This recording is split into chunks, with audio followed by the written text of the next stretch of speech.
Welcome to Fiction Audiobooks. If you enjoy the content, like and subscribing would be greatly appreciated. If you have any recommendations for novels, comment below. Please join my Patreon at https://www.patreon.com/fictionaudiobook. Chapter 306, Chapter 306, The Leader. Third Person's POV. Secluded military base, North Carolina. Nestled deep within the hidden recesses of North Carolina's forests, far from prying eyes and civilian interference, stood a fortified military installation, its perimeter heavily guarded, its purpose long scrubbed from official records. Inside, in the central chamber of the base, a figure sat motionless upon a floating metallic throne that hummed with soft, ominous energy. The figure was unlike any normal man. His skin bore a rich, unnatural green hue, not the olive of camouflage, but something darker, more vibrant, alien. Yet even more striking than his skin was the grotesque size of his head, ballooned and pulsing slightly with cerebral energy. A sharp widow's peak formed an M-shaped hairline across his scalp. Samuel Stearns, though he no longer referred to himself by that name, had embraced a new identity, the leader. He sat pensive, regal almost, in a custom-built throne designed to amplify his already monstrous mental faculties. The chair was suspended a few feet above the ground, rotating gently as if weightless, connected to the base's systems and tuned to enhance his psychic powers and capabilities. These abilities had been unlocked after a fateful exposure to Bruce Banner's irradiated blood, an accident that granted him powers not of brawn like Hulk, but of mind. Before him stood a small army, not of soldiers, but of humanoid constructs. Synthetic beings made of a strange, flexible material designed to absorb and deflect powerful impacts. These were not mere robots, they were adaptive combat units, engineered specifically to battle superhuman foes. Their featureless faces and silent stillness made them all the more unnerving. The leader placed 2 fingers to his temple, narrowing his glowing green eyes in concentration. His voice echoed not aloud, but across the psychic plane. "Craven. Do you hear me?" "How is the plan progressing?" he asked calmly, the words reverberating through the telepathic channel he'd established long ago. A pause. Then, a voice echoed directly into his mind, tinged with savage satisfaction. "Spectacularly." The leader smiled subtly, allowing the hunter to elaborate. "The show went well, great even. I've baited the prey, let them see exactly what I wanted them to see. I made it seem like I had plans for my brother, and I've ensured they were watching closely. The false narrative has been seeded. They believe my operation has stalled. Meanwhile, all I await are the weapons you promised me." The leader's eyes flickered as he responded coldly, "They're already en route. You'll have your toys soon enough. But remember the deal." "I don't need reminding," Craven snapped mentally, his voice laced with primal confidence. "This is a mutual arrangement. The spiders are mine to hunt. The green brood is yours to do with however you wish. I don't question your intentions, so don't question my methods." The leader's eyes narrowed slightly. "Make no mistake, Hunter, the only reason I tolerate this partnership is because of your ability to keep the spiders distracted. That is your singular purpose in this operation. If you fail in that, everything I've built, everything I've orchestrated, falls apart. I must ensure that you can fulfill your end, so mine can reach full fruition." His chair shifted, gliding silently across the lab, now hovering before 3 massive cylindrical tanks filled with greenish fluid and bathed in dim sterile light. Thick cables and wires were connected to each one, feeding data and power to the containment units. His eye settled on the first tank. Suspended inside, curled into a protective fetal position, was a tall, powerfully built woman. Her skin was a luminous shade of green, and her hair, a long black mane, floated freely in the viscous liquid. Despite her peaceful expression, the muscles in her arms and legs twitched intermittently, reacting to the constant energy flowing through her. Label: Jennifer Walters. Thick cables snaked from the ceiling and floor into the chamber, pumping unknown substances into the containment unit, maintaining her sedated yet stable condition. In the second chamber stood a man with a stern, rugged face. His skin had turned a molten red, glowing faintly with heat, but his expression remained disturbingly rageful, even in unconsciousness. Label: Thaddeus Thunderbolt Ross. His body radiated suppressed rage, a slumbering inferno barely contained by the fluid and restraints surrounding him. And finally, in the third tube, was a woman. Her skin was white, at least partially. It was rapidly shifting, darkening, transforming. Her body convulsed slightly as her form began to change. Muscles thickened, bones stretched, and her hair lengthened and darkened. Her teeth were clenched, her eyes shut tight in resistance, but the transformation was accelerating. Her metamorphosis was eerily similar to the man in the second tube. Label: Betty Ross. What you do with the spiders is of no consequence to me, only that they remain distracted and kept far away from Bruce, the leader said coldly, his sharp gaze fixed on Jennifer Walters. His blood is the key to everything. Craven let out a low chuckle, his voice tinged with cruelty. This is why our little alliance works so well. We both want entirely different things. Different hungers, satisfied by the same hunt. His tone sinister and satisfied, the smile in his voice unmistakable. The leader paused, his fingers steepling together as he spoke thoughtfully. There is one additional matter, the main spider. Spider-Man. I want his DNA as well. Craven's demeanor changed instantly. His amused expression vanished, replaced by a snarl. What? That wasn't part of the agreement. The spiders were mine to hunt. Mine to deal with however I pleased. And they still are, the leader replied evenly, unbothered. You may do with them as you wish, kill them, unmask them, mount them on your wall as trophies. Their motives, their identities, none of that interests me in the slightest. But consider this doing me a favor. A side project of mine if you will. Something extra. Craven didn't respond immediately, his silence filled with growing suspicion. The leader continued, voice now laced with curiosity. You don't have to comply, of course. But this Spider-Man, he intrigues me. He managed to withstand a blow from the Hulk, and stop it. I must understand it. I suspect he's taken precautions, countermeasures built into his suit, genetic scrambling, all of it. But he made a fatal error, he didn't account for me. The leader held out one hand and materialized a holographic image of a small, needle-tipped device. I've already sent the necessary tool. A microscopic injector disguised as a subdermal implant, it is to be latched onto his skin by you and it will transmit data directly to me. Soon, I'll have the genetic profile I need. Craven scoffed and sarcastically said, Oh, is that all? Yes.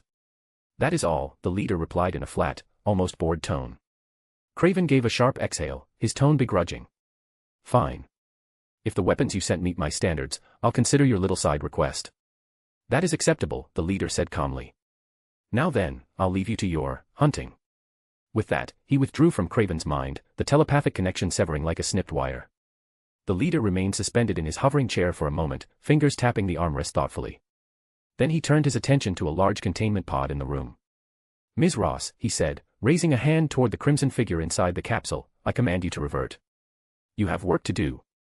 Inside the machine, the red-hued, monstrous figure began to shift.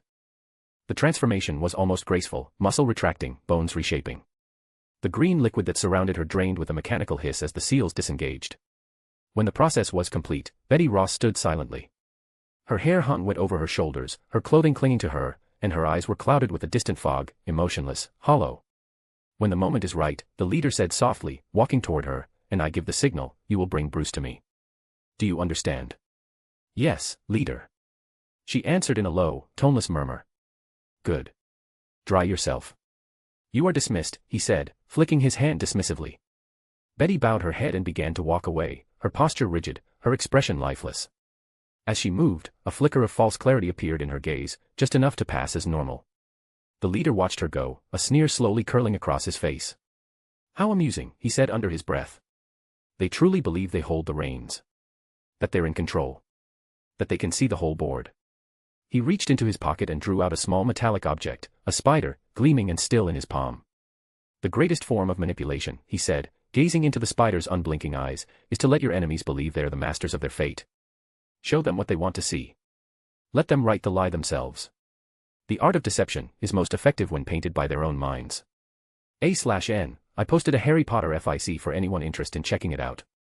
Chapter 307, Office Sex, 2, *R18*. A/N, there's a reason for this LOL, I can already see the complaints, but what's to come is just a stream of action-packed chapters so I did this for a little fun before starting it. Third person's POV. MJ yelped in surprise as he suddenly stood up, still inside her, and lifted her up, his strong arms easily supporting her weight. MJ wrapped her legs around his waist instinctively, holding on as he carried her to the nearest flat surface, the office table. He set her down gently, his hands never leaving her waist as he pulled out slightly before thrusting back in with a low groan. The wood of the table creaked slightly under their combined weight, but held firm as he began to move inside her with a steady rhythm. MJ leaned back, supporting herself on her arms as Peter fucked her, his face set in a determined look. MJ's fingers slid through Peter's hair, pulling him close as she stared into his eyes, her breathing ragged. She could feel his hands at the front of her shirt, fingers deftly working at the buttons as he continued thrusting inside her. With a few quick motions, the shirt was open, revealing her lacy bra beneath. Peter's hands moved to her back, finding the clasp easily and undoing it with a flick of his fingers. He pulled the bra away, letting it fall to the side as he took her breasts in his hands. He gave them a firm squeeze, his thumbs brushing over her nipples which had already hardened in arousal in her. Peter's lips found her neck immediately, his teeth grazing lightly against the sensitive skin as he sucked and nipped at her flesh. MJ let out a breathy moan as he hit a particularly sensitive spot, her fingers tightening in his hair as she arched her neck to give him better access. "That's it, Tiger," she panted, her voice thick with need as she encouraged him. Peter growled at the nickname, the vibration tickling against her skin as his hands moved to her waist, holding her firmly in place. His thrusts became deeper, more powerful as he devoured her neck, leaving small red marks in his wake. MJ's hands moved to his shoulders, her nails digging in slightly as she rode out the pleasure. She moaned, her head falling back as he continued his assault on her neck. His teeth grazed along her collarbone, sending little jolts of pleasure through her body as he thrust into her with increasing urgency. Peter's hands moved from her waist to her ass, lifting her slightly off the table as he pistoned into her with quick, powerful movements. The new angle had him hitting that perfect spot inside her with every thrust, and MJ's moans grew louder as her pleasure built. "Oh God, Pete, you're gonna make me come," she gasped, her entire body tensing as her orgasm approached. Peter's breathing was ragged now, his thrusts becoming erratic as he felt her tightening around him. His teeth sank gently into the junction of her neck and shoulder as he felt her walls fluttering around his cock. "That's it, Red," he growled against her skin. "Come for me." MJ's back arched off the table as her orgasm crashed over her, her inner walls clamping down hard around Peter's cock. A loud cry escaped her lips as pleasure surged through her body, her fingers digging into his shoulders as she rode out the intense waves. Peter didn't slow down, continuing to thrust into her as she came, drawing out her pleasure with deep, powerful movements. As MJ's orgasm subsided, leaving her panting and quivering, Peter's own climax hit him. With a final, powerful thrust, he buried himself deep inside her as he came, his cock pulsing as he spilled his seed. He held her close, their bodies locked together as they both caught their breath. MJ's arms wrapped around him, holding him tightly as she nuzzled into his neck, placing soft kisses along his skin. "That was incredible, Pete," she murmured, her voice still thick with the remnants of her orgasm. Peter pulled back slightly, meeting her gaze with a soft smile as he tenderly cupped her face. "You're incredible, MJ." As Peter slowly pulls out, the thick ropes of his cum begin to spill from MJ's pussy, running down her thighs and pooling slightly on the wood of the table. She quickly scoots back slightly, spreading her legs just enough to give herself room to work. Her fingers gather up the still warm fluid, scooping it up and holding it in her palm for a moment before bringing it up to her face. She looks directly at Peter, holding his gaze as she brings her fingers to her mouth. Her tongue darts out, lapping up the cum with deliberate slowness, savoring every drop. Peter watches with rapt attention, his cock twitching slightly at the erotic display. He was left speechless. Before he speaks with a gravelly edge. "That's so fucking hot." MJ gives him a slow, mischievous smile as she licks her fingers clean, ensuring he sees every movement of her tongue. MJ gently but firmly pushes her foot against Peter's chest, applying just enough pressure to guide him backward until he's sitting once more in the office chair. She watches with satisfaction as he settles into it, his spent cock still semi-hard between his legs, glistening with their combined fluids. MJ scoots forward on the table, her legs spreading slightly as she positions herself before him. "God, I love seeing you like this," she purrs, her voice husky as she moves closer. MJ slides off the table, landing gracefully between Peter's legs. Her fingers find his thighs as she kneels, her face level with his half-hard cock. Up close, she can see the way it twitches slightly as her breath ghosts over the sensitive skin, still flushed from their earlier activities. MJ runs her fingers lightly up and down his shaft, watching as it grows heavier in her hand. She leans in, pressing a soft kiss to the tip before swirling her tongue around the head. Peter sucks in a sharp breath, his hands instinctively moving to her red hair. "Damn Red," he groans, his head falling back against the chair as she takes more of him into her mouth. MJ hums approvingly around his cock, the vibration sending shivers through his body. She sucks and licks, her tongue swirling around the sensitive head before taking him deeper. Peter's fingers tighten on her shoulders as she bobs her head, his hips twitching involuntarily. The taste of him is still present, mingling with her own arousal, and it only serves to turn her on even more. MJ increases her pace, her free hand moving to present against his thighs as she takes him deeper, the head of his cock nudging the back of her throat. Peter's breathing grows ragged, his hands moving to tangle in her hair as he lets out a low moan. "Oh God, Red," he gasps, his hips twitching up slightly, seeking more of her mouth. She can feel him hardening further as she works him, the thick length growing heavier in her mouth. MJ increases the suction, hollowing her cheeks as she pulls back up, her tongue swirling around the head before plunging down again. Peter's grip in her hair tightens slightly, guiding her movements as she bobs her head, taking him deeper each time. She looks up at him through her lashes, watching his face contort in pleasure. His eyes are half-lidded, his lips parted as he pants, his stomach muscles tensing with every movement of her mouth. Fuck, MJ, that feels amazing, Peter breathes, his fingers massaging her scalp as she continues sucking him. His hips give a small thrust upward, seeking more friction against her tongue. MJ obliges, taking him deeper still, her nose pressing against the warm skin of his pelvis. She hollows her cheeks as she pulls back up, creating a tight suction as she swirls her tongue around the sensitive head. Peter lets out a low, guttural moan, his back arching slightly in the chair as pleasure shoots through him. I'm gonna come again if you keep that up, he warns, though he makes no move to stop her. MJ moans around his cock in response, the vibration sending another intense shiver through Peter's body. She increases her pace, her hand moving faster over the base of his shaft as she sucks him. Peter's breathing is ragged now, his hips moving in small, involuntary thrusts as she works him toward his climax. His grip on her hair tightens slightly, not guiding so much as holding on for dear life as MJ expertly brings him to the edge. Fuck, MJ, I'm gonna come, he gasps, his warning strained with need. MJ doesn't slow down. Instead, she increases the pressure of her mouth and hand, creating a perfect rhythm as she sucks and strokes him toward his release. Peter's entire body tenses, his thighs quivering beneath her hands as he groans loudly. His cock twitches violently in her mouth as he spills again, thick ropes of cum hitting the back of MJ's throat. She swallows instinctively, relishing the taste of him as she continues sucking, drawing out every last drop. Peter's hands are shaking in her hair now, his breath coming in short, sharp gasps as he rides out his climax.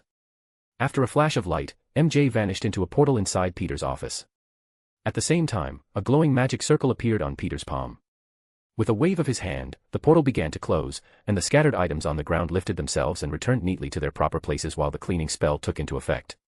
A moment later, MJ reappeared, looking fresh and composed, tying her hair into a ponytail. They exchanged a glance, then both burst into quiet laughter, like two mischievous kids who had just gotten away with something they shouldn't have as they stepped out of his office. MJ kissed Peter on the cheek and said with a smirk, as fun as that was, and I wouldn't mind doing it again, I've got a story to write and show Jameson. Peter glanced around, then gave her a playful smack on the butt, making MJ yelp and shoot him a mock glare. Need a ride? She tossed her hair and smirked over her shoulder. No thanks. I already had one. Peter stifled a laugh, watching her walk away with smug confidence. PFFTT. Nice. Chapter 308, Chapter 308, Sons of Satanish, 1. Third person's POV. As Peter watched MJ walk away, a buzzing sensation tickled his leg, his phone vibrating in his pocket. Curious, he fished it out and glanced at the screen. Dick Grayson, the caller ID read. Peter furrowed his brows in confusion. It wasn't like Harry to call him out of the blue, especially not during working hours. He accepted the call, leaning casually against his office doorframe. You're. Peter answered in a relaxed tone. Are you alone? Harry's voice came through, sounding oddly serious, a slight undertone of tension laced in his words. Peter's eyes narrowed in suspicion. He stepped back into his office and quietly shut the door behind him with a soft click. Are you reciting a porn ad or something? Peter asked sarcastically, raising an eyebrow. You seriously watch porn when you have your own harem? Harry retorted, a faint chuckle escaping him. Obviously not. Feel free to check my search history, Peter replied, rolling his eyes and flopping into his desk chair. Please. Like it would even be there. You probably have Arya deleted for you, Harry scoffed. Honestly, knowing you, you'd just keep a stack of vintage porn mags hidden somewhere, just for the laughs. Peter groaned, rubbing his forehead. First of all, I would never make my daughter delete my search history. Don't be gross. And second, why are you calling me? Okay. Get this. I got a mission from the Ancient One, Harry finally said, getting to the point. I was wondering if you wanted to tag along. Sounds fun. Peter blinked, caught off guard. You serious? Why would she give you a mission? Because I'm awesome, duh, Harry replied, grinning on the other end. Well, more realistically, I've already been handling a few small jobs connected to what she wants. She said this one was a bit riskier, and she felt more comfortable handing it off to enhanced individuals. You know, superhuman types like us. Peter sat up straighter, more focused now. Wait, this wouldn't happen to be related to the recent spike in missing person cases, would it? Exactly. You've seen the reports, right? It's been all over the app. More people started to vanish. Guess who's been following up on most of them? You, Peter said, frowning. I saw your name listed as the responder on a bunch of those. What's the connection? There's a cult involved, Harry said grimly. Calls themselves the Sons of Satanish. Peter's expression darkened. Human sacrifices. Yup. Ritualistic, by the looks of it, Harry confirmed, his voice heavier now. And it's getting worse. Peter let out a breath, nodding. All right. I'm in. Quick question, though, why me? Why not bring along your girlfriend? There was a brief pause before Harry answered with a laugh, come on, man. We're the universe's dynamic duo. Or, you know, world's finest, whichever title feels cooler. Peter laughed despite himself. You son of a bitch. You seriously know how to get me fired up. All right, give me a few minutes, I'll suit up and meet you. Harry chuckled on the other end before the call disconnected. Peter's smile faded into a more focused look. He stood up and exited his office with purpose. Later that evening. High above the city skyline, Nightwing stood atop a cathedral, his green-clad figure silhouetted against the sun. His back rested against the base of a stone cross, arms crossed, eyes closed, his brown hair tousled gently by the cool day breeze. A sudden smirk played on his lips as he felt two hands cover his eyes from behind. Guess who? Came a teasing, sing-song voice from the shadows. Harry rolled his eyes. Gee, I dunno. Maybe the guy I just called 5 minutes ago. Ah, come on. Thought I could at least make you guess for a second, Peter grinned, stepping out from behind the cross. He was clad in his dark, hooded Spider-Man suit, the faint blue glow of his chest emblem and oversized lenses. Peter looked around the rooftop and then gave Harry a side eye. Why are we starting on a cathedral? Seems unnecessarily dramatic. Harry shrugged. We're going after a group called the Sons of Satanish. Figured a church was good luck, or irony. Peter gave a small nod of agreement. Fair enough. Harry clapped Peter lightly on the chest. Let's roll. With a burst of movement, Harry ran to the edge of the roof and leapt off. As he flipped midair, he brought his feet together. A sleek, green hoverboard shaped like his personal insignia materialized under him, carrying him gracefully into the night. Peter stood at the edge, watching him disappear into the wind. Who does this guy think he is, ordering me around? He muttered with a half-smile before leaping after him. He fired a webline and hooked onto the back of Harry's hoverboard, swinging through the air like a surfer behind a speeding boat. Whee! Peter shouted, laughing like a kid at an amusement park, narrowly missing a skyscraper by inches. Harry smirked, leaning forward to pick up speed. Peter flailed slightly as the wind roared around him. Without warning, a glowing portal shimmered into existence ahead of them. Harry passed through effortlessly, and Peter zipped in right after. The portal snapped shut behind them. They emerged high above the Bronx skyline, and Harry made a sudden, sharp descent. People below scattered, startled by the sudden streak of light overhead. The pair angled toward a set of subway tracks. As they neared the ground, Harry's hoverboard compacted neatly beneath his feet. Peter's eyes widened. Whoa! His web snapped free, but both he and Harry landed on the rails in a perfect slide. Sparks erupted beneath their boots as they grinded down the tracks at breakneck speed. Eventually, the two heroes came to a clean stop at the darkened entrance of a subway tunnel. As they stood at the entrance of the underground tunnel, Peter blinked and crossed his arms. An abandoned underground tunnel. Wow. How original of them. Harry shook his head. First of all, it's not abandoned. It's actually still active. They're probably using the constant rumble of the trains to mask their movements. Pretty clever, actually. Peter raised an eyebrow. Okay, fine, that makes sense. But still, you'd think they'd have picked something a little less cliché. Like, I don't know, a creepy old mansion on a hill or something. I've always wanted a dramatic showdown in a mansion. You know, chandeliers crashing down while we dodge cultists and monologue dramatically. Harry chuckled as they started walking down the tunnel. Just how disconnected from reality are you? You think the kind of people who worship a demon with Satan literally in his name can afford real estate like that? These guys probably can't even pay rent. Peter scoffed, I'm just saying, if I'm down bad enough to sell my soul to a demon, I better be getting a return on investment, like a mansion, a hot tub, and maybe a butler named Alfred. Harry laughed, shaking his head. Honestly. Can't argue with that logic. But hey, silver lining, we've never actually fought in a subway tunnel before. We live in one, sure, but never actually brawled underground. As Harry spoke, he dropped into a crouch, his lenses flashing faintly green as his HUD scanned the ground. Faint shoe prints were barely visible, but with the overlay guiding him, he followed them along the dusty concrete. Peter followed suit, nodding. Now that you mention it. Ghost Spider came close when she fought the lizard in the sewers, but we've never had a good old-fashioned undercity throwdown. The faint print stopped at a seemingly solid wall. Harry reached out, patting the surface to find a hidden mechanism. Peter, watching him struggle, simply looked directly to his side and raised a hand forwards. A glowing magic circle spun to life, the emblem of the spider etched in its center. The illusion concealing the door flickered and vanished, revealing a heavy iron doorway embedded in the tunnel wall. Harry cleared his throat and muttered, I totally knew that. I was just testing you to make sure you were paying attention.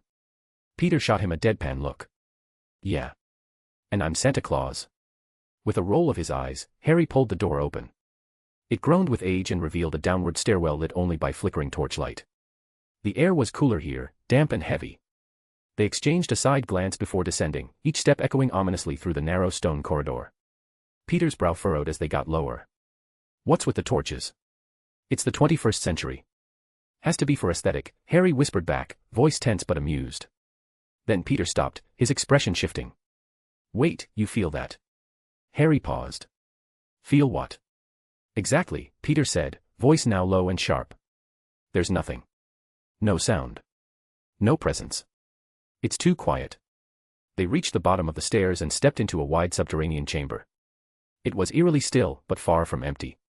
The space was dimly lit by hundreds of candles arranged in tight circles, their flames flickering as if disturbed by unseen movement. At the center stood a large stone altar, gray, weathered, and cold. A deep red pentagram had been carved into its surface with unnatural precision. Thick rivulets of it slowly trickled down the stone, forming misshapen trails. On the far wall, another pentagram had been drawn, this one in what could only be blood. Both Peter and Harry's faces hardened as they stepped closer. Peter touched the surface of the altar, dipping his fingers into the thick red fluid. He rubbed it between his fingertips before muttering darkly, it's still warm. Harry clenched his jaw, his voice tight with fury. We were too late. He looked toward the wall, where the blood continued to slide downward in thin lines. Someone's already been sacrificed. Chapter 309, Chapter 309, Son of Satanish, 2. Third person's POV. Harry clicked his tongue in frustration as he scanned the area. Did we miss them?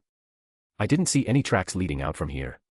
Peter stepped forward, eyes narrowing as he examined the eerie pentagram etched into the wall. I doubt that's what happened. He murmured. I think this is a transfer point. Transfer. Harry echoed, his brow furrowing. Then, realization struck him, coming to the same conclusion as Peter. Oh. I see. That's a teleportation circle, isn't it? He motioned toward the arcane symbol on the wall, his voice tinged with wariness and annoyance. They set this up as a loose end, Harry continued, piecing it together aloud. Even if someone saw them entering this place or followed them here, all they'd find is this, an empty, blood-stained room. And if anyone stumbles across it later, they'd never be able to track where they went. Exactly, Peter nodded, walking over toward what looked like an unassuming utility closet tucked in the corner. This isn't their main hideout. It's just a prep site, somewhere they could prepare themselves before heading to the actual base. Opening the closet, Peter found what he was expecting to find.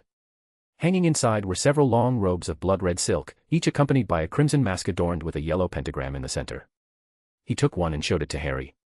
If these were white, we'd be dealing with a whole different kind of crime, Peter teased, running his hand over the smooth fabric. Harry sighed and rubbed his face. Dude, seriously. Not the time.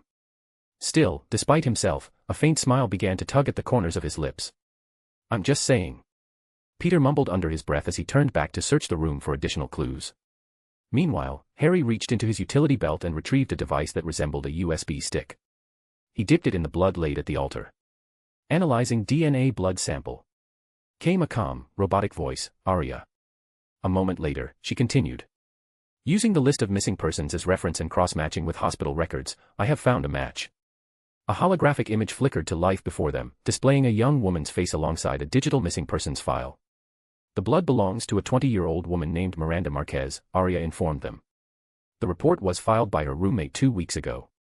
Harry clicked his tongue again, his expression darkening. He turned to Peter.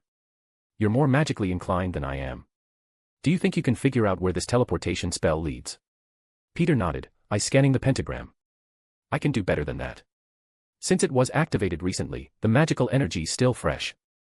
I might be able to jumpstart it, briefly, at least. Think of it like restarting a heart that's just stopped beating. Without waiting for a reply, Peter took a deep breath and raised his hands. They began to glow, flaring with blue chi as he started to weave intricate patterns in the air. As his fingers danced through the space, a luminous magic circle began to take shape in front of him, matching the size and design of the pentagram on the wall.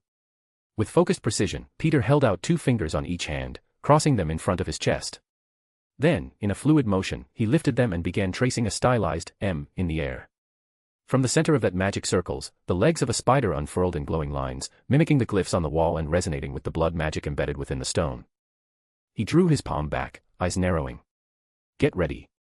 With a sharp thrust forward, Peter slammed his glowing hand into the magic circle. The spell surged with power, energy rippling outwards.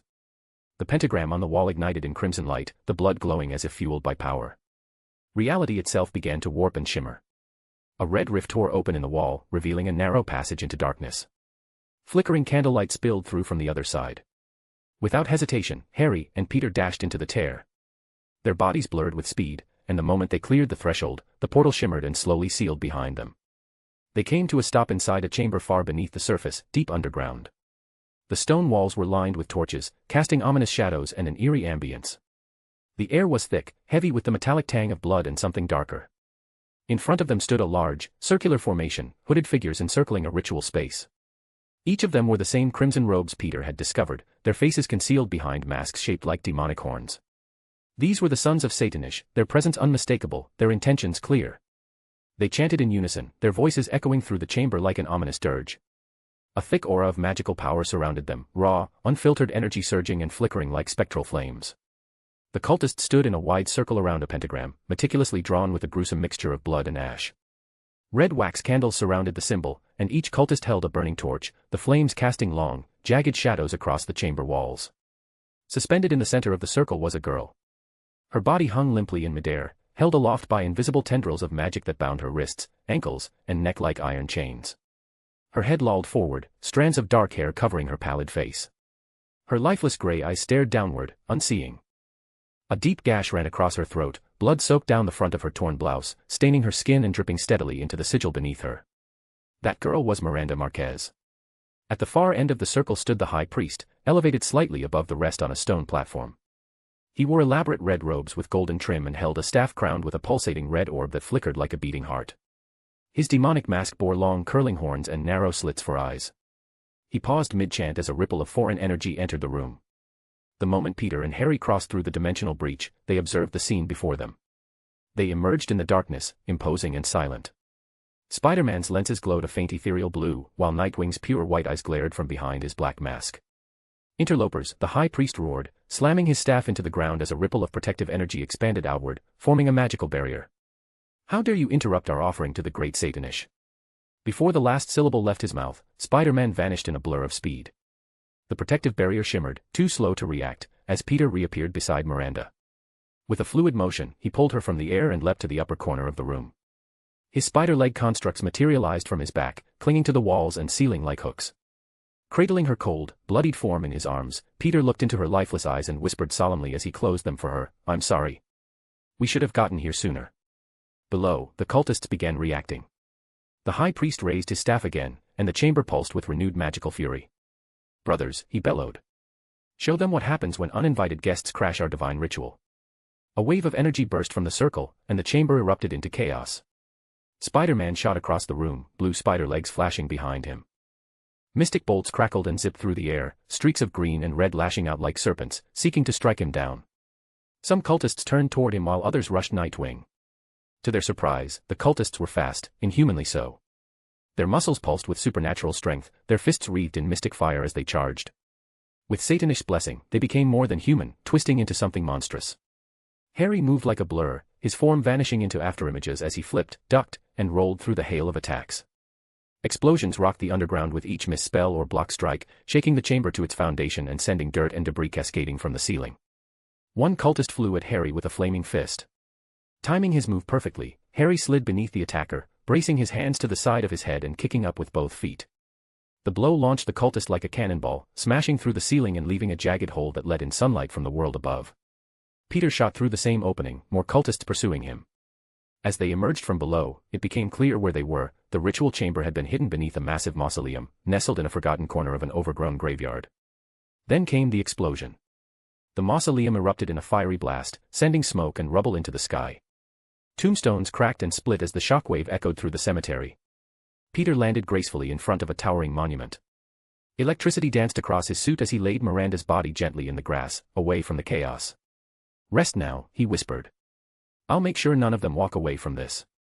From the smoldering wreckage, the sons of Satanish began pouring out like a swarm of insects.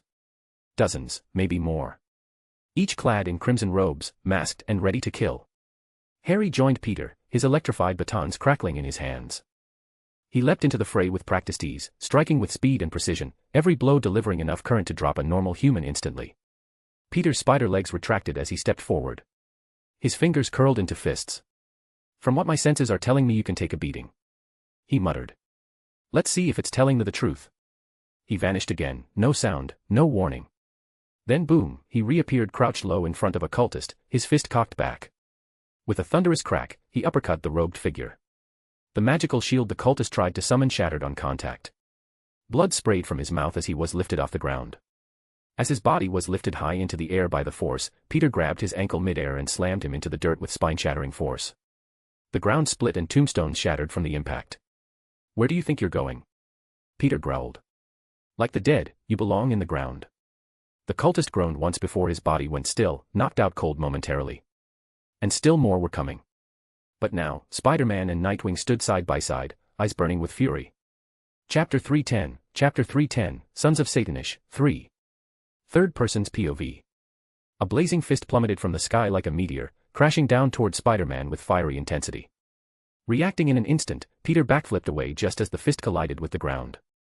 Upon impact, a tidal wave of mystic flames erupted outward in a scorching blaze, engulfing the patch of grass in an inferno as it surged straight toward him. With a burst of agility, Peter launched himself into the air, soaring higher than the rushing fire. Mid-flight, he shot a webline downward, yanking himself toward the ground. He spun gracefully mid-air, using the momentum to swing his leg outward in a vicious arc that slammed into a group of cultists with bone-rattling force. They were sent tumbling to the dirt in a daze. As his feet touched the ground, Peter's body began to crackle with chi energy. In the blink of an eye, he split into 3 afterimages, each one moving in a different stance, one delivering a crushing dropkick, another twisting into a high roundhouse, and the third driving forward with a powerful punch. The cultists had no time to react. Each image struck a different target simultaneously, launching them in separate directions. One smashed into an ancient headstone, another rolled across the mossy, overgrown grass, and the third landed with a painful grunt against a rusted fence. Meanwhile, not far away, Nightwing was a blur of motion. He sprinted in wide, unpredictable arcs, using parkour and refined acrobatics to dodge the relentless blasts of mystic energy bursting up from the ground like geysers. Each bolt missed him by inches, erupting behind him with enough force to crater the earth. As he moved, kinetic energy visibly built up inside his body, green arcs of discharge flickering across his limbs. Channeling the energy into his weapon, he supercharged his baton with his emerald chi and hurled it toward the ground with calculated precision. "Any of you ever play Plinko?" Harry shouted with a cocky grin. The baton struck the earth and ricocheted at a seemingly impossible angle, slamming into the torso of a crimson-robed cultist.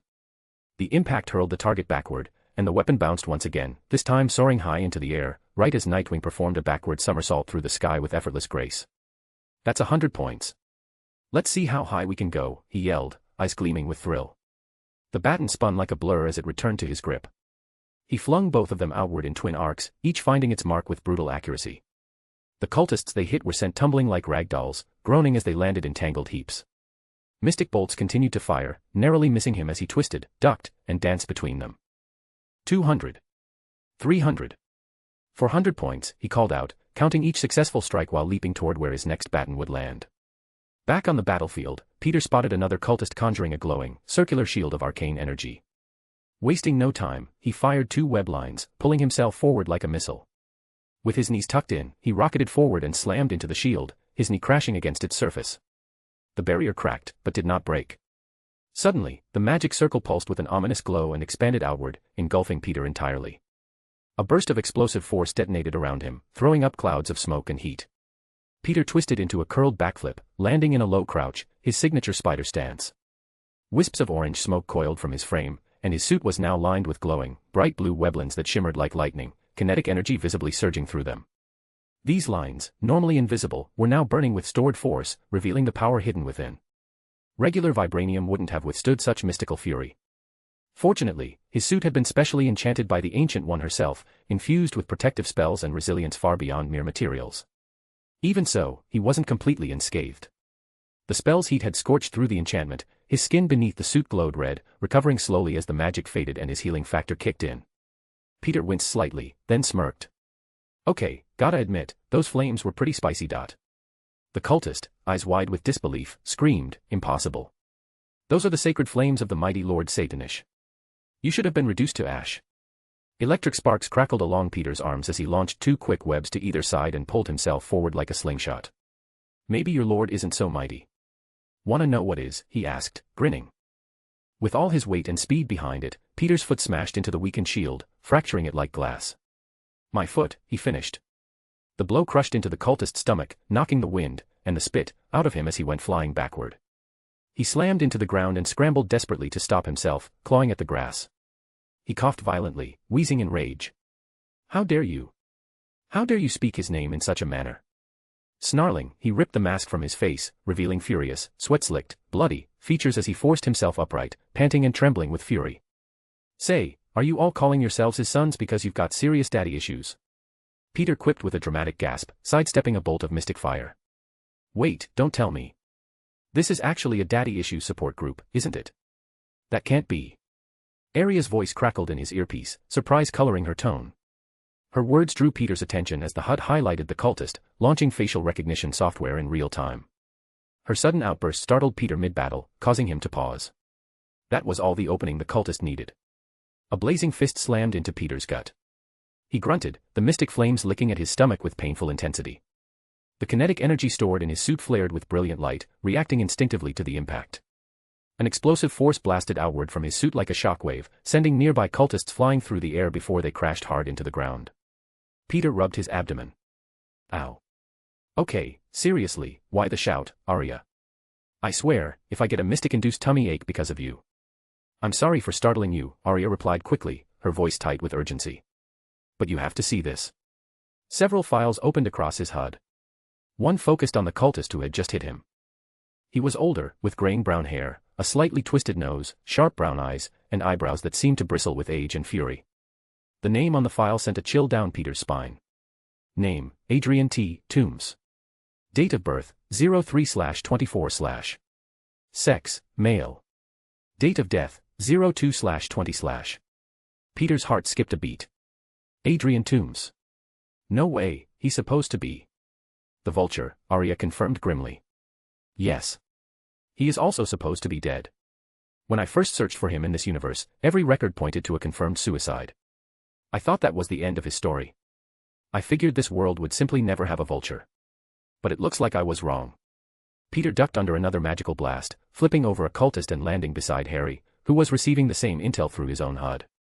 Summarize. Peter ordered as he somersaulted over a flaming arc and kicked a cultist aside. Right.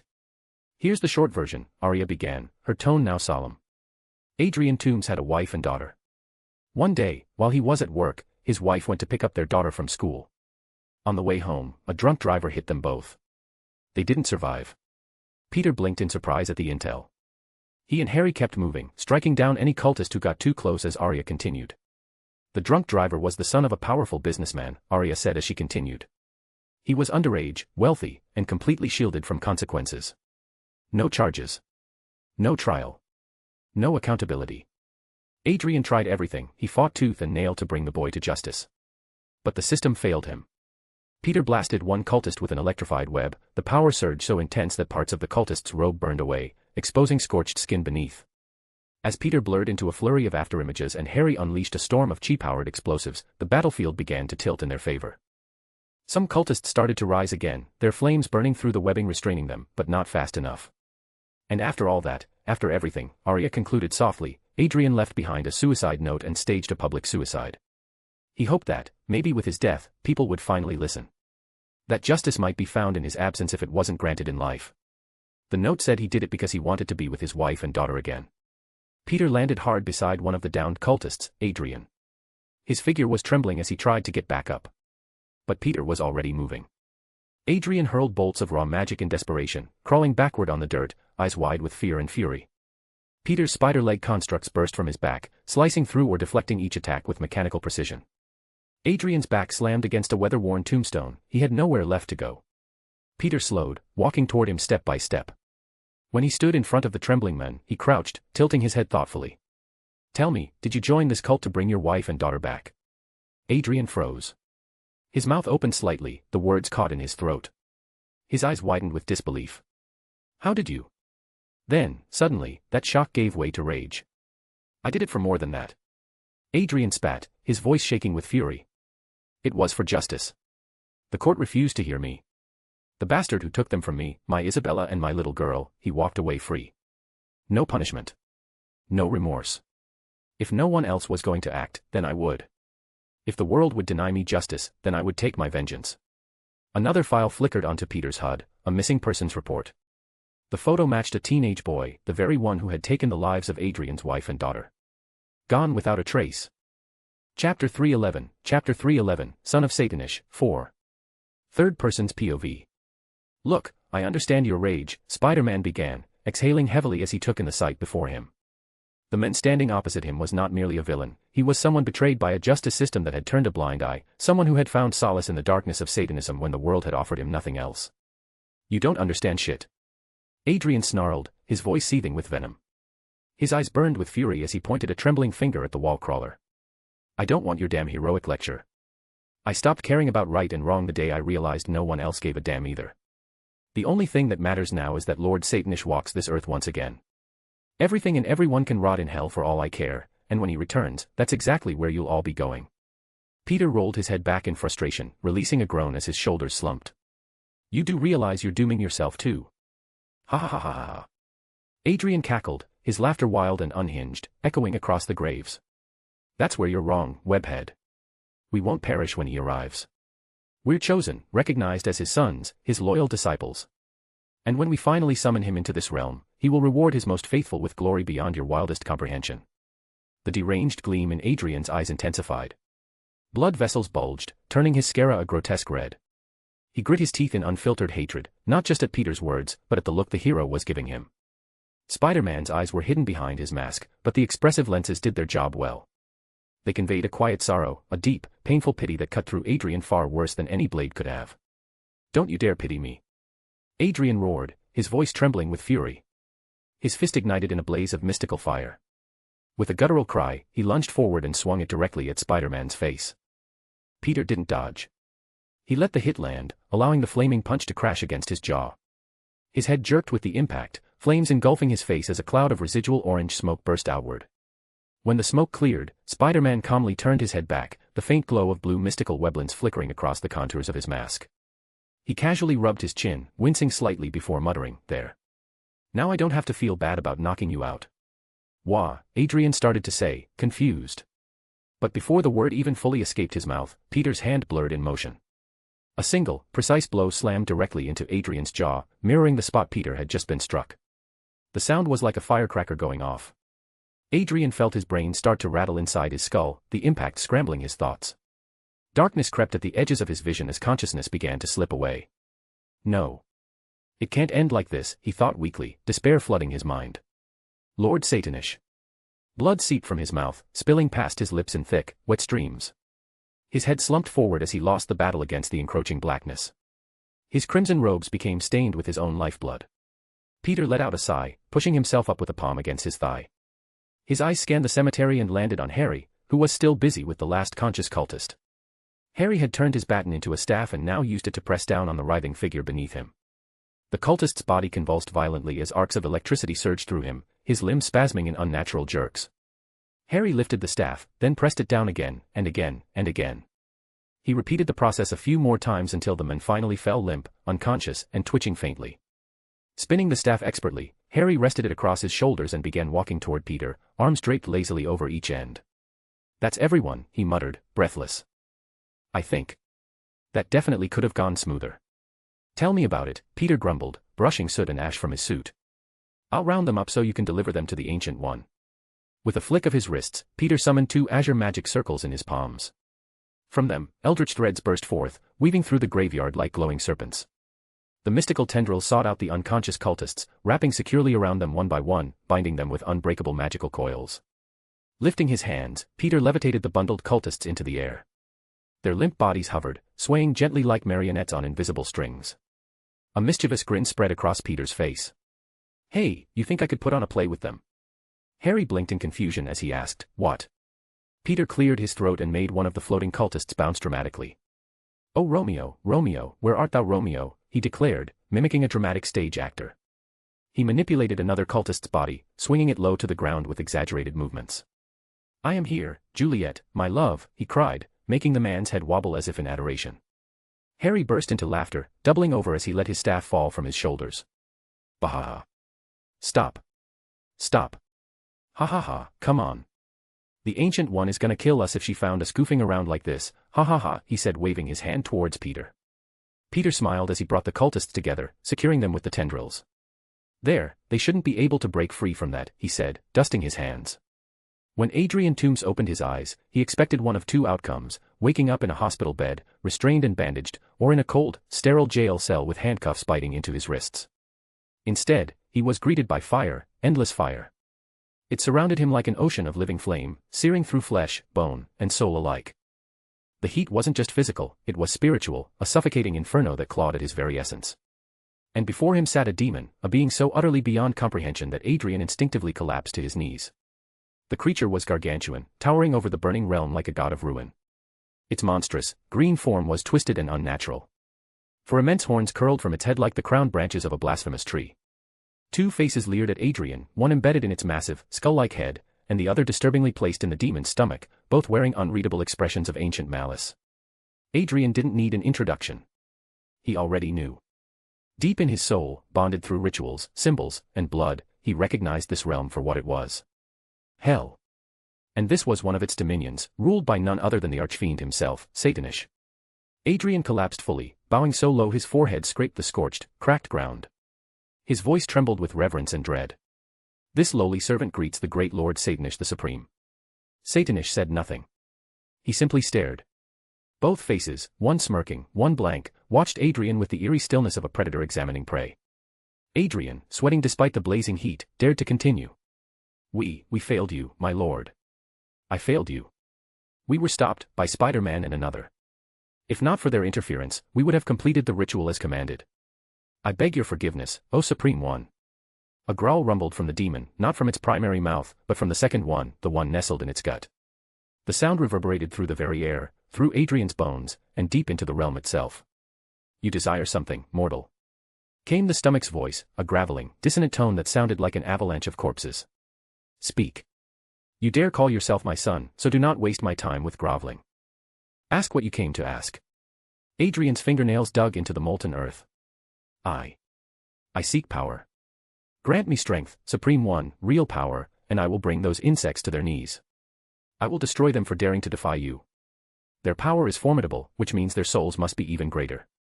They would make fine offerings, richer than anything we've provided before.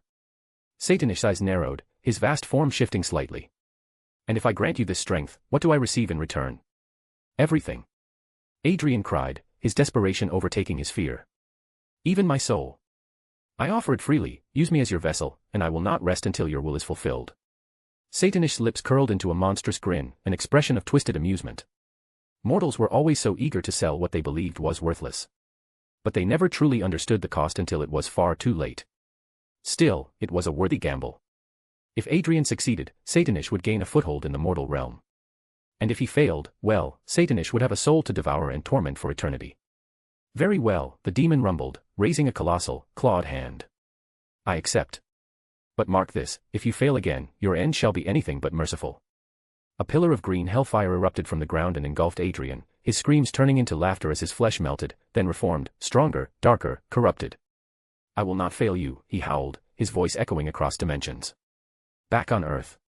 Look, I even added a little ribbon, Peter said with a satisfied grin, gesturing toward the unconscious cultists. The eldritch threads wrapping them had formed an enormous, sparkly bow. Do you think the Ancient One will appreciate the gift? Harry snorted. I can already imagine her rolling her eyes, HM. But his words grew distant, at least to Peter. The world began to slow, the ambient sound dimming into a low, eerie ring that rattled through his skull.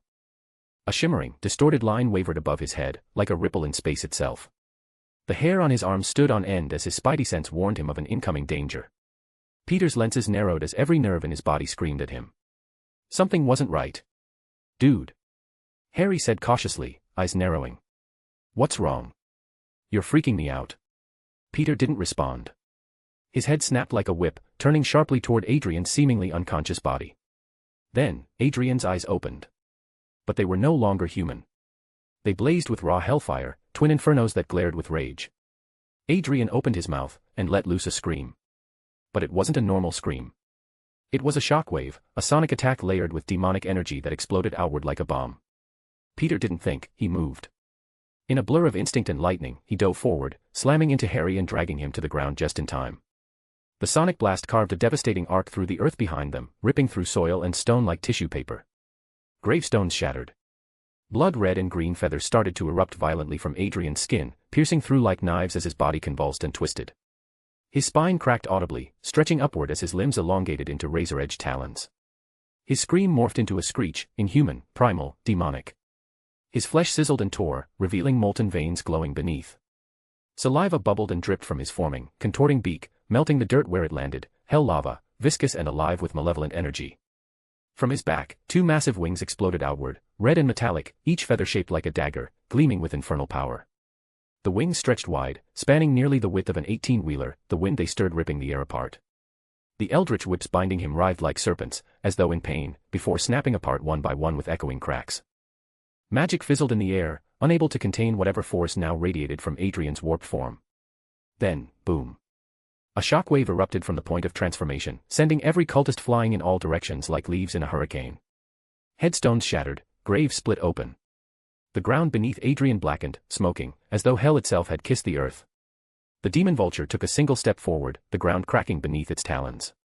Flames bled from its wings. Hellfire poured from its nostrils. It looked directly at Peter, and smiled. Chapter 312, The Vulture from Hell, 1. Third person's POV. Dude. I think I just shit myself. Harry muttered, eyes wide with surprise as he stared at the demonic vulture. The creature had turned its grotesque head toward them, bearing a crooked, unsettling smile that seemed stitched together from nightmares. Sorry, that might have just been me, Peter replied with an awkward laugh, trying to mask the eerie chill crawling up his spine. But even he couldn't deny it, this thing radiated a supernatural malice that made the air feel colder. Without warning, the vulture tilted its head back and unleashed a shriek, R-E-E-E-E-E. So sharp and unnatural that it sent tremors through the air. The sound vibrated at a frequency that seemed to bypass their ears and drill straight into their skulls, forcing both boys to wince in pain. Then, the vulture's monstrous wings beat the air with a sudden gust, lifting it into the bright sky. Oh no you don't. Spider-Man shouted, instantly leaping into action. He shot a pair of web lines at the vulture's legs, trying to anchor it down before it could escape. Harry was about to follow when something flickered in his peripheral vision, movement on the edge of the battlefield. His instincts kicked in, snapping his head around just in time to see the head priest from earlier. The cultist, who had been blown away during the vulture's grotesque transformation, now lay sprawled across the grass. He was crawling toward something, a ceremonial scepter, tipped with a glowing red crystal orb. That crystal orb wasn't just for show, it was a reservoir of pure magical energy, imbued with the collective power of every cult member present. It was intended to be the conduit for a ritual of unthinkable consequences, the summoning of Satanish, one of the most terrifying entities from the deepest circles of hell. Apparently, that ritual could wait as they needed to get rid of the pest that stopped them. The head priest grinned maniacally as he seized the scepter and held it high, his voice booming with crazed fervor. By the supreme might of Satanish. Damn it. Harry cursed, summoning his own energy. A glowing portal opened beside him, and he leapt through it in a desperate attempt to stop the ritual. But he was too late. The scepter slammed into the ground. The red orb pulsed like a dying star and exploded with a surge of magical power. A wave of energy tore through the field, catching Harry midair and tossing him backward into the portal he'd just created. He twisted in midair, performing a handspring as he landed and skidded across the dirt, sparks trailing behind him. A circle of crimson fire ignited on the ground, forming a hellish pentagram. Then, from its core, a geyser of hellflame erupted, rocketing into the sky with a deafening roar. When the flames finally parted, something stood in their place, a tall, gray-skinned demon with black, curling horns and a body carved from nightmares. The smoldering embers of the summoning circle still glowed at its feet, etching an ominous sigil into the ground. The demon's mouth curled into a massive, inhuman grin that seemed too wide for its face, exposing rows of glinting, razor-like teeth. Its crescent-shaped eyes gleamed with infernal malice. Sorry, Spidey. Harry said grimly, eyes locked on the towering entity before him. Looks like I've got my own demons to deal with. You're on your own for now. His hand opened, and his staff, which had been lying forgotten on the battlefield, sprang to life. It rose into the air, spun like a baton, and shot toward him. Harry caught it mid-spin, twirling it around his body with practiced grace before settling it under one arm. He pointed the staff at the demon, his stance steady, his expression calm. They call this the Devil's Tango, right? Harry smirked, curling his fingers in a beckoning motion. So come on, little demon. Let's dance. Meanwhile, above the rooftops, Spider-Man soared through the air, gripping his webline with both hands as he swung at high speed, the night wind roaring in his ears. They were out of the cemetery now, and the city lights blurred below him as he clung to the fleeing Vulture. "Whoa, big bird," Peter called out, twisting mid-swing. "Sesame Street's not for another mile, what's the rush?" The Vulture snarled in response and glanced down, only to realize the webline that had been clinging to him was empty. Instead, a glowing portal had formed beneath him, showing an image of himself from above. His eyes widened in confusion. And when he looked up, that's when Peter struck. He plummeted from above with a thunderous dropkick that smashed into the Vulture's face, driving the side of his head into what appeared to be a mirror-like surface suspended in the air. The glassy surface shattered upon impact, fragments flying outward in every direction as the Vulture tumbled through it. Peter shot 2 webs to the outer side of the fragmented entrance. He yanked his body inside, just before the shards began swirling backward in reverse motion. The fragments reassembled with eerie precision, resealing the entrance to the mirror dimension behind him. "Let's keep the casualties between you and me, yeah," he said, flicking his fingers into the classic web-slinger pose. Twin webs fired from his wrists, aimed directly at the Vulture. But the creature wasn't done yet. It shook its head with a guttural growl, then opened its twisted beak. A torrent of hellfire surged forth, incinerating the webbing mid-flight. The blast roared toward Peter with unrelenting heat. Reacting instantly, Peter activated the Van der Waals force by his suit's soles, launching himself upwards in midair with explosive agility. The Vulture flapped his massive, blade-like wings once, and in a thunderous boom, he streaked through the air at the speed of sound. His wings, honed like scythes, carved through the atmosphere with lethal precision, aiming to slice Peter clean in half. But Peter's perception slowed, his spider sense sharpening the world into crawling motion. The wing came for him like a guillotine, but Peter's instincts surged. He thrust both palms downward onto the oncoming wings and pushed off, flipping into a handstand on the Vulture's wings and launching himself over the creature in one seamless, acrobatic motion. Midair, Peter twisted his torso and fired a webline toward the Vulture's back. It latched on, and he reeled himself in. His right hand glowed with blue energy, chi pulsed through his veins, and electricity danced along his knuckles. With a roar, Spider-Man smashed his chi-charged fist into the Vulture's back. A surge of electrical chi exploded on contact, arcing like a storm across the creature's body. The Vulture shrieked in agony, his body twitching violently. But he didn't fall. To Peter's shock, the Vulture clenched his beak with monstrous fury, spinning in midair. Peter leapt backward, trying to disengage, but he wasn't fast enough. The Vulture's wings flared outward, then ignited in hellfire. The air warped with heat as the burning wings slashed forward. Peter tried to twist his torso, sucking in his stomach to avoid the blow. Sparks screeched across his enchanted suit, the screeching sound of resistance echoing across the sky like it was in great pain. But it didn't hold. The hellfire, fire that originated from hell itself, said to be known as the hottest flames, burned through the mystical enchantments, melted the vibranium weave, and nicked Peter hard across his side. White light exploded across Peter's vision. Agony tore through him, not just in his flesh, but in his very soul. It felt as though something ancient and foul had sunk hooks into his spirit and yanked. Arg! Peter howled. The pain was raw, unbearable, worse than anything he'd ever endured. His body trembled as the Vulture grinned, pure insanity gleaming in his eyes. The demonic bird extended a gnarled talon, grabbed Peter by the torso, and dove. The world became a blur as they streaked downward like a missile. The talon squeezed, right over the exposed, burned section of Peter's side. NNGHH, ARGHHHHHH, he roared again, the sensation like molten needles jabbing straight into his nerves. Then, impact. Peter's body was hurled into the side of a multi-story building. His enhanced suit absorbed what it could, the kinetic energy glowing across his chest like veins. But even so, he crashed into the rubble with an explosive boom, embedded deep in the fractured structure. The Vulture wasn't done. He picked Peter up by his body and slammed him down again. The rubble shattered beneath them, forming a deep crater. As he raised Peter again for another strike, the kinetic charge in the weblands discharged, releasing a shockwave that blasted the Vulture backward into the sky. Peter lay in the wreckage, gasping and writhing, hands pressed against his side. His fingers sparked faintly with chi as he tried to focus, forcing his energy into the tear in his suit, using his own power to mend the fibers and seal the wound. The skin knit together. The suit resealed. But the pain didn't stop, in fact the pain didn't even diminish in the slightest. He groaned, dragging himself to his knees. His vision blurred. His breath came in ragged gasps. I'm healed, but why does it still hurt so much? He whispered, tears forming in his eyes. His whole body trembled. Every nerve screamed. Then, danger. His spider sense flared violently. A streak of red flashed through the air. Peter's spider emblem split in half across his chest, cleaved in two. His eyes widened, then narrowed with pain as a fresh scream tore from his lungs. White-hot agony flooded his body again. The Vulture had returned. Using hellfire to bend physics, the demonic creature zipped through the air at impossible angles, slashing with wings wreathed in flame. Another cut, across Peter's ribs. Another, his hip. Another, his shoulder. Again. And again. And again. Peter was in too much agony to react.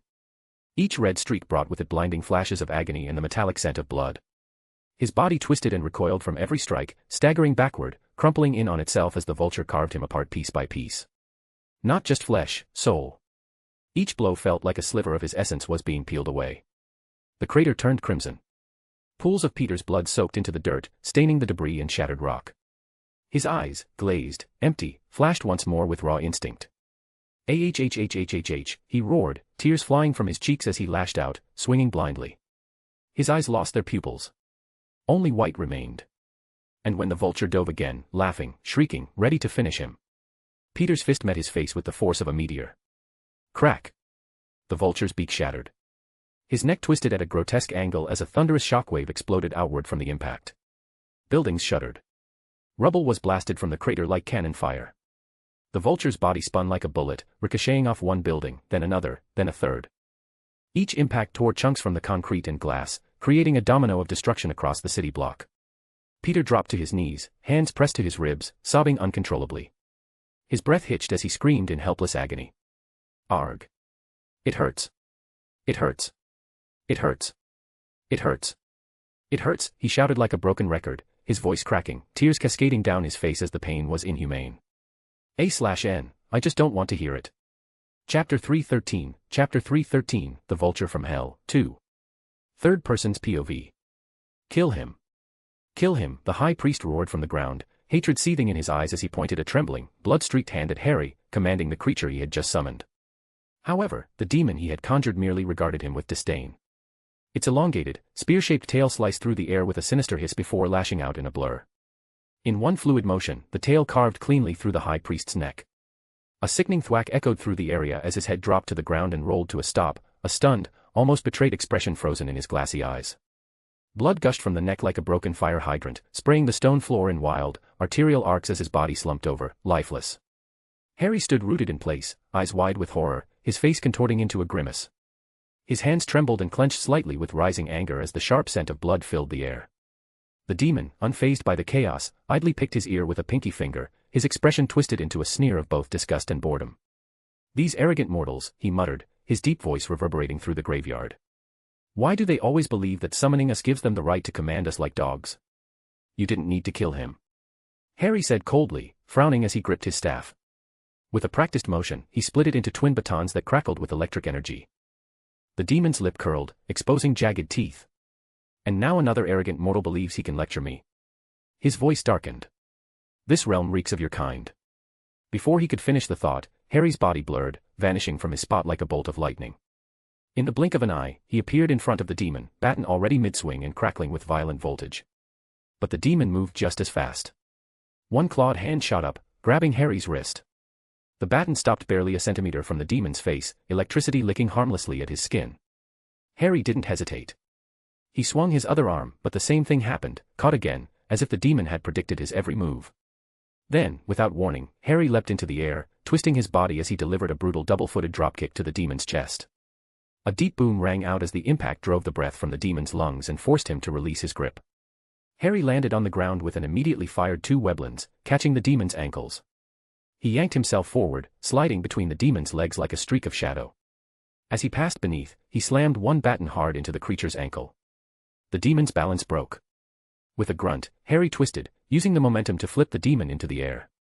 Then, planting his palms against the ground, he launched himself upward with supernatural agility, slamming both feet into the demon's gut. This time, he didn't bounce away. He stuck fast with his adhesive grip, the two of them now rising in a chaotic spiral. Mid-air, Harry flipped with controlled precision, turning himself upright while forcing the demon beneath him. Acting fast, he fired two weblins behind him, anchoring them like grappling hooks. With a powerful tug, he pulled himself and the demon down in a spinning arc. They crashed through a massive, ornate glass that shimmered unnaturally, the entrance to the mirror dimension. Glass exploded like a storm of razors. The demon roared as they smashed through the portal and collided with the ground in a hellish crater of fractured stone. The air shimmered again above them. The mirror dimension's entryway closed with a soft ripple, locking them inside. "How cute," came an amused voice below Harry. The tone dripped with mockery and sadistic delight. Harry's senses screamed. He twisted, trying to leap away, but the demon's clawed hand shot up and wrapped around his ankle like a vice. "I must say," the demon continued with unrestrained glee, "I admire the effort. Those were some impressive moves, truly. But now, be polite. It's my turn." Hellfire ignited in his palm, a molten blaze that defied physics and reason. The demon's grip tightened, the fire licking up Harry's leg. He winced, teeth gritted as he saw the heat shimmer unnaturally, warping the air around it. Harry tried to break free, but the demon launched himself upward in a single, explosive jump, and then came crashing down. Harry was slammed into the ground with a thunderous boom that fractured the already ruined floor of the mirror dimension's graveyard. His suit flared green as the impact energy was absorbed, then discharged in a retaliatory kinetic shockwave that blasted the demon's hands away from his ankle. Harry backflipped away, landing in a low crouch. He held his ankle for a second, pain pulsing from the heat, but his advanced healing factor kicked in, dulling it almost immediately. The demon chuckled, flames still dancing in his hands. "Let me teach you something, mortal," he said with a cruel grin. "Hellfire isn't just fire, it's destruction incarnate. It burns through matter, through magic, through your precious physics. It's a fire that answers to no law." Harry's instincts flared again. He crossed his batons in front of himself just in time as the demon lunged forward, fist blazing. The blow struck with incredible force, the batons catching most of the kinetic impact, but not all. The weapons vibrated violently in his hands. The metal at the tips began to scream, warping under the intensity. Then, to Harry's astonishment, the top melted in his hands. Harry dodged quickly, his reflexes sharpened by years of training, but the demon was relentless. It moved with an unnatural, almost otherworldly speed, effortlessly closing the gap between them. In the blink of an eye, it was right in front of him again, a wide, malicious grin carved across its face. Harry grimaced and threw open a glowing portal behind him, hoping to create some distance. Without hesitation, he leapt backward into it. But just as the portal began to close, the demon surged forward, propelled by his own unholy momentum. His hand reached into the rift, twisting the edges with dark magic and forcing it to remain open just long enough to slip through. Harry barely had time to register the demon's reappearance before he was there again, mere inches from him, claws igniting in blistering hellfire. The infernal flames roared along the demon's fingers, bathing them in a heat so intense the very air shimmered and cracked. The tips of the claws grazed the side of Harry's suit, and instantly the protective enchantments began to unravel. Sparks burst from the seams as the suit heated up at an unnatural rate, metal filaments glowing red-hot. The runes sewn into the fabric pulsed once, twice, then fizzled into nothing, their magic stripped away like parchment before a flame. Even magic wasn't safe from the raw, destructive force of hellfire. Then, with surgical precision, the demon drove his claws into Harry's side. It was like being struck by lightning and set ablaze all at once. Harry's vision flashed a blinding white. The pain hit him like a tidal wave, violent, absolute, and all-consuming. It tore through every nerve ending in his body, overriding his senses with raw agony. His breath caught, then escaped in a strangled scream as blood exploded from the wound. But before it could even touch the floor, the intense heat cauterized it midair, leaving behind nothing but scorched flesh and smoke. "Arga!" Harry roared, his voice raw and ragged as his eyes squeezed shut. His entire body convulsed uncontrollably, muscles seizing as the pain short-circuited his nervous system. The demon laughed maniacally, the sound echoing like a chorus of tortured souls. With his claws still embedded deep, he lifted Harry into the air effortlessly, as though holding up a rag doll. Smoke trailed from Harry's side as the seared edges of the wound hissed with molten heat. "Ha ha ha ha ha," the demon howled, his laughter rising with Harry's screams. Harry's hands clutched at the demon's arm, trying to pry it away, desperate, trembling, weak. His grip was shaky, strength rapidly draining from his limbs. Nausea churned in his gut, sweat dripping from his brow. "God, it hurts. It hurts so much. I feel like I'm going to vomit." His thoughts raced in terror, fragmented and chaotic. How is pain like this even possible? My head, my thoughts, I can't think straight. Too much pain. The demon's grin widened with sick delight. He twisted his claws slowly, burrowing them deeper into the wound. Harry's cry fractured into a hoarse, desperate scream as his body convulsed again, his head snapping back. His mouth opened in a gag, bile rising from the torment overwhelming his senses. His muscles spasmed as his body tried to reject the agony, but it was inescapable, like fire chewing through his very soul. The demon's laughter continued, louder, more gleeful, echoing across the shattered expanse of the mirror dimension. "Daddy! Aria's voice crackled through the comms, shrill and panicked, teetering on the edge of a sob. I'm calling for reinforcements. Don't. Stop, don't you dare. Peter snarled through gritted teeth, slamming a trembling fist into the cracked earth. His voice was hoarse and broken, raw from screaming. The agony wasn't just physical, the pain had seeped deeper, carving into his very soul. His body had healed, yes, but the wound left behind in his spirit still throbbed, gaping, gnawing, unbearable. But Daddy. I can't let anyone else feel this pain. Peter shouted, slamming both fists into the cratered ground with a thunderous crack. This is my burden to carry, mine alone. His shoulders trembled like a leaf in a storm as he forced himself upright. Each movement felt like dragging a mountain uphill. His vision blurred at the edges. His muscles spasmed under the weight of the torment racking his body. Even the simple act of standing stole more strength than he could spare. He planted one foot forward. His hands stayed clenched against the ground, struggling for leverage. His body swayed and listed dangerously, like a tower about to collapse. His hands rose with a twitch, trembling violently. He tried to summon his chi, sparks flickered at his palms, then fizzled away. He inhaled sharply, exhaled through clenched teeth, and focused, despite the agony screaming through his every nerve. This time, the energy obeyed. Space around him shimmered as the mirror dimension bent to his will. The warped reality shifted, stretching and collapsing until he stood face to face with the one who'd brought him to the brink. The Vulture, Adrian, was rising slowly from the rubble, broken and battered, but far from finished. His wings twitched like a wounded animal, and he growled low in his throat, eyes burning with savage resolve. Peter's voice was cracked and cold. Adrian. What price did you pay? The power you gain just doesn't come for free. The demonized figure cocked his head, jaw barely able to move through the fractured beak. And yet, he still spoke. What's lost doesn't matter, he hissed. It's what I'll gain, once I take you down. With a snarl, he whipped his wings forward. The metal feathers launched like a storm of blades, slicing through the air toward Peter. Peter didn't hesitate.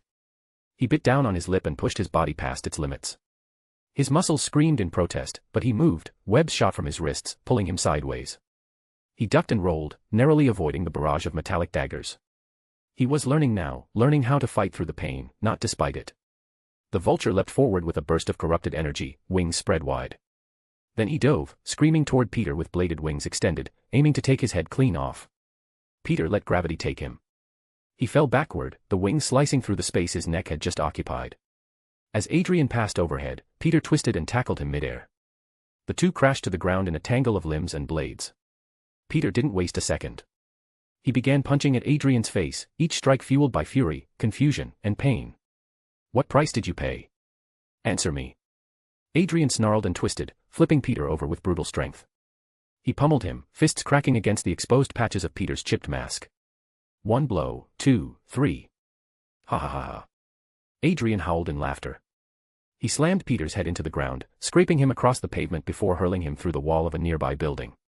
Fine, the Vulture shrieked with mad delight. If you have to know.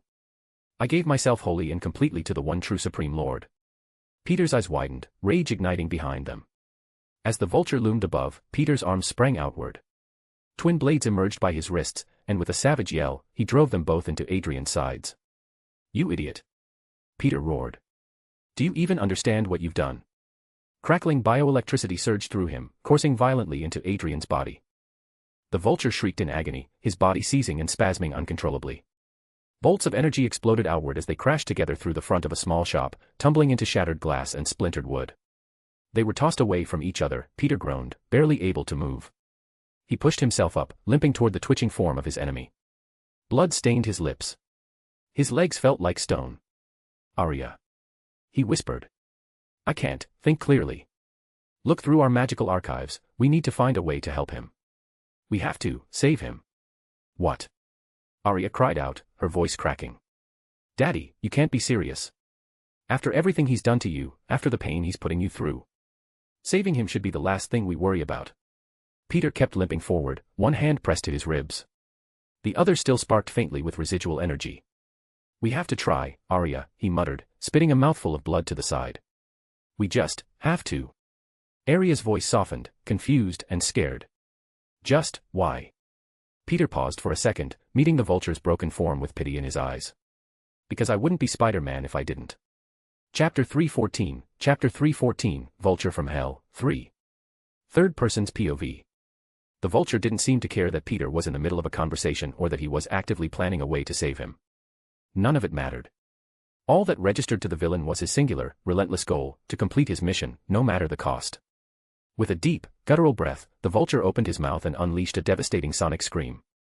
The raw force of the sound tore through the air like a missile, shaking the foundations of the street and uprooting sections of pavement. Windows exploded in the distance. Street signs rattled and tore from their poles. The world around them trembled. Peter's silhouette blurred as he moved, his body shifting instinctively in response. He bolted toward a nearby building, and the Vulture followed without hesitation, wings flapping with a fury that sent gusts of wind in every direction. Peter sprinted straight up the side of the structure, defying gravity, just as another sonic blast chased after him. At the last possible second, Peter flipped off the wall in a blur of motion, narrowly avoiding the concussive wave. He soared across the gap, landing on the rooftop of a neighboring building. The Vulture let out a screech, beating his wings to lift himself into the air. Flames licked the edges of his feathers as he soared higher, keeping his prey within his sights. Meanwhile, Peter's entire body began to crackle violently with an intense surge of blue chi, energy whipping around him in chaotic arcs. Another sonic scream ripped from the Vulture's throat, aimed directly at Peter, but Peter vanished in a blur, the sheer speed of his movement leaving behind a residual shimmer in the air. The Vulture, undeterred, flapped his wings again and took off in pursuit. What followed was a high-speed chase through the heart of New York City. The two tore through the streets with supernatural velocity. Peter ran faster with each step, pushing his body past its limits. The ground beneath him burned as his feet connected, leaving behind blackened scorch marks. He released arcs of electric blue energy with every twist and turn, his weblins helping him navigate the city's tight alleyways and sharp corners with pinpoint precision. Overhead, the Vulture rained destruction from above.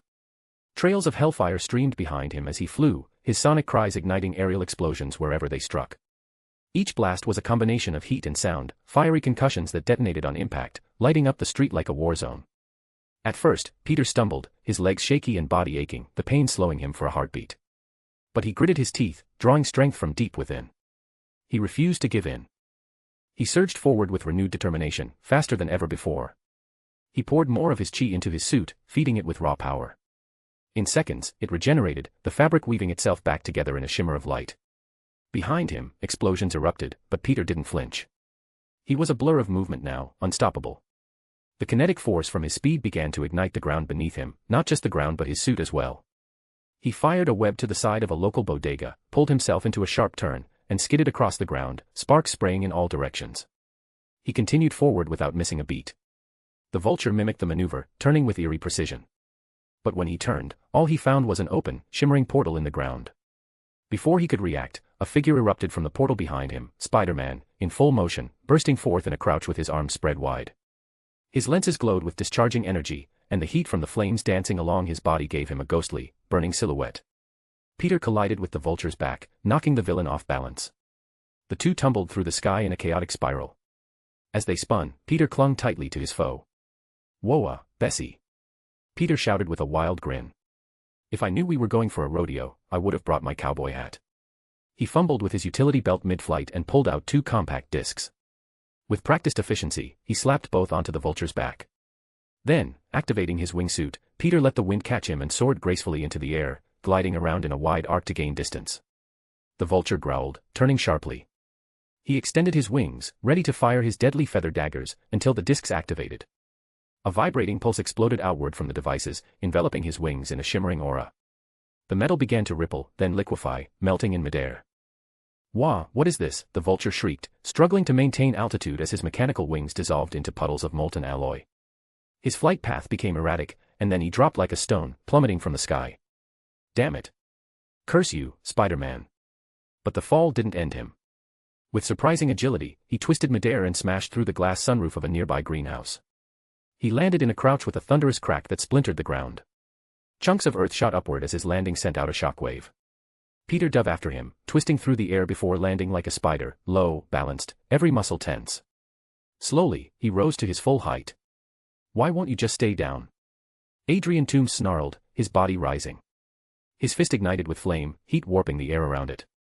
Peter's own hand surged with glowing blue energy, lightning crackling across his knuckles as chi pulsed from within. "Can't you see I'm trying to save you, you stubborn old man?" Both men leaned forward and charged with everything they had. "Then die," the Vulture bellowed. "That's the only way you could ever save me." They collided mid-charge, fists flying in perfect synchronization. Each punch landed squarely on the other's face. The force of the impact whipped their heads to opposite sides, and they each staggered backward from the sheer power of the exchange. Adrian took a step forward and launched another wild punch, but Peter intercepted it cleanly, blocking the strike with one hand before driving his fist straight into Adrian's gut. "I don't think you truly understand the consequences of your actions," Peter shouted, his voice laced with desperation and fury. The Vulture grunted in pain, staggering slightly, but retaliated with a furious swing. Peter ducked under it with practiced reflexes and answered with 2 lightning-fast jabs to Adrian's ribs. Adrian snarled and raised both arms, bringing down an overhead strike with brute force. "I understand perfectly. I don't need a lecture from some goody two-shoes." Peter weaved under the blow and retaliated with an uppercut that snapped Adrian's head back. He followed up with 2 punishing swipes across the older man's face, each blow echoing in the air like gunshots. "Clearly you do," Peter roared, fury breaking through his usual composure. "This is your soul we're talking about. Once it's destroyed or eaten, that's it, your very existence is gone. Nothing left. No afterlife. No reunion. Just nothing." With a snarl, the Vulture surged forward, grabbing both of Peter's arms mid-swing and driving his knee toward Peter's stomach. "I stopped existing the moment they were taken from me," he bellowed, voice hoarse with rage. Chi exploded outward from Peter's suit in response.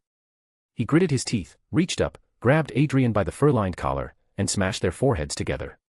The headbutt landed with brutal force, the sound of breaking cartilage ringing out as Adrian's nose shattered. "You still had a hope to see them in the afterlife," Peter screamed, his voice cracking. "But you threw that away for a lie. You fool." Adrian staggered back, clutching his nose as blood gushed from it like a broken pipe. Gritting his teeth, he grabbed the bridge of his nose and forced it back into place with a sickening crack. The pain didn't even slow him. He glared at Peter through swollen eyes and growled low in his throat, his voice dark and threatening. "I do have hope. Hope of seeing them again. And it starts with your death." Peter's eyes widened.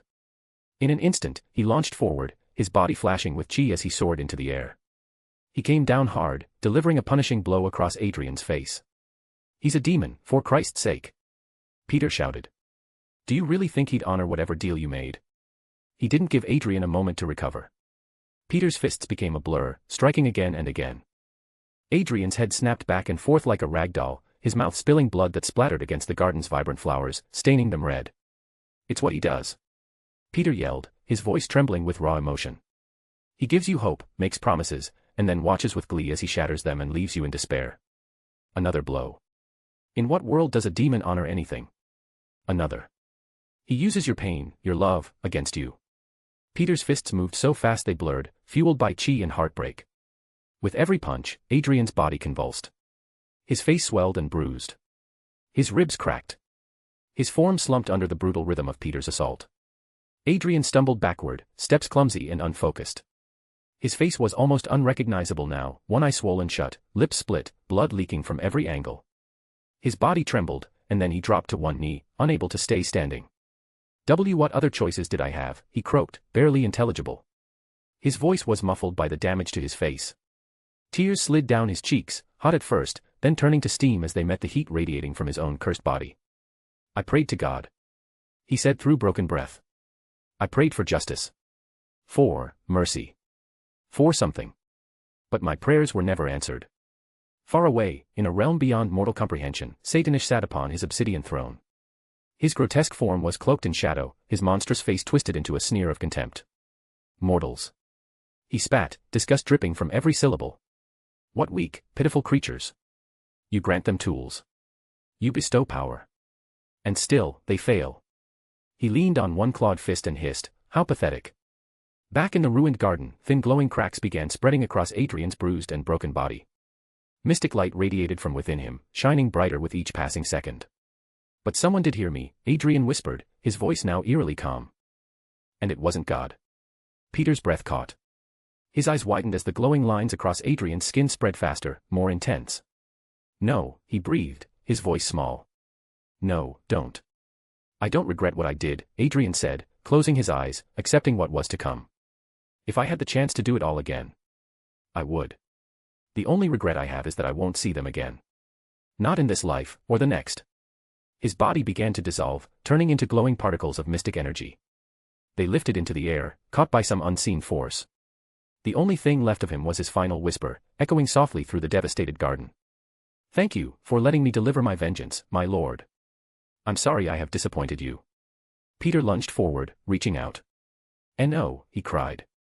But his hands passed straight through the fading particles. He stumbled, tripping forward and collapsing onto one knee where Adrian had just been. Slowly, Peter reached up and pulled off his mask. His hair clung to his forehead, soaked with sweat and blood.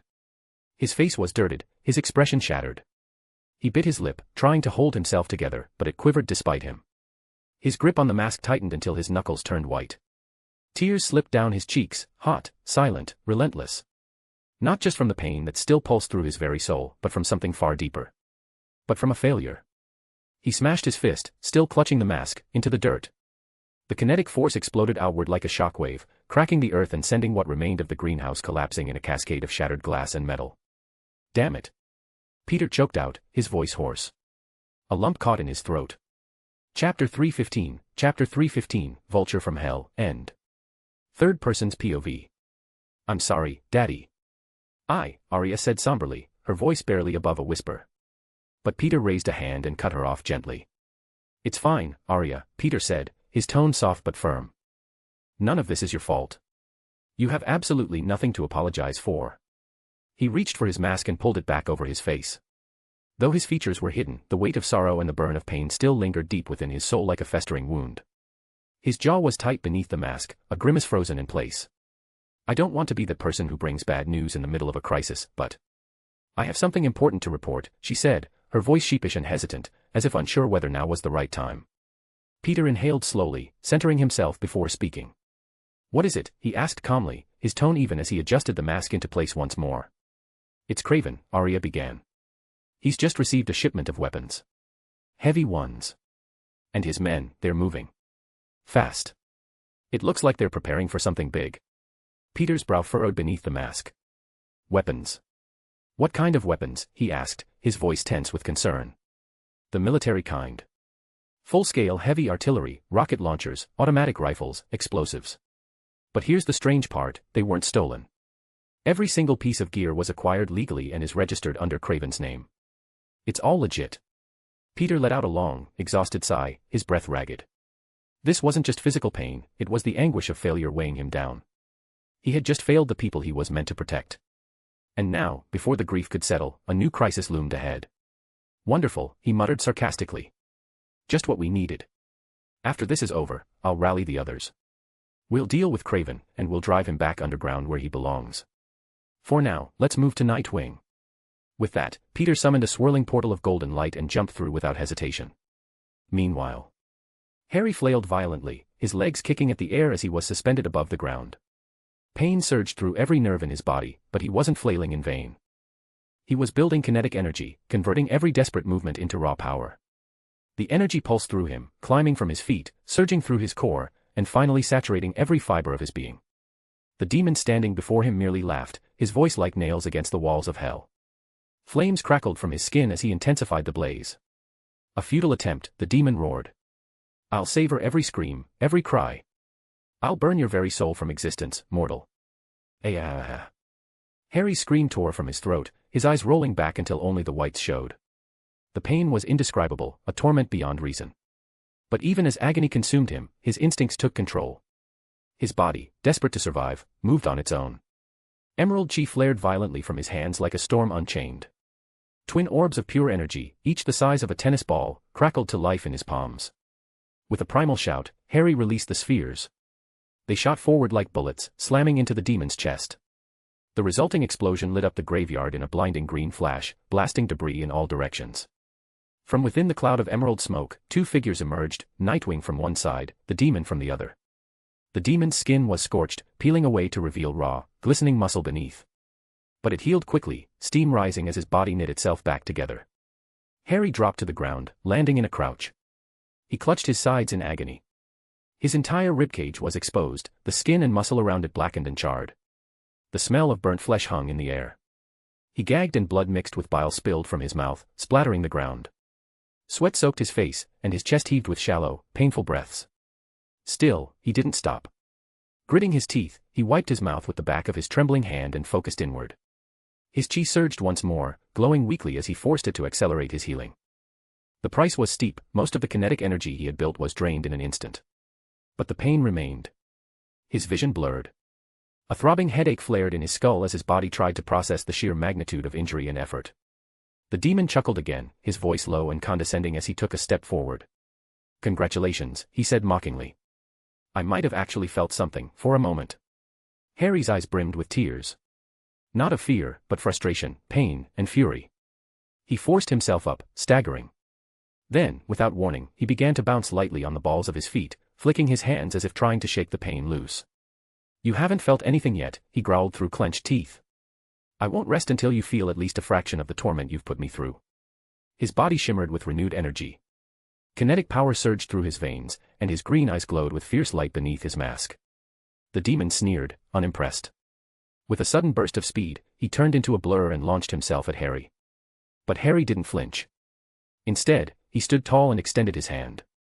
Emerald spheres of crackling chi formed around him in a protective storm. As he pointed, they launched forward in complex spirals, darting like intelligent missiles. The demon cackled, his claws and tail igniting in roaring hellfire. He danced through the air, slashing the orbs apart with explosive force, each detonation lighting up the area around them. The demon's tail whipped toward Harry's face, but before it could strike, Harry caught it midair with one hand. Growling, Harry twisted his body with brutal force and flung the demon like a rag doll, sending him crashing through the graveyard fence with a thunderous boom. Splinters flew. Gravestones shattered. But Harry stood tall, shaking, bleeding, burning, but alive and still fighting. Harry chased after the demon without hesitation, his boots slamming into the ground as he raced forward with raw fury in his veins. The demon twisted in midair, flipping backward before landing in a low crouch. Dirt skidded beneath his clawed feet as he slid to a stop, then charged at Harry with murderous intent. An overhead slash came screaming down, but Harry weaved aside just in time. The two clashed in a brutal flurry of close-quarters combat, feral, unrelenting, and fast. Harry blocked the first strike with his forearm, countered the next with a palm to the demon's jaw, parried the following blow with his elbow, then swatted away a tail swipe that would have gutted him. His movements were fluid, reactive, calculated. Every parry, every impact built kinetic energy within his body, emerald arcs crackling over his skin like controlled lightning. With each movement, he grew faster, more dangerous. But the demon wasn't slowing down either. If anything, he was enjoying this. His monstrous smile widened, fangs gleaming with sadistic glee as he matched Harry strike for strike.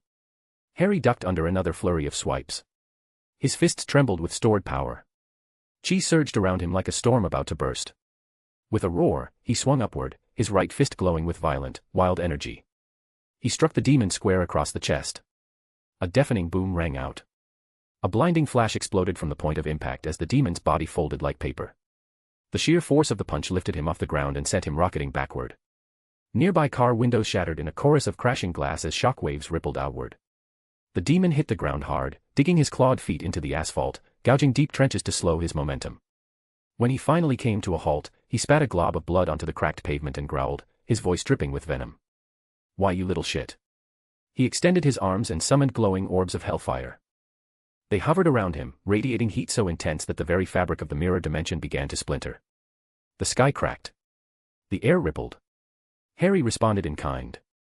Orbs of emerald chi surged into being around him, humming with barely contained power. And then, without warning, both unleashed their volleys. The orbs collided midair. Each impact erupted in a thunderous explosion that shook the very streets. Smoke, fire, and dust filled the battlefield. But Harry didn't wait. He burst through the smoke like a human missile, spinning through the air with a double kick that caught the demon across the face and launched him like a rag doll. The demon smashed into the side of a building, cracking its outer wall. The environment shifted violently as Harry manipulated the mirror dimension. The ground twisted and rotated, the wall the demon crashed into became the new floor, while the road above flipped and stretched into the sky. The demon groaned, embedded into the brick like a broken nail. The structure around him began to shift, bricks morphing and reshaping to trap him in place like a living coffin. From above, Harry came streaking down like a green meteor, legs tucked in tight. And then, impact. He drove his knee straight into the demon's gut. A sickening crunch followed as the demon's body bent grotesquely. Blood exploded from his mouth as the two smashed through the brick wall and tumbled into the office building beyond, crashing through floors, desks, and concrete pillars. The demon howled and slashed at Harry mid-fall, his fire claws carving a diagonal line across Harry's chest. Sparks flew as fabric tore and blood sprayed. Harry growled through the pain and responded with a barrage of wild punches, each one smashing into the demon's face with furious strength. They burst through the other side of the building, flying into the open night sky before crashing into yet another wall that acted as the ground. They rolled violently, crashing and tumbling like brawling titans, until finally breaking apart, both landing hard. They lay there for a moment, breathing heavily, bruised, bloodied, each barely able to move. Slowly, both began to rise again. But before the fight could resume, a whooshing sound cut through the air. The demon looked up. Spider-Man dropped from above like lightning, landing perfectly on the demon's shoulders, his weight collapsing the creature slightly under him. Just dropping in. Don't mind me, Peter quipped. Before the demon could react, Peter pressed both fists to the sides of his head. A sharp SHTNK sounded as twin metal claws sprang from Peter's wrists, stabbing out on either side of the demon's face. Tonight's special, Peter said with a savage grin, fried demon shish kebab. Electricity exploded from Peter's body, blue arcs crackling and dancing along his limbs and into the metal claws. The current surged like a thunderstorm made flesh. The demon screamed in agony. Aya! Electric bolts wrapped around them both, flashing so brightly that the entire rooftop glowed with blinding light. The demon convulsed violently, his skeletal frame visible beneath his flesh as the energy coursed through him. The very air around them pulsed with power. The demon's roars became gurgles. His body began to deteriorate, layer by layer, disintegrating into charred ash. His skin, muscle, and bone all burned away until nothing remained but smoking embers. Peter floated gently back to the ground, his boots touching down silently amid the dying sparks. The mirror dimension stabilized around them. Silence settled like a blanket.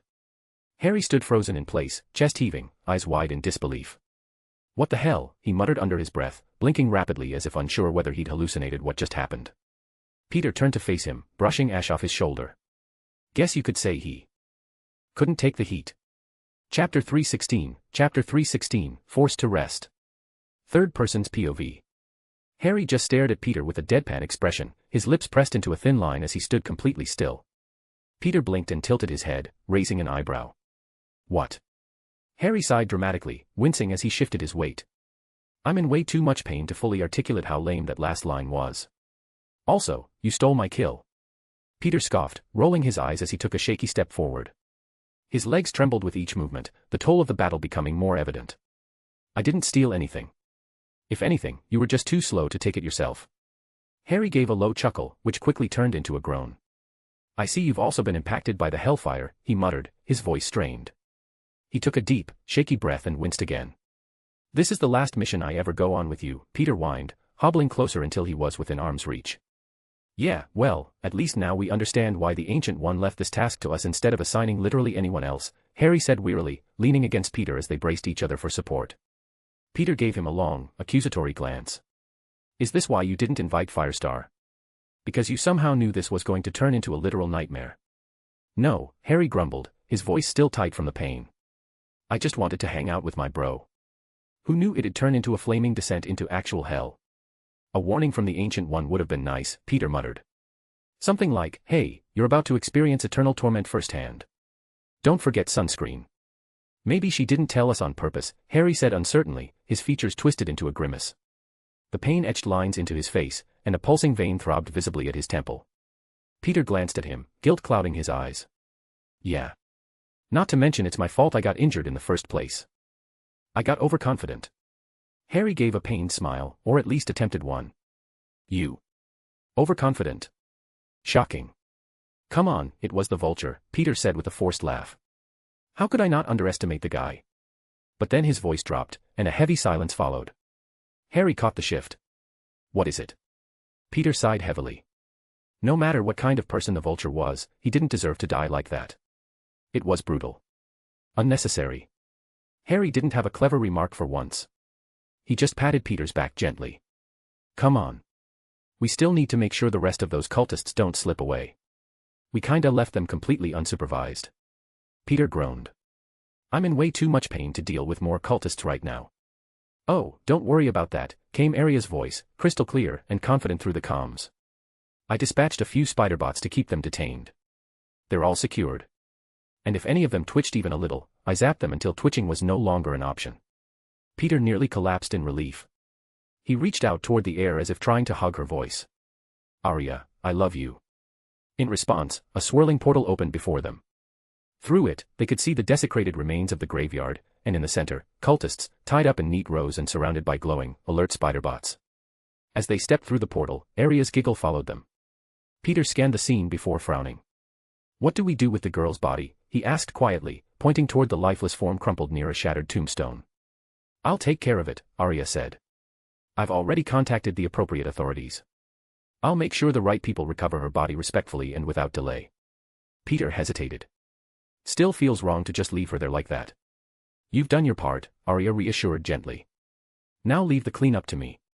That's what I'm here for, remember. Not to mention everyone is waiting for you with the Ancient One. Wait, what do you mean everyone is with the Ancient One? Harry suddenly asked, a look of disbelief crossing his face. I contacted them right after you finished the fight, Arya replied matter-of-factly. Told them what happened. They're already at the sanctum waiting. Damn it, both Peter and Harry muttered in perfect sync. Fine.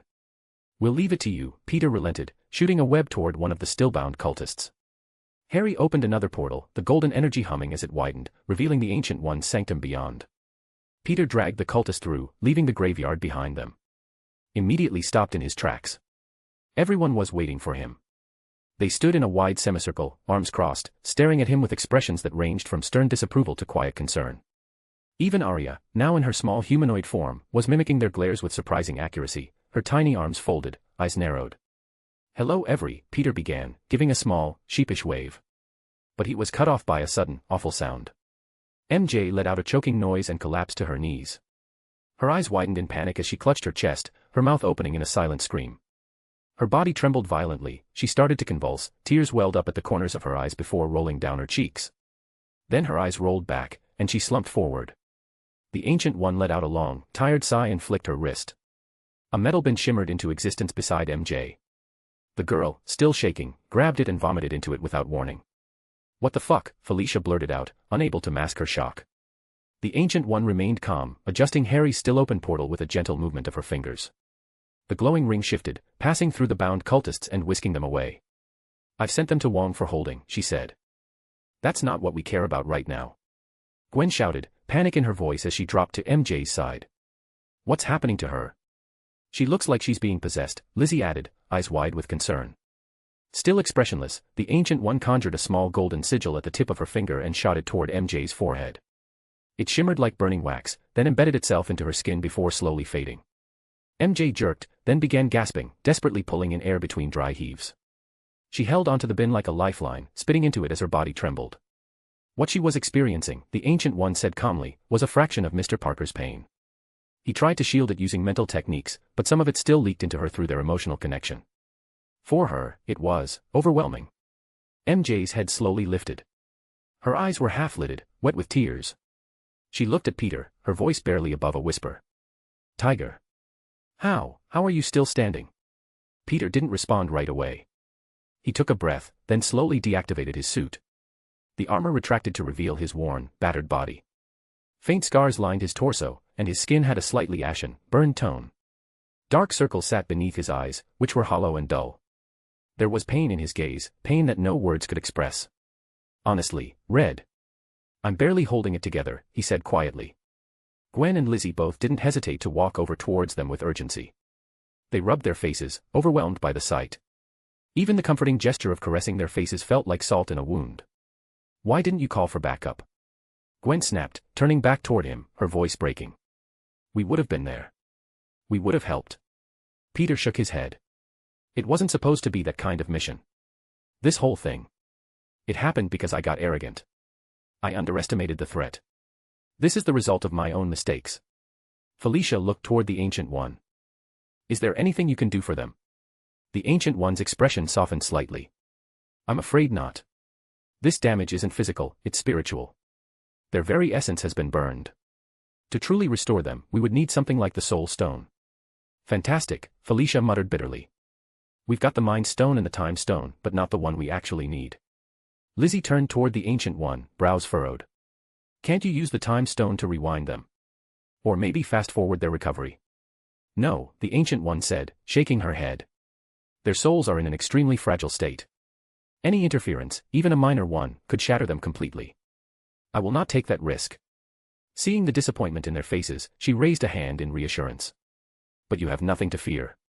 It will heal, just slowly. Hellfire is one of the most dangerous mystic flames, but it's also deeply judgmental. It burns the wicked more than the pure. The fact that they survived with their souls intact is proof of their inner strength. In truth, they were lucky. Peter raised a hand weakly. So, Doc, give it to me straight. How long do I have left? The Ancient One rolled her eyes. You're not dying, Mr. Parker. Stop being so dramatic. You just need to rest. A week should suffice. We have to suffer like this for a week. Harry exclaimed in disbelief, OH-man, just kill me now and we have to deal with Craven. Absolutely not. Gwen said with a serious expression, you will be resting. Baby, as much as I love you, Peter began. But he didn't get to finish. Gwen put a finger over his lip. If you truly loved me as much as you say you do, you'd rest. I know you have your pride, Peter, thinking you need to take care of everything yourself, but you keep on forgetting you have us with you for a reason. We didn't choose this path just to sit on the sidelines and solve minor crimes here and there. We're not your cheerleaders. Preach, sister. Felicia exclaimed as a background character. Peter didn't really know how to retort and just said, but this is Craven we're talking about. There's also the Fantastic Four, who we can ask for assistance. When one of us is injured and needs rest, you can rest assured that everyone else is taking care of everything that needs to be done. So when I say you're going to rest, that means you're going to rest. Do I make myself clear? Peter sighed as his head dropped. God, you're so unbelievably attractive when you order me around. The Ancient One merely facepalm. Fine. I'll rest, so I'm leaving Craven to you guys, but be warned. It seems he's preparing for war. Peter said with a serious expression. Gwen nodded, just leave it to us. A few minutes later. After everything was over and Peter was ordered to rest, he just couldn't sit still. He was in too much pain and had too much in his mind to quiet his thoughts. So he decided to take a little walk and clear his head. Peter chose to rest by himself with no one around. He just walked casually through a park, his mind still replaying the scene of the Vulture, constantly wondering what difference he could have made. Peter sat down on a bench. As kids in front of him ran around playing with each, he stared at the pond and watched as the water rippled in the wind. He was leaning forwards, his arms over his knees, his mind deep in thought. I should have used astral projection and then maybe I could have saved his soul. Or maybe I could have done a better and thorough search of all of my rogues. If I knew the Vulture was faking his death, I could have stopped him from delving into the occult and his soul wouldn't have gotten. There can't be a repeat. I have to be more methodical about this. Peter had his fist clenched, his eyes narrowed. You know, Peter, I thought those girls of yours told you to rest, not to keep planning your next steps. That is not resting, my boy. Peter paused as he saw an ice cream cone before his eyes. Peter blinked repeatedly as he slowly turned his head. He hadn't felt anyone walk right by him. He knew he was in great pain, but that didn't mean he was unguarded. His spider senses didn't pick up anyone, and they still don't. Not to mention, it sounded like the voice knew what Peter was thinking. Peter's eyes nearly popped straight out of his face, his breathing hitched, as his mouth slowly hung open. And beside him was none other than Stan fucking Lee. Chapter 317, Chapter 317, TOAA. Third person's POV. What, why, how, Peter whimpered, his voice cracking toward the end. His mouth opened and closed repeatedly, making him look like a fish out of water struggling to understand what was happening. In front of him, Stan Lee stood with a nonchalant expression, holding out an ice cream cone in one hand. He gave Peter a small motion with his wrist. Well, are you just going to stand there and stare at me, he said, or are you going to take the ice cream before it melts all over my hand? Oh. Sorry. Peter blurted out, snapping out of his daze. He hurriedly reached out and took the cone from him, glancing down at the creamy treat with confusion still etched all over his face. Stan didn't say anything further. He simply sat down next to Peter with a content sigh, licking his own cone as if this were the most normal thing in the world. The two of them sat there, side by side on the park bench in silence, while the warm breeze stirred around them. Peter hesitated, then gave his ice cream a small, cautious lick. His mind, however, was anything but calm. It was a swirling storm of questions, his thoughts racing faster than he could process them. After what felt like an eternity of silence, Peter finally found his voice. Am I in trouble? He asked, his tone uncertain and wary, as though afraid of what the answer might be. Stan turned to him with a grin that was equal parts mischievous and amused. Why would you think you're in trouble? He asked, chuckling lightly. Have you done something that would get you in trouble with me? Peter glanced around the area. He subtly closed off every connection to Arya, to anything that might be watching or listening. He wanted to be sure, absolutely certain, it was just the two of them. Then, quieter now, he said, I don't really belong here, do I? Stan Lee burst into laughter, savoring his ice cream between chuckles. Tell me something, Peter. Do you view this world, this life, as your home? Of course I do, Peter answered instantly, without the slightest hesitation. Then what makes you think you don't belong here? Stan asked, looking at him with kind eyes and a knowing smile. Is it because of the life you had before this one? Do you think that somehow makes you alien to this world? Let me tell you something, kid, reincarnation into a world not your own isn't exactly some unheard of phenomenon these days. He leaned back on the bench with an air of ease. In fact, I'd say it's becoming increasingly common. Did you know there's even a universe out there where someone reincarnated as Tony Stark in an anime world? Peter let out a short, surprised laugh at that mental image. That sounds interesting. I guess hearing it from you makes me feel better, or should I be concerned instead, he added, his face scrunching in uncertainty. Take it however you want, Stan replied, shrugging casually. Another lull in the conversation passed, quiet but comfortable. Then Peter shifted slightly and gave Stan a more serious, almost nervous look. Can I ask, are you like, Stan Lee? Or more like the one above all, Stan Lee? Stan's expression didn't change, but his eyes flickered, just for a second, with a golden, divine glow that shimmered like sunlight on water. Peter froze. Oh my God. Oh my actual God. He whispered, eyes wide.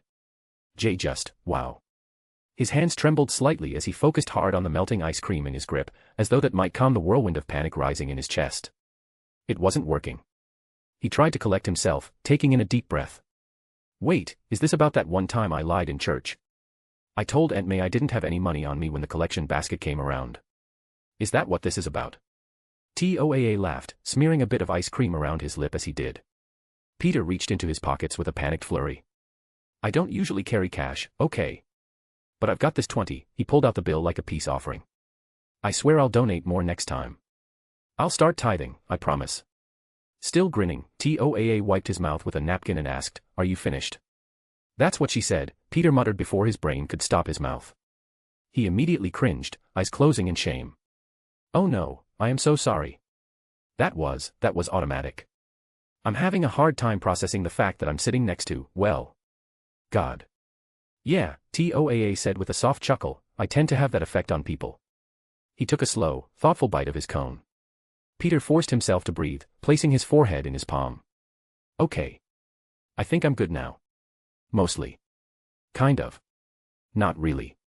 He glanced over at Toaa and asked with a note of sincerity, can I ask one more thing? Go ahead. Why did you drop by? I mean, I doubt I'm that interesting. It's not like I'm some pivotal multiversal anomaly or a cosmic threat or anything, right? I don't think you would need my help for some cosmic multiversal threat, right? After all, I'm just me. Friendly neighborhood Spider-Man. Toaa stared straight ahead, ice cream in hand, before replying casually, well, first off, you're very weak. So no, I don't need your help with multiversal threats. Thanks, Peter muttered with a dry glare. Way to boost a guy's self-esteem. Believe it or not, Toaa said, brushing away the last bit of ice cream from his lips with the back of his hand, being that strong isn't all it's cracked up to be. As you've come to understand, with greater power comes even greater responsibilities. And with those responsibilities, the little things, the people, the moments, the details that make life meaningful, tend to slip through your fingers if you're not careful. Peter's eyes dropped to his hands as he quietly nodded. There was a quiet weight behind those words, something that resonated deeply with him. Well, Toaa continued, a slight smile tugging at his lips, to actually answer your question, you fascinate me. Peter blinked. Wait, me? Really? Indeed, Toaa said, gesturing loosely with his empty cone. Out of all the reincarnators I've seen pop up throughout the multiverse, you're one of the more interesting cases. Peter tilted his head. How so? You possess meta-knowledge. You were granted the kind of insight most people would kill for. With your knowledge, by now, you could have risen to impossible heights. You could be exploring alien worlds, fighting cosmic entities, collecting all 6 infinity stones and rewriting reality in your image. But instead, the most you've done is grow from a street-level vigilante to someone operating at a large city, maybe low-country, level. Modest by multiversal standards. Peter scratched his cheek sheepishly, a sheepish smile forming. I guess you could say it ties back to what you said earlier. I like looking after the little guys. With more power comes more responsibility, yeah, but also more distance. The more powerful you get, the less in touch you become with the lives of the ordinary people. I'm not power hungry. I'm not out here chasing every opportunity to grow stronger just for the sake of it. As long as I have the strength to protect the people of this planet, my home, that's more than enough for me. I don't need to become a god or some cosmic level entity. I just want to keep being a hero. That's enough. I'd be content with that.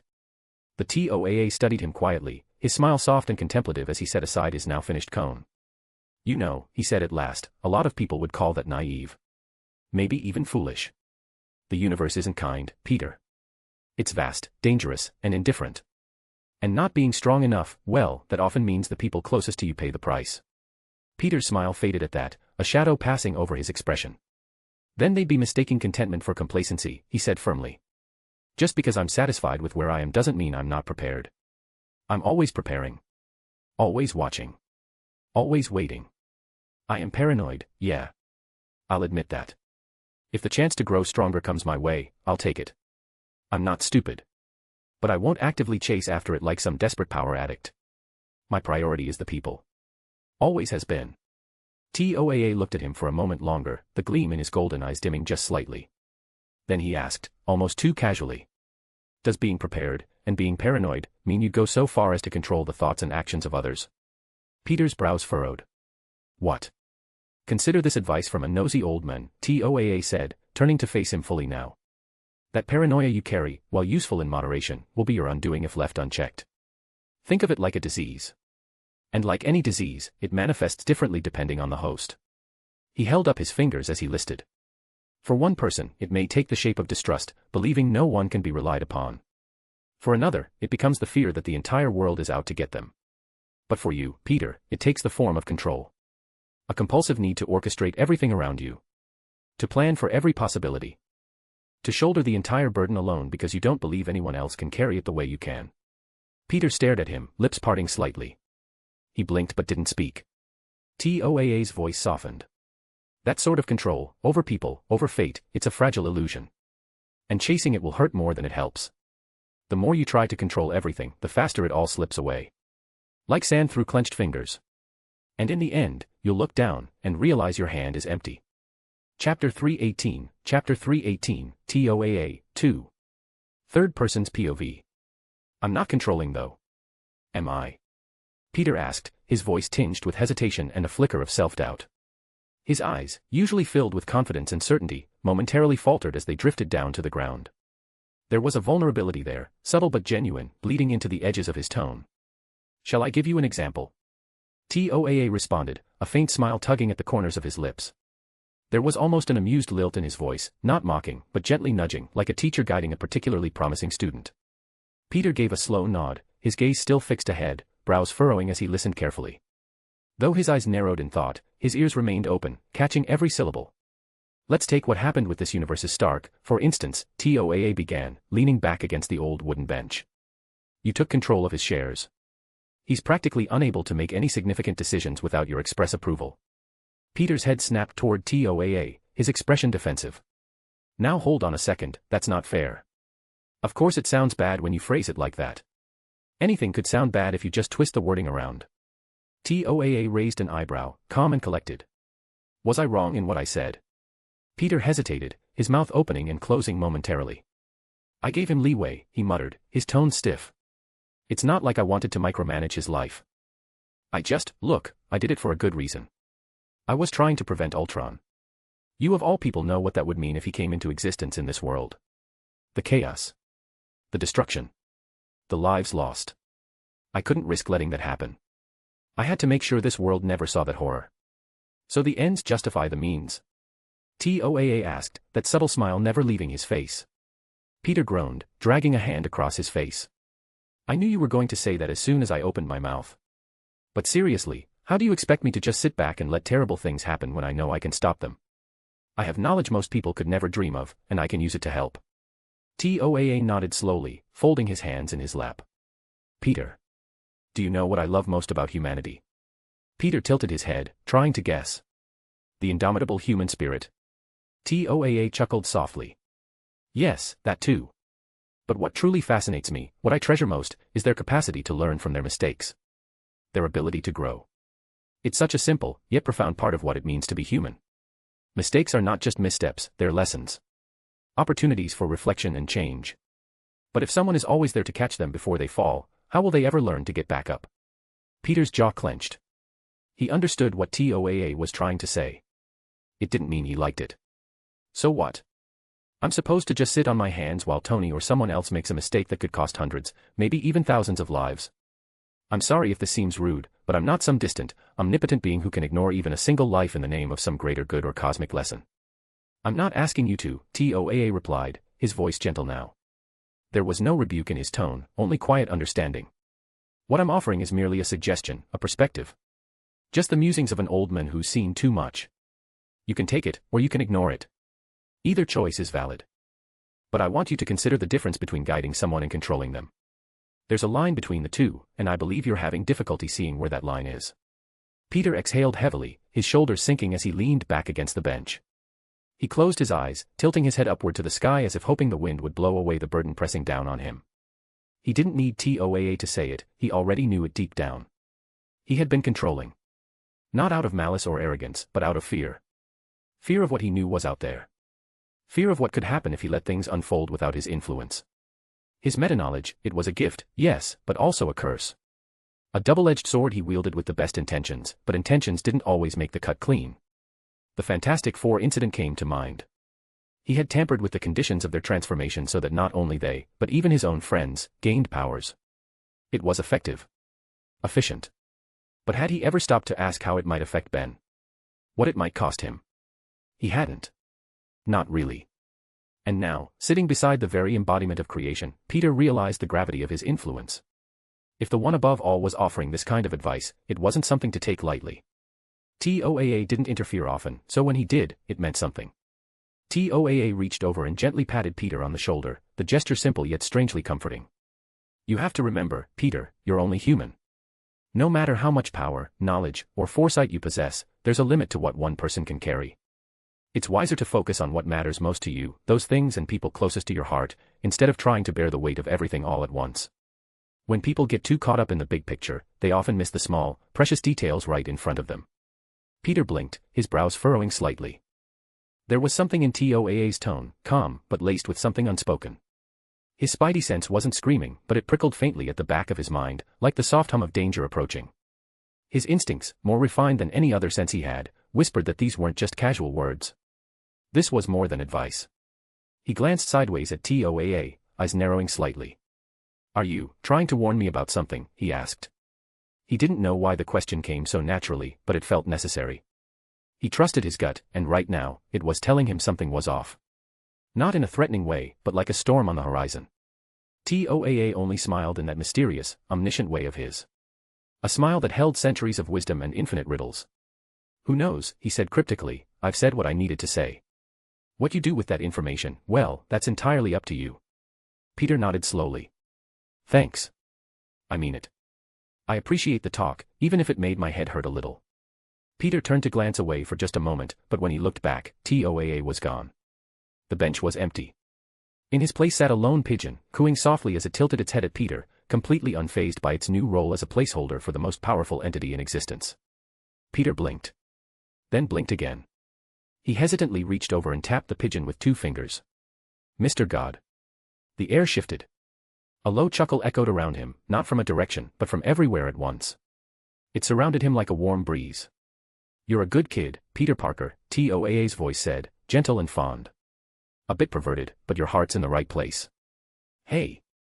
Peter exclaimed in mock offense, cheeks flushing with embarrassment. Come on, I'm not that bad. The voice chuckled again, full of amusement and warmth. I'll be keeping an eye on you. I have high expectations for the hero you're becoming. And the man you'll one day be. Peter rubbed the back of his neck, flustered but touched. Geez, Mr. God, if I knew you were such a big fan, I'd have given you an autograph. A faint scoff echoed across the sky, followed by silence. Peter felt it, the sudden shift in atmosphere. His instincts calmed, the lingering pressure lifted from his shoulders. He exhaled deeply, letting out a breath he hadn't realized he'd been holding. The conversation had been heavy, introspective. And then his eyes snapped open, spidey sense flaring again, only this time, with absolute clarity. His head turned sharply toward the nearby pond. A small splash. A cry for help. A child had fallen in, no older than 6, and was flailing wildly, clearly unable to swim. His tiny arms splashed at the surface, mouth gasping just above the waterline. Peter didn't hesitate. In one fluid motion, he bolted toward the water and dove headfirst into the pond, the coldness biting through his clothes instantly. His arms cut through the water like blades as he surged forward, grabbing the child and pulling him up to safety. The kid coughed and sputtered in his arms, but he was alive. Safe. Soaked and panting, Peter sat back on the grass, holding the trembling child close until his parents came running. Above them, the clouds parted. High in the sky, for the briefest of moments, the face of the one above all shimmered through the heavens, vast, celestial, almost painted in starlight. His lips curled into a quiet, knowing smile as he watched from afar, the image flickering like a dream before fading back into the endless blue sky. Chapter 319, Craven's War, 1. Third person's POV. Peter stepped out of the park, peeling the soaked fabric of his shirt away from his skin, which clung stubbornly to him after his impromptu dive into the pond. His sneakers squished with every step, and his socks were thoroughly drenched, a fact that made him grimace as he trudged forward. He slicked his dripping hair back with a hand, water trailing down the back of his neck as he let out a deep, weary sigh. Reaching into his pocket, he pulled out his phone, grateful that it was waterproof, and mentally reconnected with Arya. Her voice came through almost immediately, calm and monotone, but clearly tinged with irritation. What was that? Peter arched a brow, feigning ignorance as he simultaneously retrieved his keys and soggy wallet. What was what? Don't play dumb with me, Arya shot back, her voice now layered with a hint of hurt. Why did you cut me off earlier? You disconnected me without warning. What was that for? Arya was the definition of a clingy daughter, she never wants to feel disconnected from Peter. Peter scratched the back of his neck, eyes drifting down to his soaked shoes with a small grimace. Oh, that. I was conversing with God. There was a long pause. Though she remained silent, Peter could practically picture the unimpressed, deadpan expression she would have given him. The mental image made him chuckle faintly. God, she finally asked, skepticism thick in her tone. Since when have you ever been religious? Look, if you don't want to tell me what happened, just say it's classified or not for me to know. Don't lie to me. I don't appreciate being fed nonsense. Peter rolled his eyes with a smirk, so sassy she must get it from her mother. Arya, you and I both know your analytical skills would catch me in a lie before I even finished telling it. Besides, you also know I've always tried to be honest with my family, and that's also including you. So trust me when I say this, I was, in fact, talking to God. Arya went quiet again, though her tone turned more inquisitive. Okay. I'm just going to ask, when you say, talking to God, are we talking about some metaphorical prayer moment, or are you being literal here? And if it's the latter, which God exactly? Are we talking Greek, Norse, Egyptian? Was he like Thor or? Peter chuckled, shaking his head as he discreetly activated a magic spell to dry himself off. To avoid looking crazy in public, he held the phone up to his ear like he was on a regular call. One-on-one, he answered casually. And no, he's not from any known mythology. He's not like Thor or Zeus. Think bigger. Think, the creator. The being who made the entire multiverse. All of reality. Everything. There was a brief pause before Arya blurted out. What the F? Language, young lady, Peter interjected just as his phone began to ring. Frowning, he pulled it away from his ear and saw the caller ID belonged to Harry. Answering, he brought the phone up with a smirk.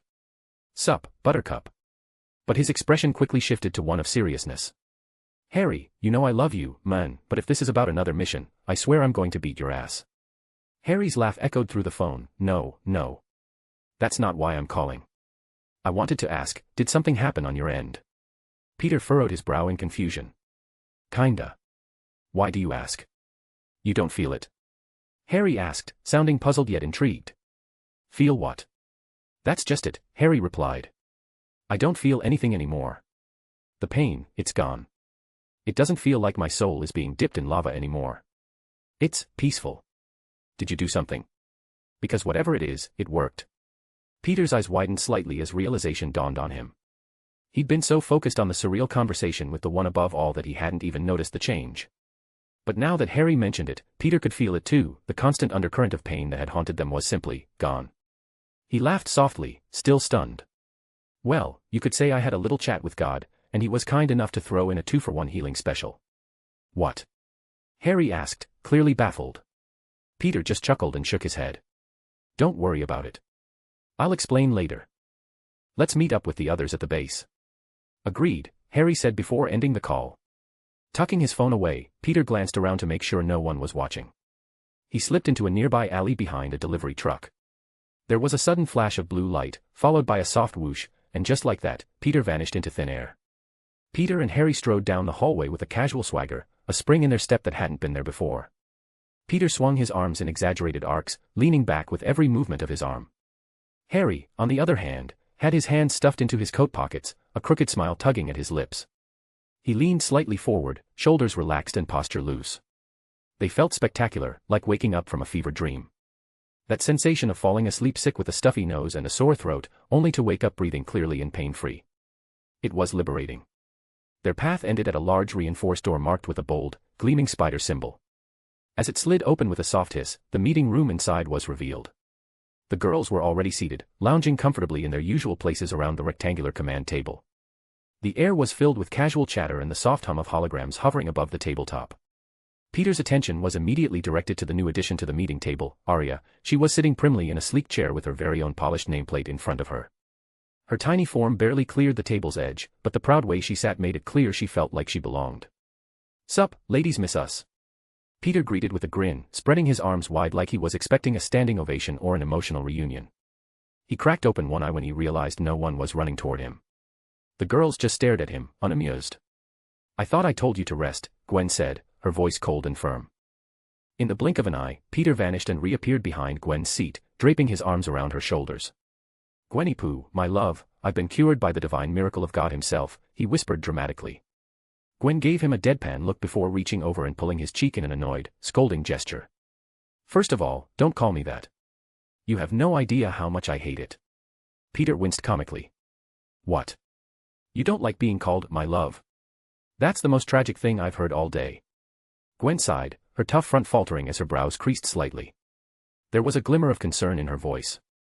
"Why won't you listen to me? I told you to rest. We all did. I thought we agreed you were going to take time to recover." Peter softened at that. He leaned in and placed a gentle kiss on her cheek, making her flinch with one closed eye at the affection. "There's no need anymore. Not for rest, not for worry," he said gently. "Harry and we've been healed." Gwen blinked, searching his face. She peered into his eyes, the same hazelnut brown eyes she'd fallen in love with. Only now, something was different. The pain that had been haunting them was gone. The hollow weight behind his gaze, it had vanished. His gaze was clear and bright. "Wait, seriously?" Gwen asked, blinking in disbelief. "How?" "The Ancient One said the only way to remove your affliction was with the Soul Stone. Unless you found one in the last half hour, I don't see how that's even possible." Peter gave her a quick kiss on the lips, then slid into his seat with a satisfied sigh. Harry followed suit, leaning over to plant a kiss on Liz's temple before settling across from his own nameplate. Then, unexpectedly, Arya raised a hand. "Father said he met with the creator of the universe," she declared, her expression blank yet confident. "Or more accurately, the creator of existence itself. And honestly, I don't think he's lying." All eyes turned sharply toward Peter. Peter, in response, flashed a pair of peace signs and puckered his lips in mock innocence. "I'm God's favorite angel." Felicia blinked and tilted her head, clearly trying to decide if she'd misheard. "Wait, is she being serious?" Peter gave a sheepish laugh and rubbed the back of his neck. "Yeah. I kinda had a conversation with the literal architect of reality. It was enlightening. A bit terrifying too. But he, helped me, I think. I didn't even realize until Harry pointed it out." The room fell silent. They were used to Peter cracking jokes and exaggerating. But this wasn't one of those moments. They could all tell, he wasn't lying. Not this time. And that made the silence even heavier. For a brief moment, they all sat there processing what he'd said, the same way Peter had needed time earlier to process what had happened to him. It was a lot to take in. Peter exhaled slowly and leaned forward, his fingers steepled together atop the table. His usual grin was gone, replaced by a focused intensity that signaled the shift from personal matters to business.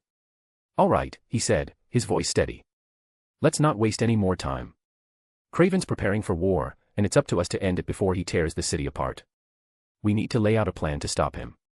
Fast, efficient, and with as few casualties as possible." The room snapped into focus. They could discuss Peter meeting literal God later. Chapter 320, Craven's War, 2.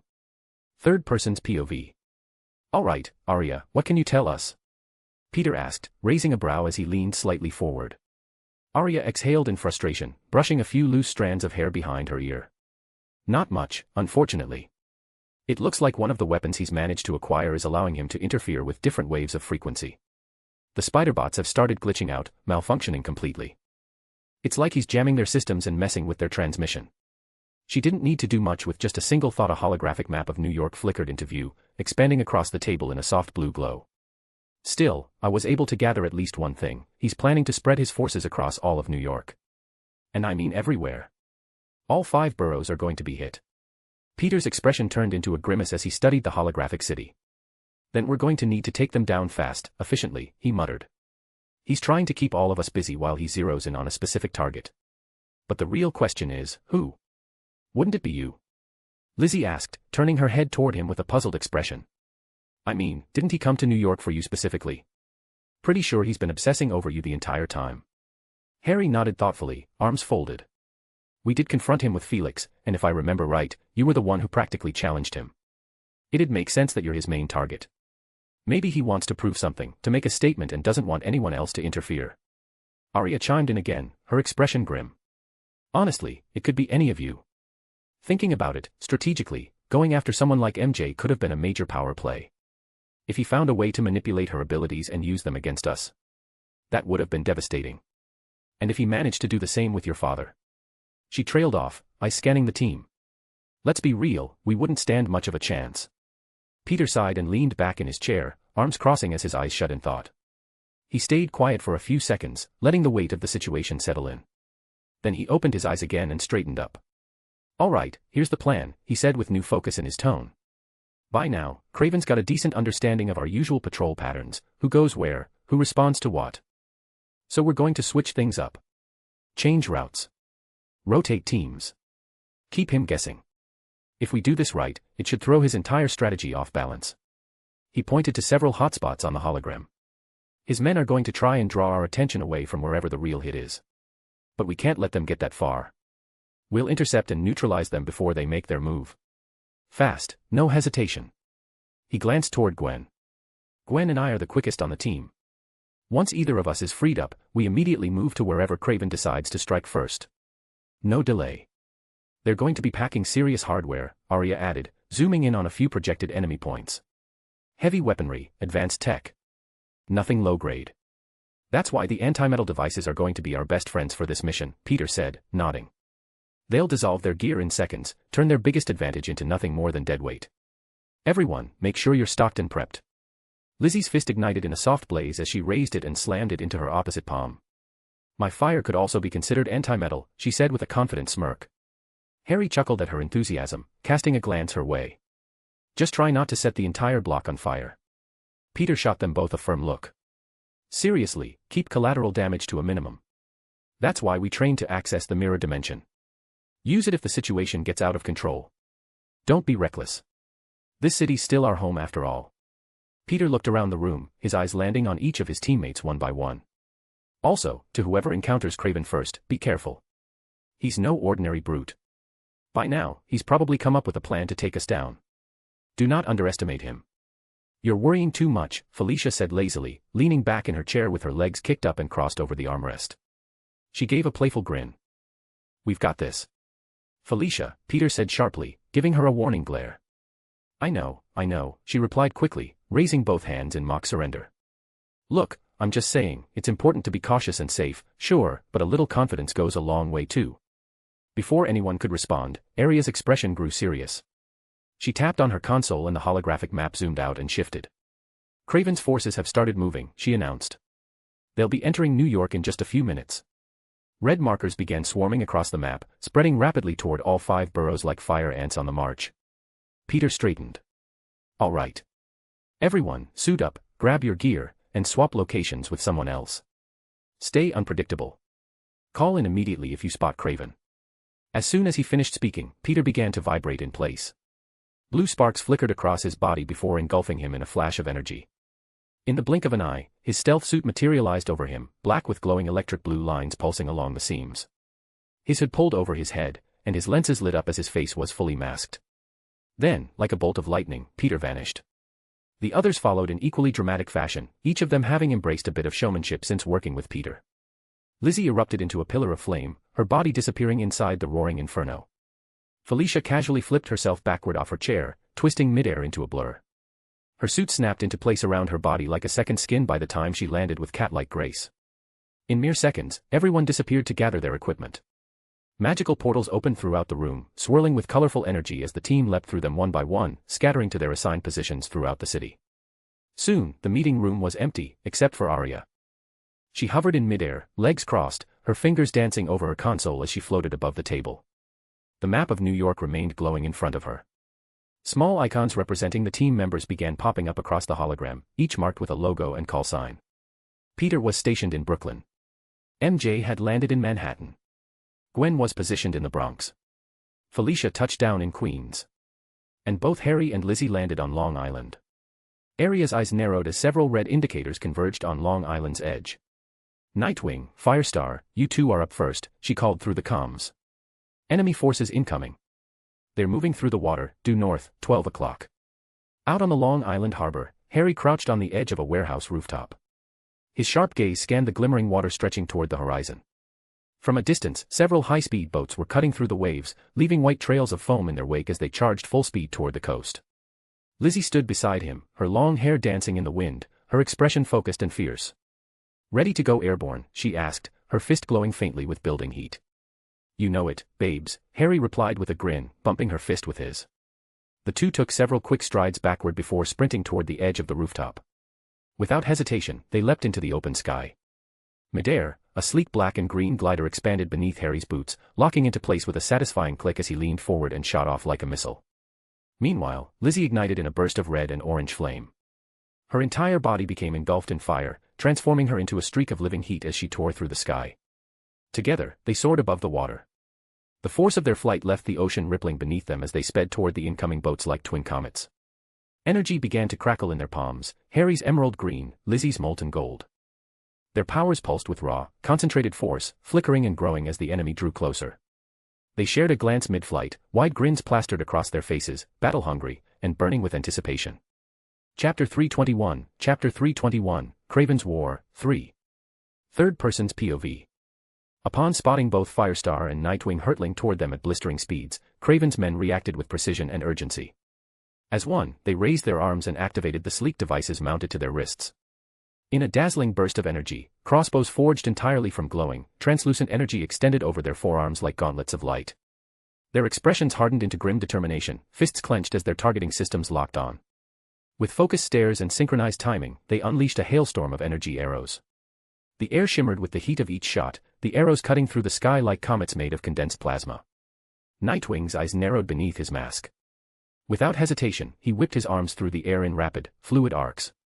From his palms, orbs of swirling, crackling chi energy erupted out. Each orb intercepted a volley of incoming arrows, colliding midair and detonating in brilliant flashes that echoed like fireworks. The relentless, flowing motion of his limbs wasn't just for show, it was tactical, building back kinetic energy that he had lost and mixed back with his chi. Beside him, Firestar let out a scoffing breath before gliding one hand forward, casting a radiant blaze of fire and heat. A spiraling barrier of flames erupted from her position, sweeping forward like a tidal wave of inferno.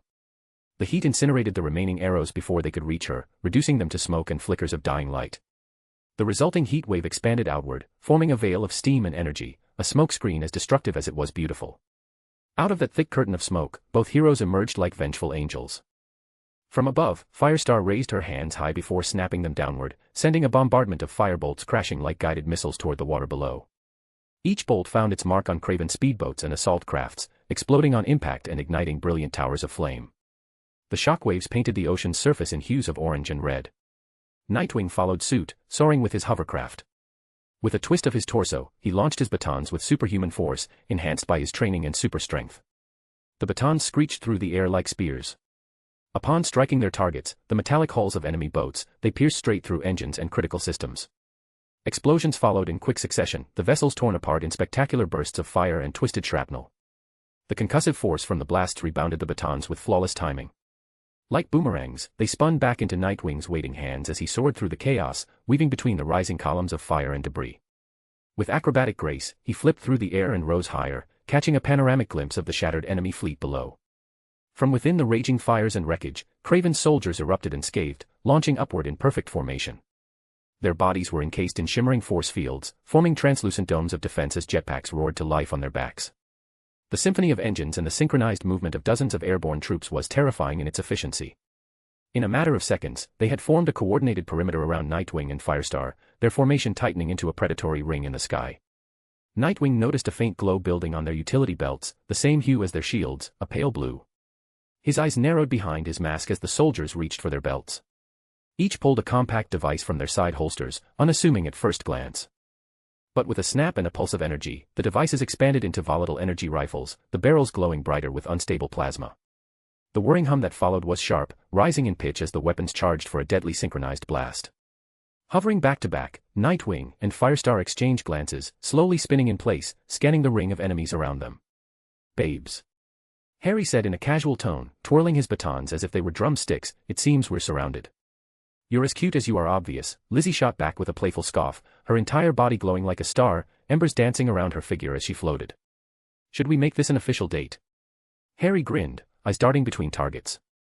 Lizzie flashed a smirk over her shoulder. "I thought it already was." Harry laughed, the sound filled with unshakable confidence.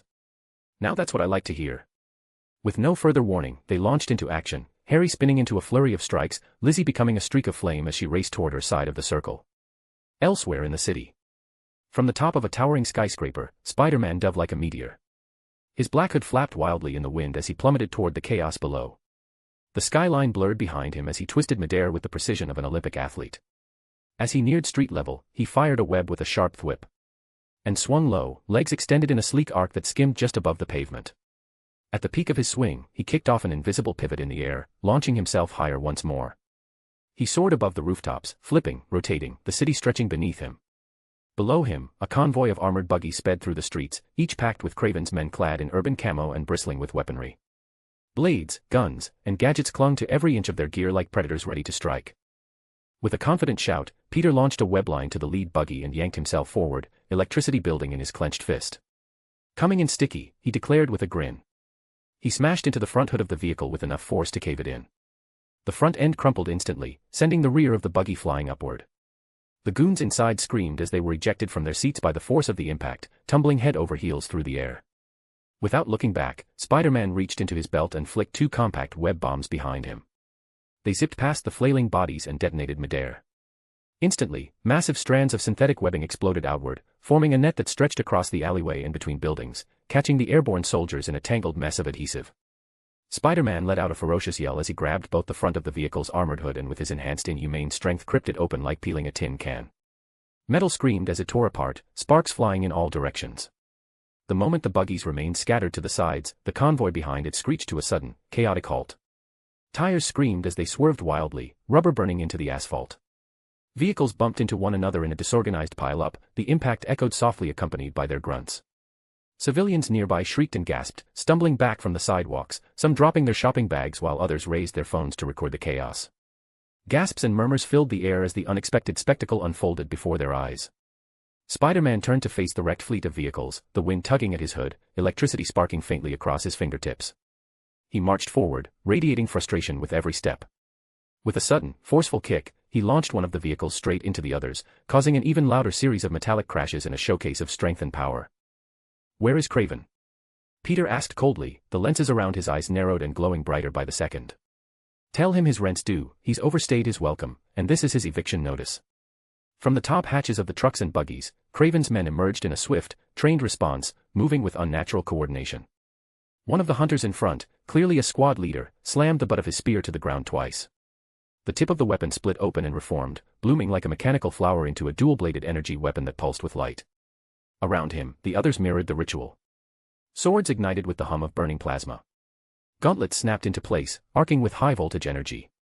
Even their armor shifted, tightening, reshaping into something far more battle-ready than what they'd worn moments ago. Peter tilted his head and scoffed under his mask. "Fancy toys. Who's your toy maker?" The hunters didn't laugh. They charged. Peter groaned exaggeratedly. He glanced at the bystanders now completely absorbed in the moment, phones raised, eyes wide. They were right in the blast radius if things went south. "Sorry, ladies and gentlemen," Spider-Man said, his lenses closing as if he was smiling towards them in a reassuring manner. "This performance doesn't come with a live audience." With a sudden stomp, he triggered a shockwave that pulsed out across the ground in the form liquid glass. The transparent wave rolled across the sidewalk, rippling reality itself. In an instant, a dome of refracted light rose around the combat zone. Due to his control, only Kraven's men, himself, and a handful of wrecked vehicles inside were pulled inside the different dimension.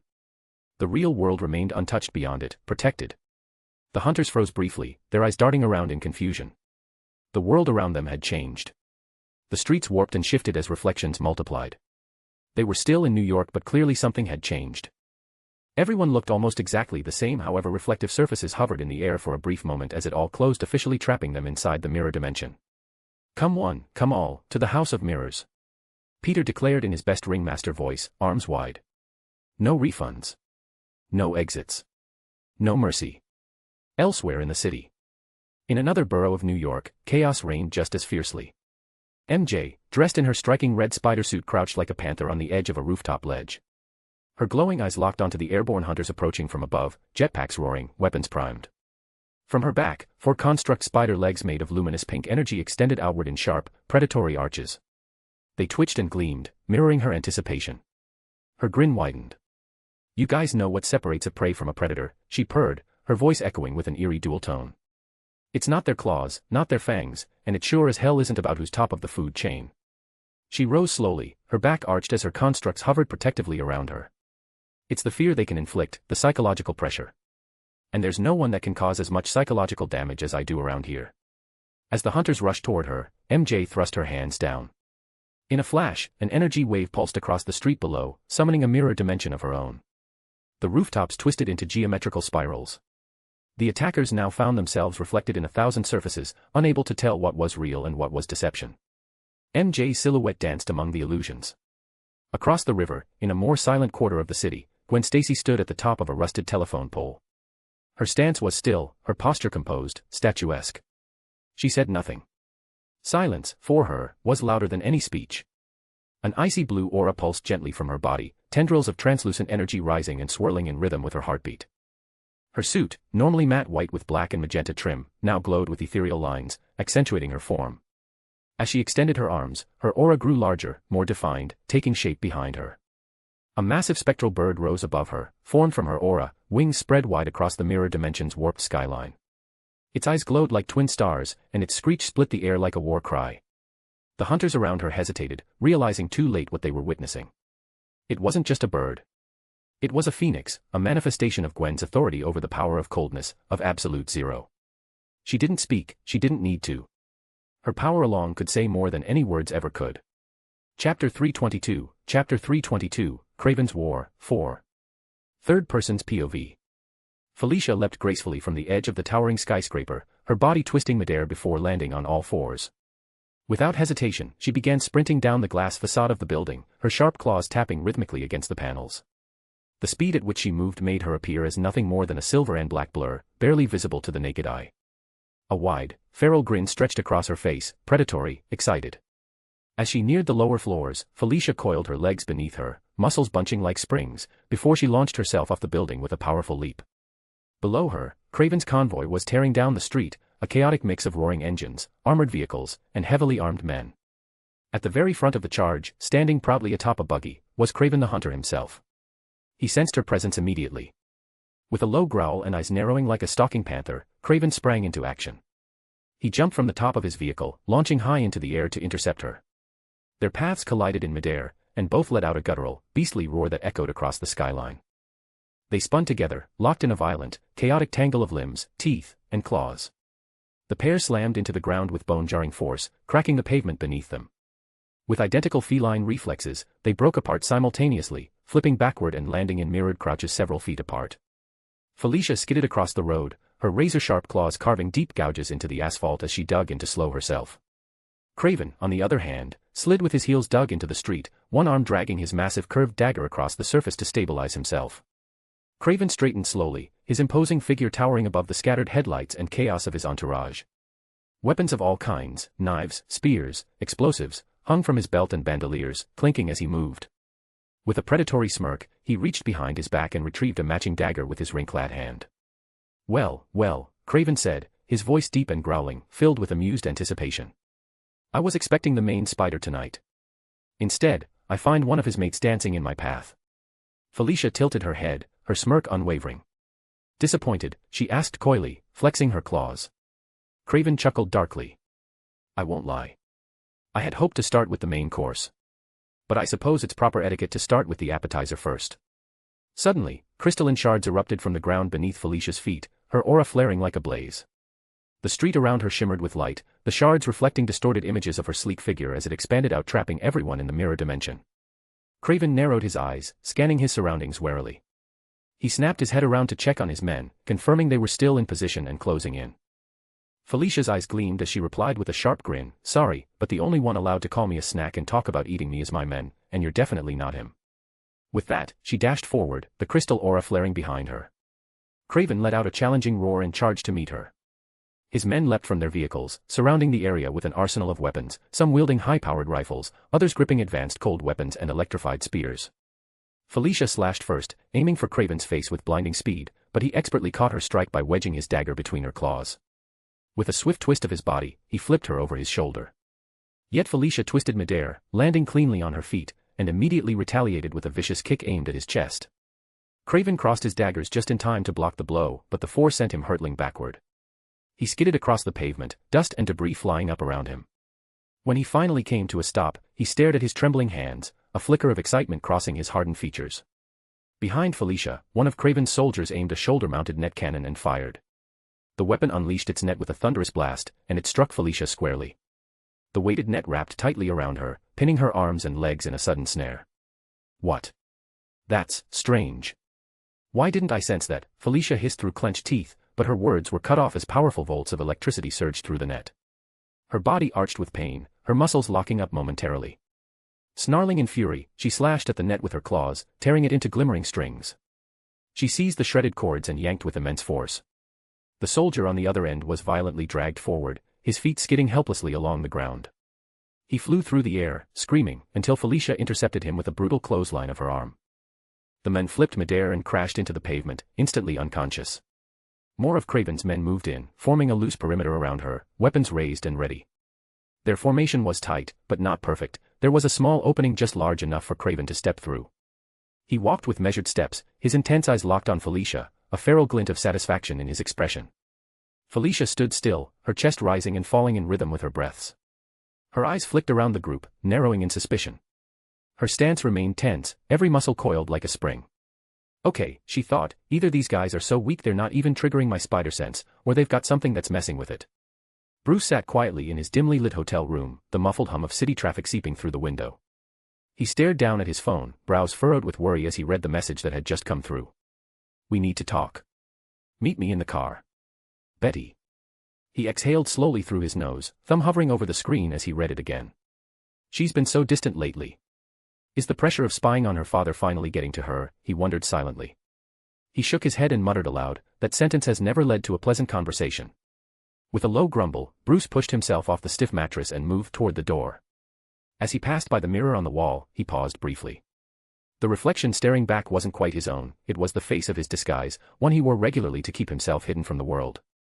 He sighed again and grabbed his jacket, heading out the door. The air outside was thick with humidity and the distant aroma of fast food. Bruce walked around the corner of the hotel and spotted a black sedan idling along the curb. Tinted windows. Unmarked plates. It was Betty's style when she didn't want to be seen. "I feel like an escort," Bruce thought to himself with a faint wary grin as he approached the car and climbed into the passenger seat. "Betty," he began cautiously, closing the door behind him. Before he could say another word, there was a sudden click, the sound of the car doors locking. "Betty," he repeated, more uncertain now. She didn't respond with words. Instead, Betty threw herself across the seat and onto his lap, straddling him with graceful urgency. "Whoa, Betty. What are you doing?" Bruce stammered, caught off guard as she began to kiss him with fiery passion, her lips pressing against his with practiced need. "Less talking, more tongue," she whispered against his mouth, her tone sultry and breathy. Her hand slid around the back of his neck, drawing him deeper into the moment. "Huh." Bruce mumbled, eyes fluttering shut as he instinctively relaxed beneath her. The warmth of her body, the familiar scent of her perfume, he melted into the moment. For a heartbeat, everything else ceased to matter. "I thought you needed to talk," he asked, dazed. Betty hovered above his lips, panting lightly. Her hand guided his to the curve of her waist, then further down. "We are talking," she breathed, just not with words. She kissed him again, more fiercely this time, whispering between each kiss, "Can you guess what my body is saying to yours?"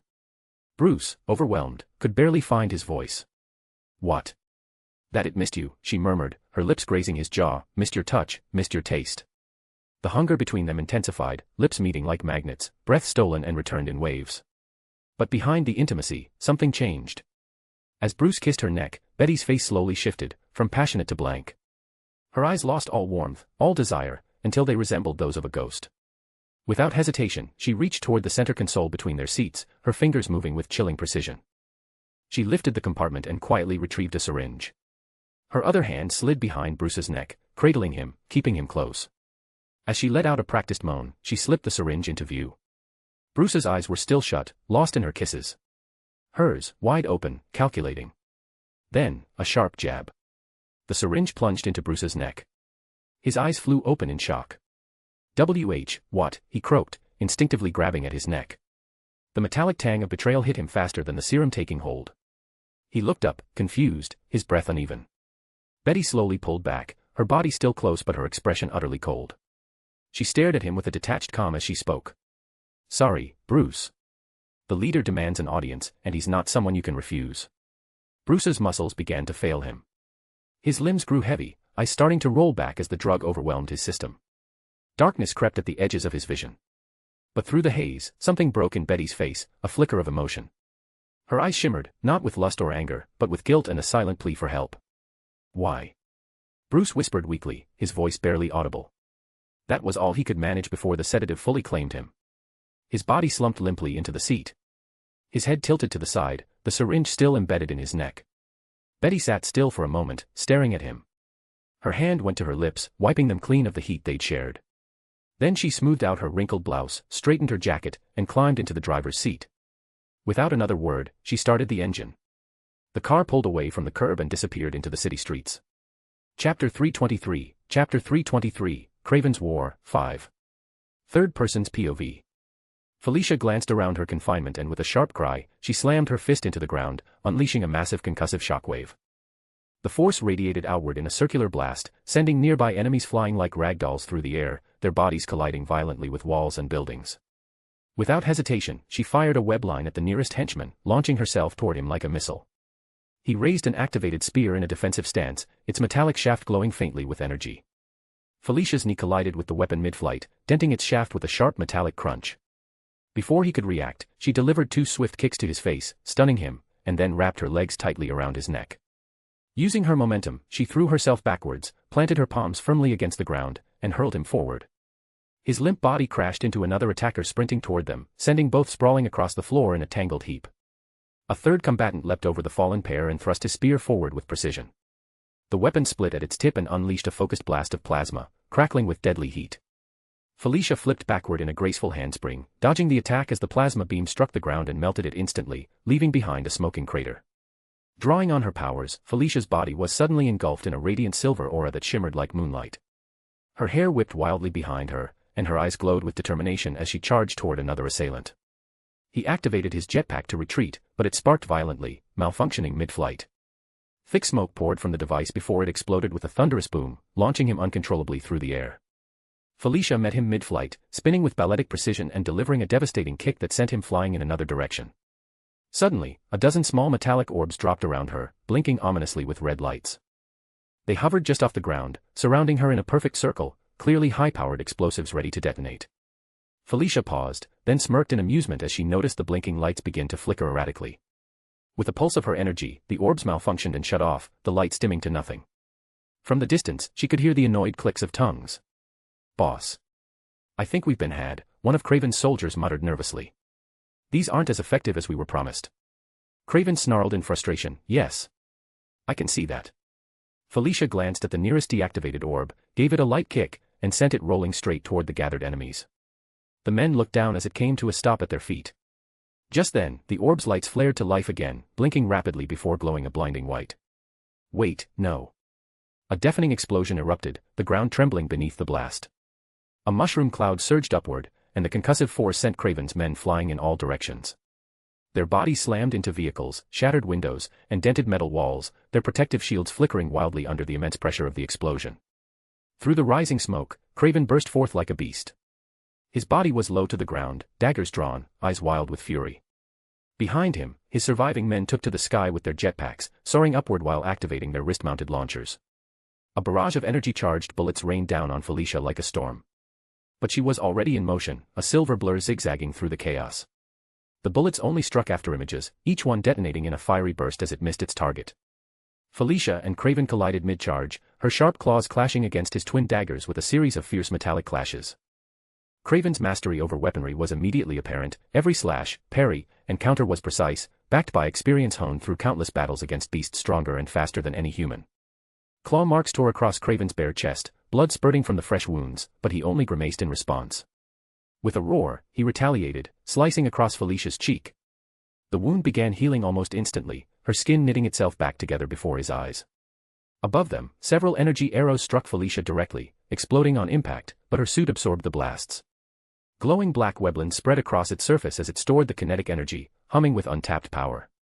Craven lunged at her neck with a deadly slash, but Felicia caught his arm mid-strike. Twisting it sharply, she forced his body downward and drove her knee into his face with brutal force, shattering his nose. Blood spattered the ground, but Craven didn't falter. Growling like a cornered animal, he spun with the momentum of her twist, slamming his shoulder against her arm with enough strength to dislocate it and tear himself free. He stumbled back, panting and bleeding, then snarled and popped his shoulder back into place with a sickening crunch. He rolled both shoulders and raised his daggers again, undeterred, eyes locked onto Felicia as he growled. "Okay, what is up with the growling?" Felicia quipped, her voice sharp with sarcasm as she expertly weaved between a barrage of explosions. Fiery bursts of energy rained down from above, launched by Craven's men who hovered in the air with their jetpacks like persistent, oversized insects. "I get that you have a whole jungle predator aesthetic going, but honestly, it's a little much." Suddenly, without warning, Felicia dropped down and vanished from sight.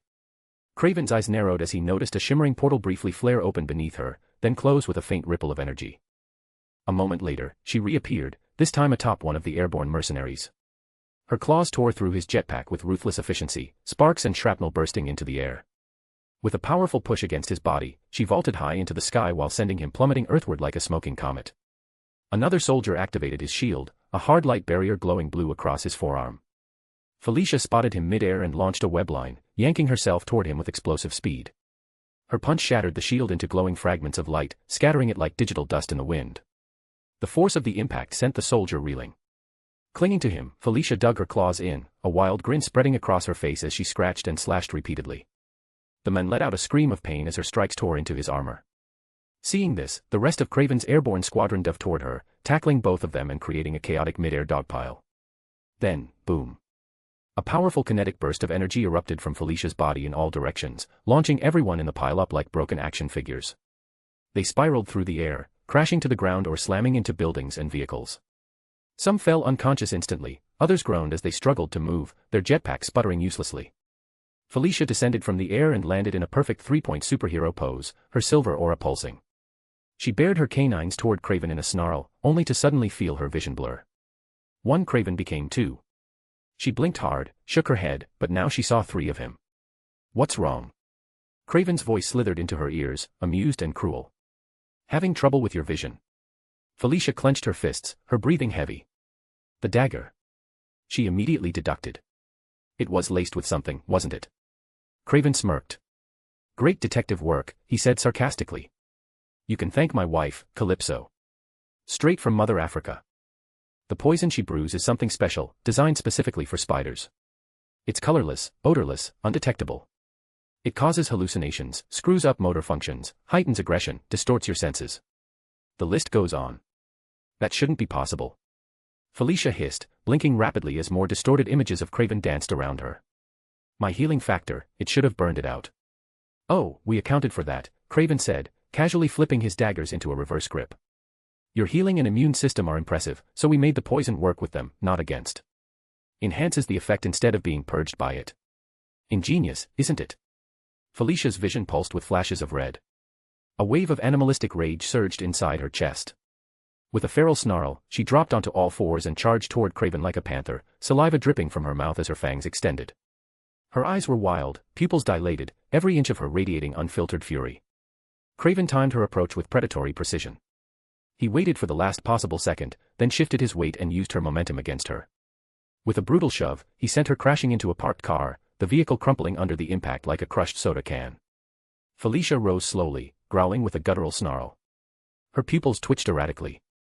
Foam and saliva dripped from her mouth, her posture now fully feral. The poison was taking a deeper hold, and whatever humanity remained in her eyes began to dim.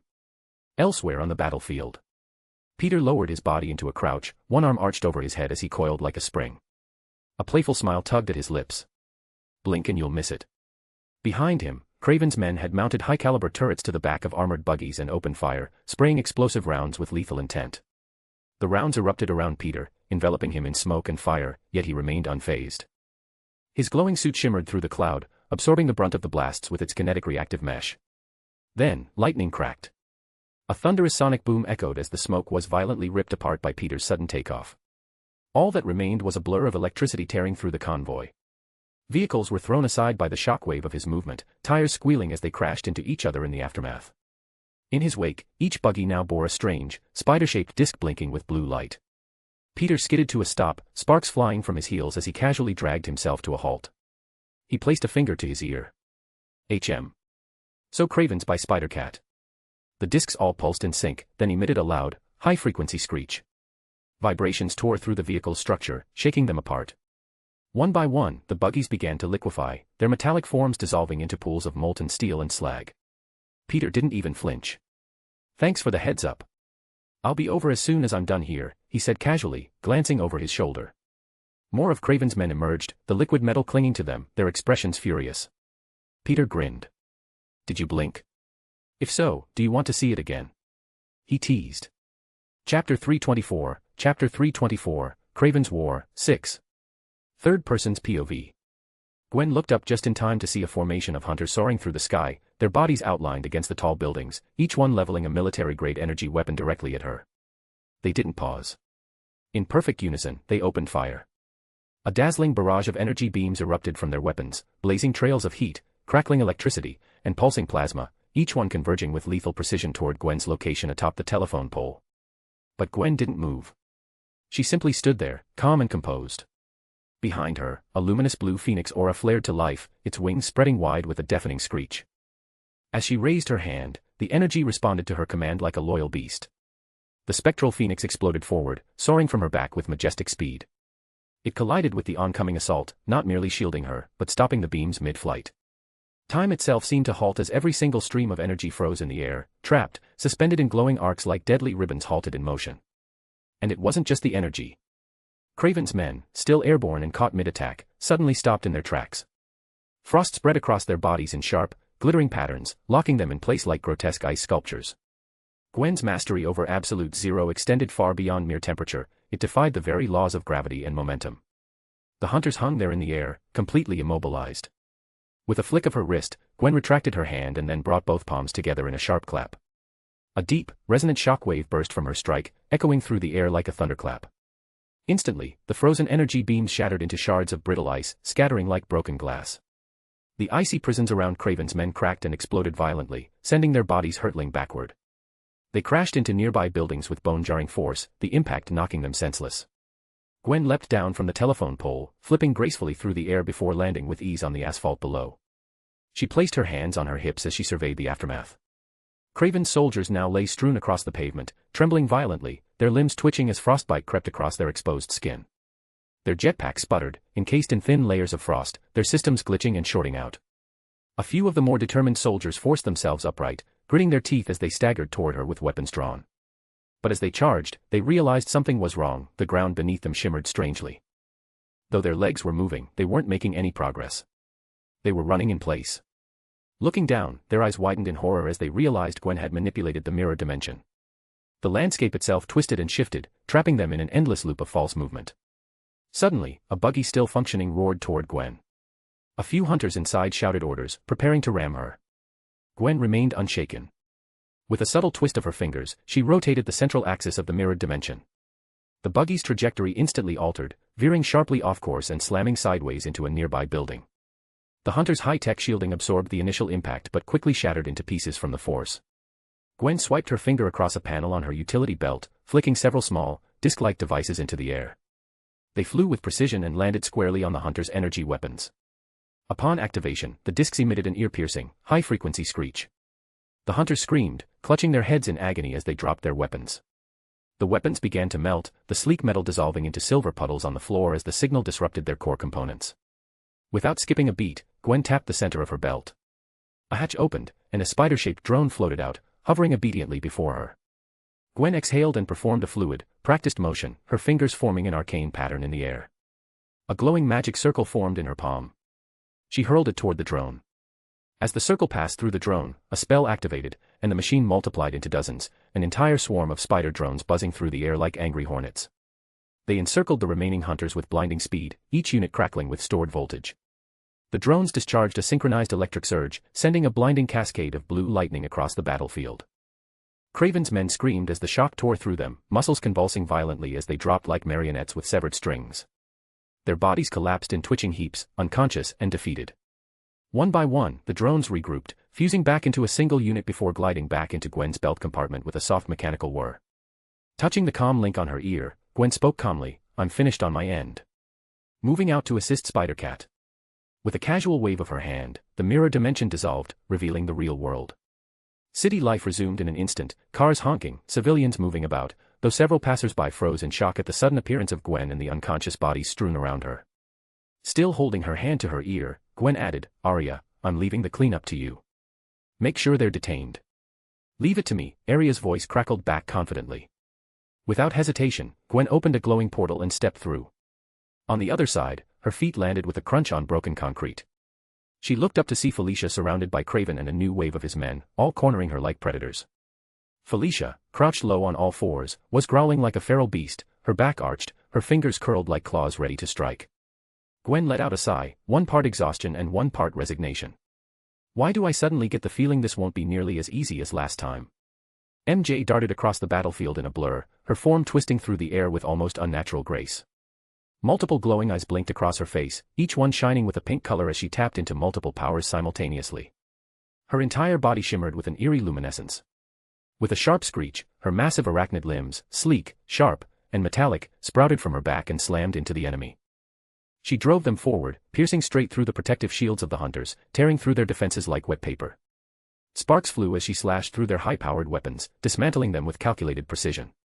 She raised her hand with theatrical flair and just for show, she channeled her illusionary magic.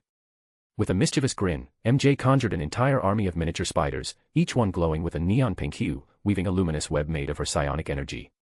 MJ swung high into the air, flipping gracefully above the chaos as strands of webbing shot from her fingers. With fluid movements, she trapped the screaming hunters mid-flight, encasing them in sticky cocoons. One by one, she tossed them like rag dolls toward the massive psychic spiderweb that loomed behind her, pinning them there like grotesque trophies. Spotting her next prey, she launched forward with a burst of momentum. She jabbed downward with her spider leg, shattering a hunter's energy shield in a single blow. The men let out a panicked cry and attempted to shoot her point blank. But MJ didn't flinch. Her eyes flared, and with a pulse of energy, she activated her synaptic disruption ability. The hunter froze mid-motion, his body locking up as his nervous system short-circuited. MJ calmly webbed him up while he stood paralyzed, then launched him backward into the web tapestry with the others.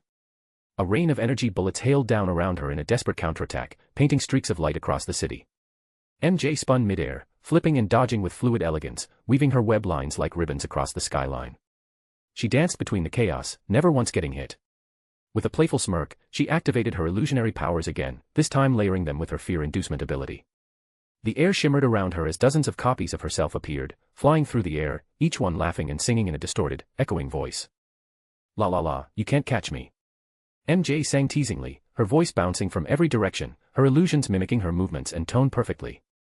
The terrified hunters spun in circles, unable to distinguish illusion from reality.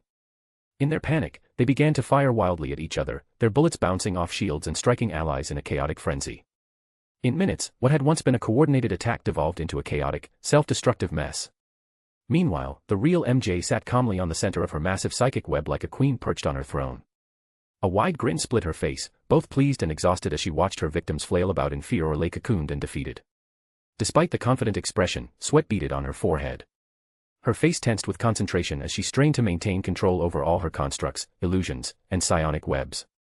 Web lines launched from her wrist, latching onto fallen hunters across the battlefield. She reeled them in with mechanical efficiency, wrapping them tightly in cocoons and adding them to her growing collection. She even began spawning new constructs of herself, multiplying her presence across the field to increase her speed and efficiency even further. By the time the last hunter was subdued, MJ collapsed backward onto the sticky surface of the web. She brushed her hair away from her face, sighing dramatically as she massaged her scalp with her fingertips. I think I overdid it a bit. She muttered, wincing, I'm starting to get a headache. The battlefield had gone eerily silent. The streets were completely deserted, save for the shattered remains of weapons, broken gadgets, and the twisted remains of high-tech gear. Dozens of hunters now hung like ornaments across the massive web, a haunting and surreal tapestry that reflected MJ's power and creativity. She sat upright and tapped her communicator. Arya. I'm done here. You handle the cleanup, yeah. I've got it, Arya responded smoothly. MJ gave a satisfied nod, then smiled to herself. In the meantime, let's see how Spider-Cat is doing. With a flick of her fingers, she conjured a portal, the swirling vortex humming with unstable pink energy. She leapt through, only to land on the pavement and instinctively duck. Above her, Felicia and Gwen came flying through the air like cannonballs, colliding mid-combat and smashing into the side of a nearby building. The entire structure groaned before crumbling under the force, burying both of them under a mountain of rubble. MJ blinked, then slowly stood upright, brushing dirt off her suit. What did I miss? The pile of rubble suddenly exploded, chunks of debris flying in all directions. From within the cloud of dust, Gwen and Felicia erupted, clearly engaged in a brutal, no-holds-barred fight. Craven stood at a distance, arms folded, laughing maniacally as he watched the chaos unfold. MJ stared at the scene in silence, then sighed heavily and pinched the bridge of her nose. Okay, so clearly I missed a lot. Chapter 325, Craven's War, 7. Third person's POV. Harry and Lizzie streaked across the sky like twin comets, one a blur of emerald green and the other a flash of blazing crimson. The sheer speed of their movement made them appear as nothing more than flashes of light tearing through the air. With expert precision, Harry tore through the enemy's defenses. His baton struck with the force of a battering ram, shattering energy shields with a single hit, while his fists followed up with devastating punches that sent their foes flying. Right behind him, Lizzie brought the heat, literally. Her palms glowed molten red as she superheated the metallic weapons and gear of the hunters, causing them to warp, melt, and ultimately detonate from the inside out. Screams echoed from above as some of the airborne attackers clutched their limbs, flesh burning from contact with the now liquid metal. Before they could fall helplessly into the ocean below and drown, Harry reacted fast. He shot strands of reinforced webbing from his custom web shooters, catching each of them midair. In a show of practiced efficiency, he bundled them tightly, like oversized cannonballs, and suspended them beneath his glider with neatly wrapped cords. More hunters poured in, relentless and unshaken. They raised their weapons without hesitation and charged. One particularly bold assailant swung a plasma-forged sword toward Lizzie, its white-hot edge crackling with dangerous energy. Lizzie met the blade head-on, stopping it mid-swing with her bare hand. The moment her fingers clenched around the searing metal, flame surged up her arm. What? The hunter gasped, too stunned to finish. Her fist ignited with explosive power as she pulled back and punched directly into his shield. The energy field shattered like glass, and her fiery blow slammed into the center of his armored chest. The impact triggered a concussive burst that launched him backward through the air like a missile. Try something hotter next time, Lizzie quipped with a wild grin, already rocketing off toward the next target, leaving behind only the shimmering trails of fire in her wake. Above her, Nightwing swooped in with calculated grace, catching the unconscious attacker before he plummeted to the sea. With a grunt, he added him to the growing collection of captives dangling from the underside of his hoverboard like twisted piñatas. The skies around them had become a battlefield. Sleek, high-tech drones swarmed overhead, each armed with rotating turrets and enhanced targeting systems. Energy bolts rained down with mechanical precision, lighting up the sky in a cascade of rapid-fire lasers. But Lizzie was faster. Her body danced through the chaos like a flame caught in the wind. She twisted, spiraled, and darted through the bombardment with impossible agility. Her trail of fire began to take on shape, forming more than just heat and light. It began to resemble something alive. A fiery serpent, wings outstretched, began to form from the embers and blaze in her wake. As the glowing image solidified, the creature's eyes lit up with molten intensity. With a furious roar and a single beat of its flame-crafted wings, the serpent launched forward, weaving through the air with a mind of its own. It charged the enemy drones, consuming them one by one.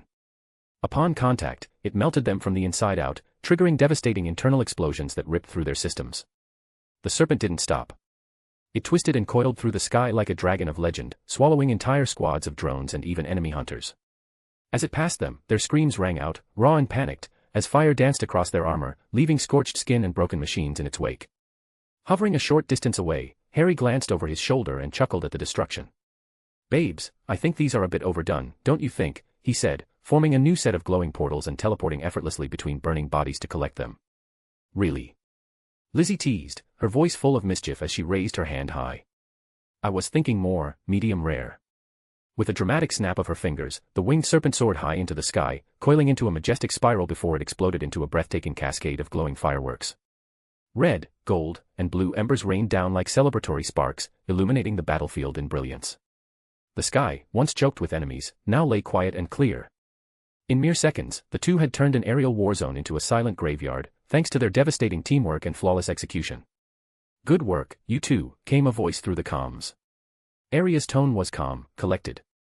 "Nightwing, leave the captured hunters by the harbor. I'll handle the rest and make sure they're secured." "Appreciate it, Arya," Nightwing replied, nodding as he floated down toward the designated drop point. After setting down the captives, he summoned a portal and glanced at the next destination. Kraven's location. "Let's finish this." As Harry and Lizzie stepped through the portal, they froze upon arrival, eyes quickly scanning the chaotic scene before them.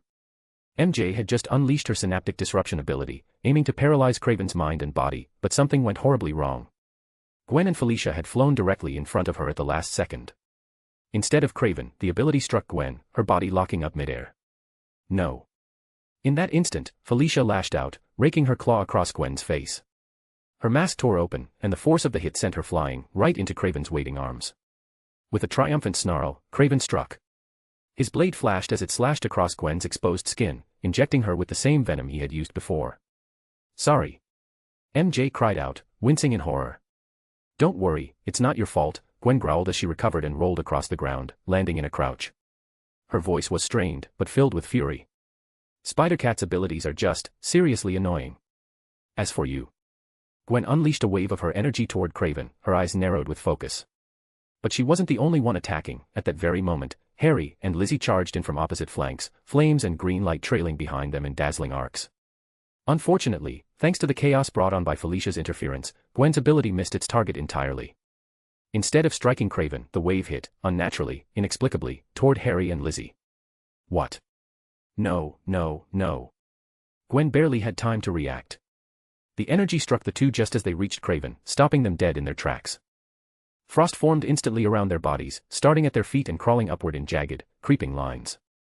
Kraven smirked as he watched the spectacle unfold perfectly in his favor. "Well now, lucky me," he said with a cruel chuckle, pulling a small metallic sphere from his belt. "Here's a special concoction just for the two of you." He tossed the poison smoke bomb directly at their frozen forms, just as MJ teleported in through a portal, large spider legs ready, her eyes blazing with determination. The bomb exploded at their feet with a loud pop, releasing a thick cloud of sickly green gas. All three of them, MJ, Harry, and Lizzie, immediately started coughing violently, choking on the toxic fumes. MJ stumbled back a step, clutching her throat, while Lizzie and Harry within seconds, both were encased in solid ice, frozen mid-cough, their limbs stiff and expressions locked in surprise. "Okay, wait just a damn minute," Gwen barked, holding up both hands in a dramatic timeout gesture. "How the hell did this happen? Seriously, this is bullshit on so many levels." She glanced around at the chaos with a look of sheer disbelief. "I know Felicia's ability is partially to blame, but there's got to be a limit to this nonsense. How did we end up so disorganized?" A new portal shimmered open behind her, and Peter stepped through casually, as if walking in on a conversation he'd been listening to the whole time. "It's his ring," Peter said flatly, his voice calm but edged with authority. Before anyone could respond, he vanished in a blink of motion, and reappeared beside Kraven. In a single, fluid movement, Peter snatched the ring clean off Kraven's finger without the man having so much as twitched in response. Kraven leapt backward, eyes wide. He looked down at his bare hand in stunned disbelief. "I knew he was fast, but for me to not even see it." Peter held the ring up between his fingers, his expression neutral. "This thing's been emitting subsonic vibrations. Completely undetectable, but powerful enough to affect your brain's perception, reaction time, and even your decision-making processes." Gwen raised an eyebrow. "Okay, and how exactly do you know that?" she asked skeptically. "You weren't even here until a few seconds ago." "I was monitoring your feeds during my own fight," Peter explained, crushing the ring in his hand until it shattered into glittering fragments. "I noticed something was wrong when Spider-Cat got hit, and you, instead of focusing on Kraven, turned on towards her to calm her down." He let the shards fall to the ground. "I finished my battle around the same time you guys did, but I held off until I was certain what was happening. Had to be sure it wasn't just chaos or coincidence." Before Gwen could respond, a sharp screech tore through the air. Felicia, overcome by the poison, lunged toward Peter with a roar, her claws glowing with energy. Peter caught her wrist with a single hand and effortlessly hurled her over his shoulder. She flew across the space and crashed through a stained glass window, disappearing in a rain of shattered glass. Behind them, Lizzie's encasement of ice began to glow from within. Her internal heat finally ignited again, flames licking at the icy prison. The frost cracked, hissed, and then started to melt as her body temperature surged back into motion. The heat spread toward Harry, who also began to thaw, his green glow slowly returning to life. Peter exhaled softly, keeping his eyes on the rising steam. "Don't worry. I'll take care of the rest." "Thanks," Gwen said with a sigh, brushing a hand by her closing mask and healed cheek. "Sorry for the mess." Based on Spider-Cat's reaction to the poison, it seems we're going to become an inconvenience for a little while. "Tell me about it," Peter replied. But before they could say more, a furious voice cut through the haze. "Don't ignore me." Craven snarled, stepping forward, blade drawn and rage flashing in his eyes. "You dare treat me as if I'm not even here?" Peter still didn't look at him. He simply flicked his wrist and shot a web directly at Craven's mouth, sealing it shut. "I'll deal with you later," Peter said coolly. "I'm having a moment here." Chapter 326, Chapter 326, Craven's War, 8. Third person's POV. Peter watched with a weary sigh as the transformation began to take hold. One by one, his former allies gave into the primal instincts surging through their veins, the animal DNA in their systems taking over. Their eyes gleamed with feral hunger, their movements sharper, more erratic, less human. They were devolving into beasts before his very eyes. Craven let out a guttural growl and reached for his face, violently tearing the webbing that had been plastered across his mouth. The sound was wet and visceral as the strands tore apart. Then, with the sound of stepping on glass, Felicia emerged from the shattered window she had been hurled through earlier. Her entire body shimmered with barely restrained energy, her growl low and guttural, and her silver hair floated wildly in the rising aura around her. Her eyes locked onto Peter with the intensity of a predator. Peter began counting quietly under his breath, eyes narrowing as realization hit him. 1, 2, 3, 4, 5, 6. He stopped, a wry, almost amused smile twitching at his lips. "Oh shit. This is my Sinister Six moment." A voice crackled through his earpiece, Arya's voice, anxious and full of exasperated worry. "Daddy. Now is really not the time for a mid-fight epiphany. I'm heading over to help." Peter's voice turned stern, protective. "Don't you dare, baby girl. This is my moment. Not to mention, if you come in now, you're just going to get hurt, and I won't be able to protect you properly. I need you safe, for later. I'll handle this." With a sharp inhale, Peter pulled his hood up over his head, his hands sliding into the pockets of his suit as he lowered his head. His entire body started vibrating, barely visible tremors building up speed and charge. A united, inhuman roar erupted from the group as they all charged at him from every direction. Felicia lunged first, soaring through the air toward him with claws bared. A portal opened on his opposite side as MJ dropped down from above, her massive spider limbs already poised for attack. Harry and Lizzie came swooping down from the sky, energy blazing around them like meteors. Gwen swung in on a web line, her eyes glowing and a light blue stinger forming from her wrist. Craven came from the front, his twin daggers flashing with murderous intent. They were all closing in, fast. Peter's body reached a critical vibration point. Bolts of electric blue energy burst from his form, dancing wildly across his suit as he surged with speed. The world around him slowed to a crawl, every breath of wind and flicker of movement dragging like molasses. His lenses slid shut. You know, he thought to himself with dry humor, if they really had gone fully feral, they'd be attacking each other by now instead of ganging up on me. Guess some part of their brains still knows who's about to hand them their asses. From beneath his hood, brilliant streams of crackling blue energy sparked from his closed eyes, fizzing in arcs. The moment they reached him, Felicia's foot shot straight through the air, passing right through his head. An afterimage. A fake. The Real Peter was already airborne above them, upside down in mid-spin. In a flash, he fired two webs downward, anchoring them to the street. With a mighty yank, he propelled himself downward, his feet crashing into the backs of Harry and Lizzie, slamming them into the pavement with enough force to crack concrete. Dust and debris exploded outward as they gasped in pain, the air knocked from their lungs. MJ's spider leg came slicing in from the side. Peter caught it with one hand, spinning with the momentum. He twisted midair, kicking Felicia squarely across the face with the force of a cannonball. She went sailing back through the air, flipping uncontrollably before crashing into a parked car. Without missing a beat, Peter rotated again and drove his knee into MJ's face, sending her spiraling backward until she smashed through the side of a building with a thunderous boom. Gwen was next. She swung in fast, her stinger slicing through the air. Peter twisted his body, narrowly dodging the glowing weapon by mere centimeters. As her arm passed by him in slow motion, he caught her by the wrist. His other hand pulled back, fist clenched and glowing violently with unstable, crackling blue electricity, his chi and kinetic energy synced to perfection.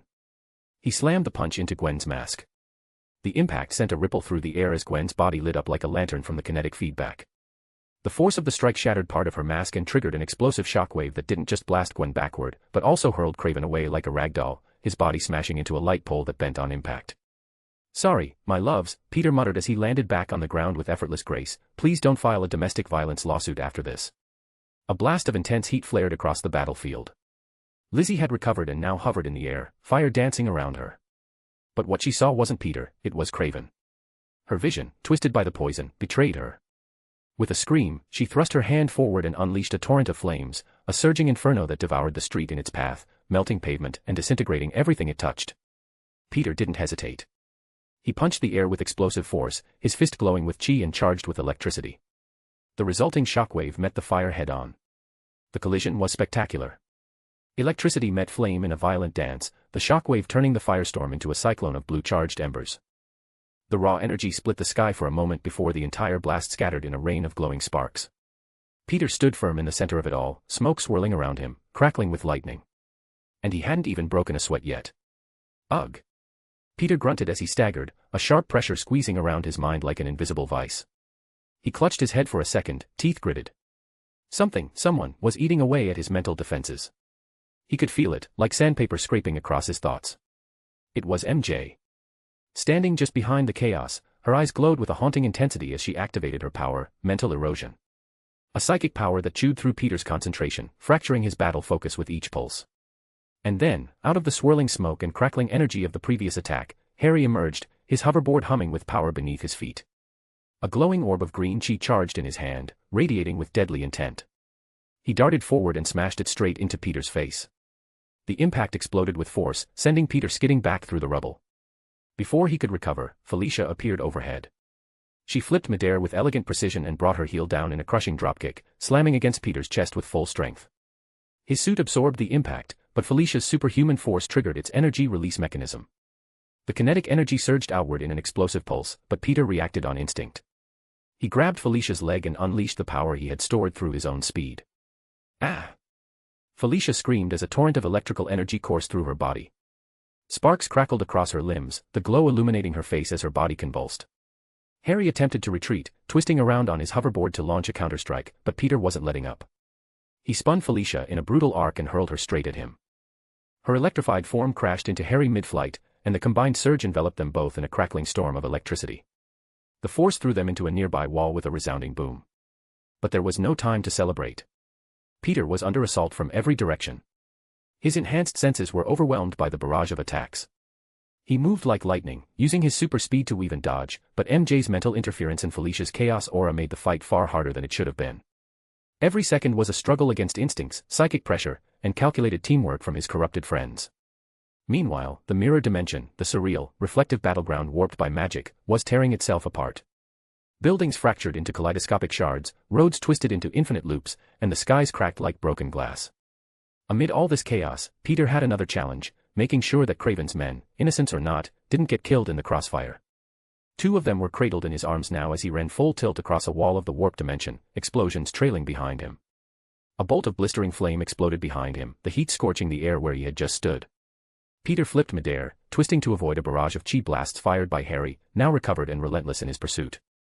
Gwen joined the chaos, her limbs bristling with icy constructs, long, jagged blades made from condensed, glowing frost. Peter's feet flared with a powerful repulsor burst as he used it to vault over her barrage. He soared high into the air, arcing gracefully. Landing atop a warped telephone pole, Peter stuck the unconscious men there with quick webs. One fluid motion later, he launched himself off, drawing everyone's attention away from them and back onto him. Somersaulting through the shattered sky, Peter crossed his arms as glowing chi surged through them. With a sharp cry, he unleashed twin crescent-shaped energy blades that streaked through the air like comets. The glowing arcs collided with MJ's massive spider construct, slicing it apart. The construct shattered spectacularly, glass-like limbs flying in every direction. The attack didn't stop there. The blades slammed into MJ's chest, sending her flying back. Fortunately, or unfortunately, her armored suit absorbed the majority of the damage, glowing from the impact but sparing her from severe harm. But then, Felicia's infamous bad luck field kicked in. Peter wasn't the only one affected by her bad luck, so was everyone else. The stored kinetic energy within MJ's suit discharged unpredictably. A concussive burst of raw force exploded outward, disrupting everyone's attacks mid-motion. Gwen's next strike was sent wide. Harry tumbled out of control. Lizzie was flung backward by the shockwave. The entire battle space became a storm of bodies and energy. Felicia had instinctively used the chaos to her advantage. She surfed the blast wave, boosting herself forward like a bullet fired from a railgun. Her body sliced through the air, homing in on Peter with incredible speed. Peter saw her coming, and he prepared to end it in one move. He gathered the power within him, pulling electricity, chi, speed, and focus into a single point. But due to Felicia, his energy became unstable and betrayed him. It backfired, detonating inside his system with a violent discharge. Ag! Peter staggered, pain lancing through his body. Felicia seized the moment. Her claws slashed down, and the instant they made contact with Peter's chest, all the unstable energy stored in his body detonated at once. A blinding storm of electricity erupted from Peter's core. Lightning cracked and danced across the mirror world, shattering the air with deafening booms. The very fabric of the mirror dimension trembled, fracturing at the seams like thin ice beneath a hammer. Then, with a massive shockwave and the sound of collapsing glass, the dimension shattered completely. Felicia's momentum drove her forward, and she tackled Peter straight out of the collapsing pocket reality. Together, they crashed back into the real world, through the mirrored glass of a towering skyscraper. Glass exploded outward as their bodies slammed through windows and steel, spiraling toward the city below. New York screamed back to life around them. Alarms blared. Cars screeched to a halt. Civilians ducked for cover as two superpowered beings fell from the sky like comets. Chapter 327, Kraven's War, 9. Third person's POV. Spider-Man and Spider-Cat burst out of the swirling tear in the mirror dimension and were flung into the overworld. As the shimmer of the dimensional portal faded behind them, Peter reacted instinctively, shooting a web toward the nearest skyscraper and swinging away with practiced ease. Felicia was close behind, mimicking his movements with her own unique acrobatic flair as she soared after him through the air. One after another, the rest of the group shot out of the portal. Lizzie and Harry came next, flying at full speed as they twisted and wove between the towering buildings of the cityscape. Their forms became blurs against the backdrop of glass and steel as they tailed Peter, relentless in their pursuit. Gwen and MJ emerged right after, their momentum propelling them forward, determination etched into their expressions. Kraven followed shortly behind, gritting his teeth, having strapped a salvaged jetpack, taken from one of his now unconscious soldiers, onto his back. The city erupted into a chaotic, high-speed chase that twisted through alleys, over rooftops, and between traffic. Peter led the charge, maneuvering through the concrete jungle with the confidence only someone with months of experience could have. As he swung around the corner of a tall building, sprinted onto a glass window, running horizontally with a web tethered to the edge. Just as he was about to leap again, a portal shimmered into existence in front of him. Without hesitation, Peter extended his hand, firing a bolt of electric-charged energy directly into the outer ring of the portal. The energy within the vortex sparked erratically as Peter's bolt hijacked the current, destabilizing it. With a precise flick of his wrist, Peter slammed the portal shut just as Harry's hand stretched toward it, intent on using it. The portal collapsed mid-reach, slicing through Harry's outstretched limb. His severed forearm spiraled through the air, spinning downward. But before the limb could touch the pavement below, a green blur streaked past. Harry caught his own dismembered hand mid-fall with flawless precision. Without missing a beat, he pressed it against his bloody stump. Green chi blazed around the connection point, crackling and flaring as it surged with regenerative force. Skin and muscle knitted together in real time, sealing the wound as if it had never existed. Harry flexed his fingers, testing the connection. Satisfied, he leaned forward on his glider, the thrusters roaring with power as he rocketed forward with renewed speed and fury. Up ahead, Peter had reached a massive scaffolding enveloping a half-constructed high-rise. He vaulted into the framework, weaving through the narrow metal poles and beams like a phantom. I need to be strategic about this, Peter thought sharply, flipping over a beam. Right now, the biggest threats are Felicia and MJ. Felicia's powers are unpredictable and chaotic, they could end up hurting the others too, so I could hold off on her and make use of her. But MJ. She's the real problem. Especially to me. Felicia lunged at him from the side, claws slashing through the air. Peter instinctively grabbed onto a horizontal beam and spun around it, letting her momentum carry her past. As she tried to recover midair, Peter dropped down, landed behind her, and delivered a powerful kick to her back. She was sent flying downward, her body crashing through a series of metal poles with a metallic cacophony. Sorry, cat, Peter quipped as he launched a web above and zipped upward again. You're supposed to land on your feet, it's a cat thing, isn't it? As he ascended, Gwen intercepted him, flipping in from the side. She leapt from a suspended platform and aimed a flying kick at him. Peter countered midair, their bodies crashing into each other. The two began a furious mid-air exchange, bouncing between platforms, trading rapid strikes, counters, and blocks in a blur of mixed martial arts and enhanced acrobatics. You know, Peter grunted as he blocked a downward kick, for someone who's supposedly given into their animal instincts, you still fight like a trained professional. Gwen snarled, her stingers unsheathing as she swiped at him. Peter caught one wrist, then quickly trapped the other under his arm with expert timing. Gotcha. With a fluid motion, Peter leapt backward, planting both feet against her chest. With a pulse of blue energy from his soles, he launched her with explosive force. Gwen was hurled across the air, smashing through part of the scaffolding and disappearing into the skeletal framework of the half-built skyscraper. Steel supports groaned and snapped under the impact. Then came the dread. An unnatural sensation rippled through Peter's body, stronger and more terrifying than before. A paralyzing fear clutched at his spine, and his eyes snapped upward, just in time to see MJ descending like a predator. Her body twisted unnaturally, clinging to the steel like a spider, her eyes glowing with malevolent focus as she used her fear-inducement ability. Just the girl I wanted to see, Peter said with a crooked grin, even as she pounced. She landed directly on him, and the two tumbled through the maze of scaffolding, crashing and rolling. Peter groaned. Normally, I'd be into a little rolling around, but I'm getting the feeling this isn't foreplay. But MJ didn't respond. Her eyes glowed brighter as she activated her synaptic disruption. Peter's limbs seized up. His muscles locked, stiffened. His body betrayed him. Move, move, move. Peter's mind screamed, and then he remembered, he didn't need to move himself. He ignited his chi, brilliant blue energy surged from his core, wrapping around him like a second skin.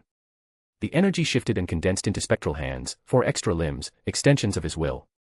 As his physical body remained paralyzed, his energy construct arms moved, grabbing onto beams, pulling him along, keeping him mobile. MJ unleashed her psionic spider limbs, aiming to finish him off, but the constructed arms moved forwards and held their point from reaching him. Her claws slashed forward, carving through air and striking at his shielded form. Peter stopped trying to command his nerves, and instead, commanded the energy itself. He visualized each limb, each move, and allowed the energy to guide his form. It was awkward, like puppeteering himself from outside his own body, but it worked. MJ finally broke through part of his suit, her claws tearing at the armor, and Peter felt her closing in fast, aiming to strike his skin. But he was ready. His energy-powered arms lashed out and caught her wrists, holding them tight. Then, with effort, Peter forced his head to move, jerking it back, before slamming it forward in a brutal headbutt. Crack! MJ's nose shattered under the impact. She cried out in pain, her concentration breaking completely. The psionic energy around her flickered and faltered, and Peter's muscles snapped back into control. MJ hissed, and in a blur of movement, sharp fangs erupted from her mouth. Her eyes shimmered with predatory hunger as she lunged toward Peter's exposed neck, intent on siphoning away his willpower and mental strength. Peter didn't flinch. Instead, he tilted his head with a dry smirk and muttered, "Although I love neck kisses as much as the next guy. I could do without the teeth." With deliberate calm, he retracted the part of his suit around his neck, giving MJ a clear shot, an opening most would never dare offer. The moment her fangs sank into his skin, Peter's body tensed, and his breath hitched. The sensation was immediate and overwhelming, like icy vines snaking through his mind, leeching his determination and clarity.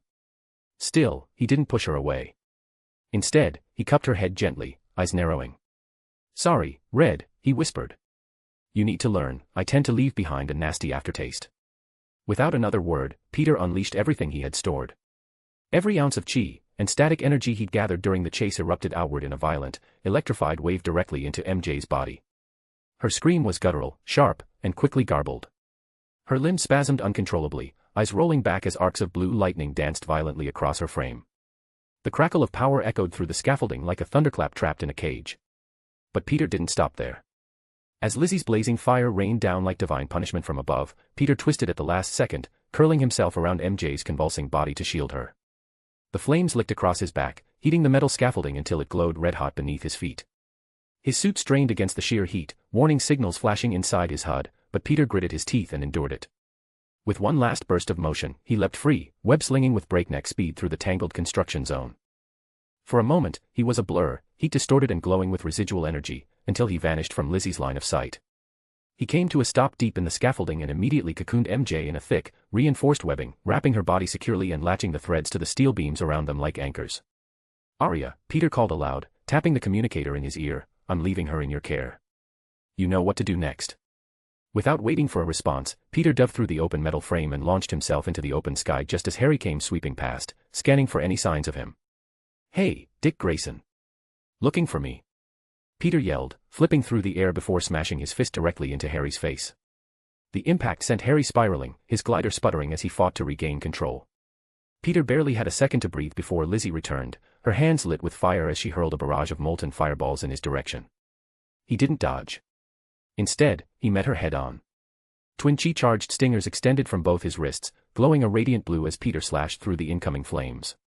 With a sudden burst of chi at his feet, he kicked off the air itself and flew toward Lizzie. "Wow, you guys really are good at working together even when ill," Peter shouted sarcastically. "At this rate, you'll be able to say you protected each other in sickness and in health." The three, Peter, Harry, and Lizzie, collided midair, a chaotic storm of fists, webs, and fire. Each clash sent shockwaves rippling out, disturbing the clouds of smoke rising from the chaos below. Then, disaster. A stray energy blast from Harry struck a towering yellow construction crane with a resounding boom, making the metal groan. The support cables snapped one by one as the massive structure tilted, toppling toward the street below, toward terrified pedestrians who screamed and scattered like ants. "God damn it," Peter muttered under his breath, eyes narrowing. Without hesitation, he fired a web straight at Harry's glider, yanked hard, and flung him in a wide arc straight into Lizzie. The two collided midair and were sent crashing toward a nearby rooftop. "Now kiss the bride," he yelled. Time slowed. Peter's world narrowed to the sound of creaking metal and the screams of people below. He launched himself forward, landing hard on the unstable crane as it tilted dangerously. Every movement had to be precise. He fired a web at the swinging steel hook and reeled it in, locking it against the crane before leaping again. A grenade web shot out, exploding in a burst of reinforced thread that anchored the hook in place. Swinging madly from support to support, Peter fired webs like a man possessed, anchoring the crane to adjacent buildings and beams. His web cartridges clicked empty, but he didn't stop. Mid-flight, he ejected the spent cartridges, tossed full ones into the air, and reloaded mid-motion with gun-like precision. Finally, after an impossibly tense few seconds, the crane groaned to a stop, mere feet above the pavement. It bobbed slightly, suspended by a massive spiderweb of reinforced filament stretching between buildings like a safety net woven by the gods. Below, civilians stared upward, mouths agape. Fear turned to astonishment. Peter sat atop the tilted structure, breathing heavily. His suit was scorched, his limbs trembling from adrenaline and strain. He looked down at the crowd. Then he sighed. "It hasn't even been 5 minutes, and I already have to deal with shit like this. I'm already tired of this." Chapter 328, Chapter 328, Kraven's War, 10. Third-person POV. As Peter sat perched confidently atop the fallen crane, striking a poised silhouette against the skyline, he gazed down at the bustling citizens below who were taking pictures. Suddenly, a sharp jolt ran through his nerves, his spidey sense flared to life, cutting through the moment like a blade. The world around him slowed to a crawl, colors fading into a near-monochrome haze. It was as if time itself had been suspended. Behind him, he could feel them, Harry and Lizzie, rushing toward him through the air. Their energies were unmistakable, building like compressed storms, gathering power in waves that left the air buzzing. Peter didn't need to turn around, he sensed every pulse of energy they were charging, every fluctuation in the atmosphere behind them.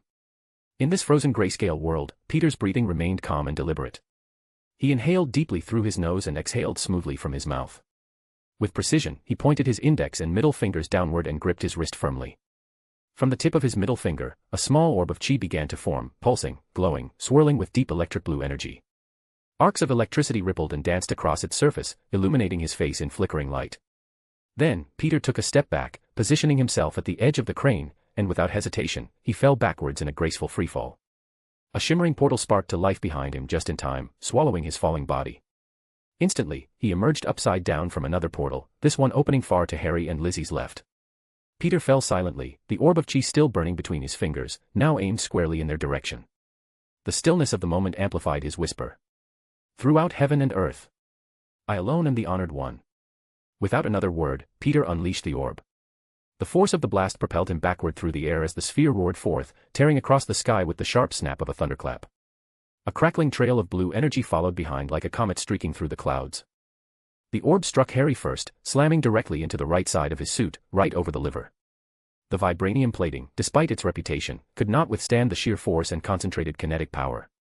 The suit caved in and shattered, the chi burst piercing through Harry's body with brutal precision. The blast didn't stop there. It exited from Harry's back like a railgun shot and barreled toward Lizzie, catching her just as she was raising her hand. The blast punctured through her shoulder with a sickening burst and then continued skyward, soaring through the clouds like a divine judgment. Blood erupted from their wounds in gruesome sprays. Lizzie screamed in pain, her voice slicing through the still air like a siren. "Arghh," she cried, her body thrown backward by the impact. Harry, though wounded, merely grunted. He had endured worse, but pain was etched across his face. The energy Lizzie had been charging in her palm, a glowing orb of fiery devastation, was released unintentionally. The resulting explosion erupted in a sweeping wave of flame, catching Harry in the blast. Surrounded by fire, Harry shot across the sky like a demon ablaze, riding his hoverboard with flames licking at his armor and skin. The fire scorched his body, leaving his skin badly burned and his movements erratic. Lizzie, protected by her own fire-resistant powers, remained mostly unharmed, but stunned. Meanwhile, Peter was already in motion again, swinging through the chaos with flawless grace, his every movement calculated. He weaved around them, guiding their eyes with feints and flashes before disappearing behind them. When they turned, he stood there with a mischievous grin, arms slightly raised. "You know what they say when there's fire," Peter said cheekily, "stop, tuck, and roll." In a flash, he curled his body into a ball and rolled forward through the air, just as Gwen came soaring in behind him. With her hand outstretched, she unleashed a devastating blizzard from her palm, missing Peter by mere inches. The storm of ice and wind slammed into Lizzie and Harry like a wintry tidal wave, freezing the very air around them. Ice formed rapidly, encasing Lizzie in a thick layer of frost while Harry's flames hissed in protest against the cold. Peter rolled midair and dropped into another glowing portal, reappearing behind Gwen in the blink of an eye. He planted both feet against her back and, with a blast of repulsive force, launched her like a missile. Gwen flew forward, smashing into the frozen Lizzie, cracking the ice and sending both of them tumbling. Reality behind Lizzie shimmered and then fractured like glass as Peter hurled both Gwen and Lizzie backward, straight into the mirror dimension. "Time you both reflect on your actions," Peter shouted dramatically. Then, with a snort and a grin, he added, "Ha! Get it? Reflect. Since you're in the mirror dimension." "Man, I crack myself up." He didn't give them time to groan. Peter shot a web line toward Harry and yanked himself forward, tackling his flaming and frozen friend midair. The two of them spiraled downward and crashed onto a nearby rooftop. Harry's hoverboard, stressed from the sudden changes in temperature, shattered into pieces. The residual ice on his body fractured and exploded, his suit now brittle and useless. He tumbled hard across the rooftop, finally slamming into a metal ventilation unit with a sickening crunch. Harry let out a guttural growl as he pushed himself up from the rooftop, rage flaring in his eyes. Without hesitation, he charged at Peter with wild, unrestrained fury. His movements were erratic, beast-like, more instinct than precision. With a deafening roar, he swung his fist toward Peter's head, aiming to take it clean off. Peter reacted in a blur. He diverted the force of the blow just enough to prevent serious damage to the rooftop beneath them. He didn't want innocent people to be affected by the collateral damage, even in the heat of battle. The clash ignited instantly. The two of them launched into a ferocious martial arts exchange, fists and kicks flying in rapid succession. Peter's movements were fluid, economical, and precise, every action calculated. Harry's, on the other hand, were wild, powerful, and unpredictable. It was raw instinct versus refined technique. Their limbs blurred as they struck, blocked, countered, and evaded, both trying to find the upper hand through sheer will and sharpened reflexes. Suddenly, Harry launched a high roundhouse kick toward Peter's head. Peter raised a forearm, absorbing the impact effortlessly. At the same moment, his other hand extended to the side of him at a perfect angle, clang, intercepting a dagger aimed at his ribs. Craven the Hunter materialized in front of him, having lunged forward with deadly intent. His dagger now wedged between Peter's fingers, just shy of piercing his armor. Peter looked unfazed. "Oh, hey Craven," Peter quipped, gripping the assassin's wrist tightly, "you're late to the party. Didn't bring snacks either." Without giving them a chance to regroup, Peter began fending off both attackers simultaneously. His body twisted and spun with almost supernatural agility as he parried Harry's savage strikes and redirected Craven's lethal blades. The three of them moved like a chaotic dance, Peter weaving between them with the grace of an acrobat. "You know," Peter said between movements, ducking under Harry's punch while spinning Craven's arm behind his back, "I'd say 2-on-1 isn't fair. But let's be honest." He elbowed Craven sharply in the spine, making the hunter stagger and drop to his knees. "You're losing." Harry lunged again, both fists flying. Peter caught them effortlessly, locking them in place. In response, two chi-constructed arms sprouted from his back. They slammed into Harry's torso with machine-like precision. Crack. Crack. Crack. Each hit aimed for a weak point in his already battered suit. Vibranium plates began to splinter and fall off. "And while I do give points for creativity," Peter added, leaping over Craven's low tackle and landing with feline grace behind him, "using my friends against me or planning to use me against everyone else. That was clever. Diabolical, even. But you failed to consider something." Craven snarled and pivoted to strike. "Oh yeah. And what exactly did we fail to consider? Peter was already in front of him, grinning. That I'm Spider-Man. Kraven's eyes widened. He slashed wildly with his daggers, but Peter ducked low, then sprang up again like a spring. You never had a chance to begin with, Peter said with a sing-song tone. And before Kraven could react, Peter reached down and yanked his pants down in one fluid tug. Kraven blinked in disbelief as his trousers hit the ground, revealing a pair of clean white boxers with pink heart patterns. Wah! Peter was already flipping over him with a laugh. Nice taste in underwear. Very hunter chic. Before Kraven could pull his pants back up, Peter planted a foot on his back and kicked, sending the hunter tumbling forward. Kraven tripped over his own pants and face-planted onto the rooftop in the most unceremonious way imaginable. 10 out of 10 for style. Peter shouted as Kraven groaned on the ground. Peter turned just in time to block Harry's next strike. He swatted away knee after elbow, fist after kick, each time jabbing his knuckles, now glowing faintly with chi, into the gaps in Harry's armor. He was striking pressure points with surgical accuracy. 1, 2, 3, 4, on the fifth precise jab, Harry stiffened mid-swing. His eyes widened. His body froze. Peter stepped back, watching as Harry's muscles locked up, his limbs paralyzed. He could still breathe, still see, but his body refused to respond. Sorry, Robin, Peter said, his tone softer now. But this fight's over. He raised a leg and kicked Harry squarely in the chest, sending him flying backward. A portal opened midair, glowing with shimmering energy, and Harry vanished into it. Arya, he's coming in hot. Make sure to look after him, Peter mentally relayed the message. He trusted her to handle the rest. Back on the rooftop, Kraven finally managed to get back on his feet, pulling his pants up with a furious scowl. Humiliation radiated from him in waves. His eyes locked onto Peter, filled with venom and burning embarrassment. Peter crossed his arms, unimpressed. Look on the bright side, Kravy. At least now everyone knows you wear your heart on your boxers. Chapter 329, Kraven's War, 11. Third-person POV. I will not forget this humiliation, Spider-Man, Kraven growled, his voice low and feral as he twirled his daggers with expert precision, the deadly blades slicing through the air in smooth arcs. Without wasting another second, Kraven lunged forward with a burst of savage energy. His daggers flashed as he slashed and thrust furiously, each blow aimed to pierce, maim, or kill. He moved with the wild grace of a predator, but Peter was faster. Spider-Man parried and dodged each attack with an almost casual fluidity, his movements effortless and precise. You know, Peter said as he ducked under a wide swing and deflected another strike with his forearm, for someone who prides himself on being a hunter, you really do a lot of growling. I've been counting. Kraven snarled in frustration, his attacks growing more erratic. Is it a nervous tic? Peter continued, his voice light. If it is, no offense. I mean, it's kind of cute. With a sudden spin, Peter delivered a sharp kick to Kraven's torso, the impact sending the hunter tumbling backward across the rooftop. Kraven grunted as he rolled across the concrete, dust and debris flying in his wake. He sprang back to his feet, discarding his daggers and drawing a long staff from across his back in one smooth motion. Do you ever shut up, he roared, charging again, this time with his spear aimed like a javelin at Peter's chest. Peter sighed dramatically. I'm afraid I can't. It's in my job description, Spider-Man, superhero, wall crawler, professional annoyance. As Kraven lunged, Peter sidestepped, grabbed the shaft of the spear, and effortlessly redirected Kraven's momentum, tossing him like a sack of flour across the rooftop. Before Kraven could recover, Peter fired a webline at his ankle and yanked hard. Kraven was pulled back across the rooftop, skidding like a hockey puck until Peter's boot connected with his face, snapping his head back and splitting his lip open. I'ma be honest with you, Peter said as Kraven, bleeding now, cut the web with his staff and jumped back into a fighting stance. You're not exactly at the top of my priorities list today. In fact, you're way down there. Below laundry. Below taxes. Peter launched forward with a fist cocked back, full of momentum and speed. Kraven raised his spear defensively, but the impact of Peter's punch shattered the weapon like it was made of glass. The hunter was launched backward from the blow, hitting the rooftop hard. Growling with fury, Kraven slammed the broken spearhead into the rooftop, slowing his slide.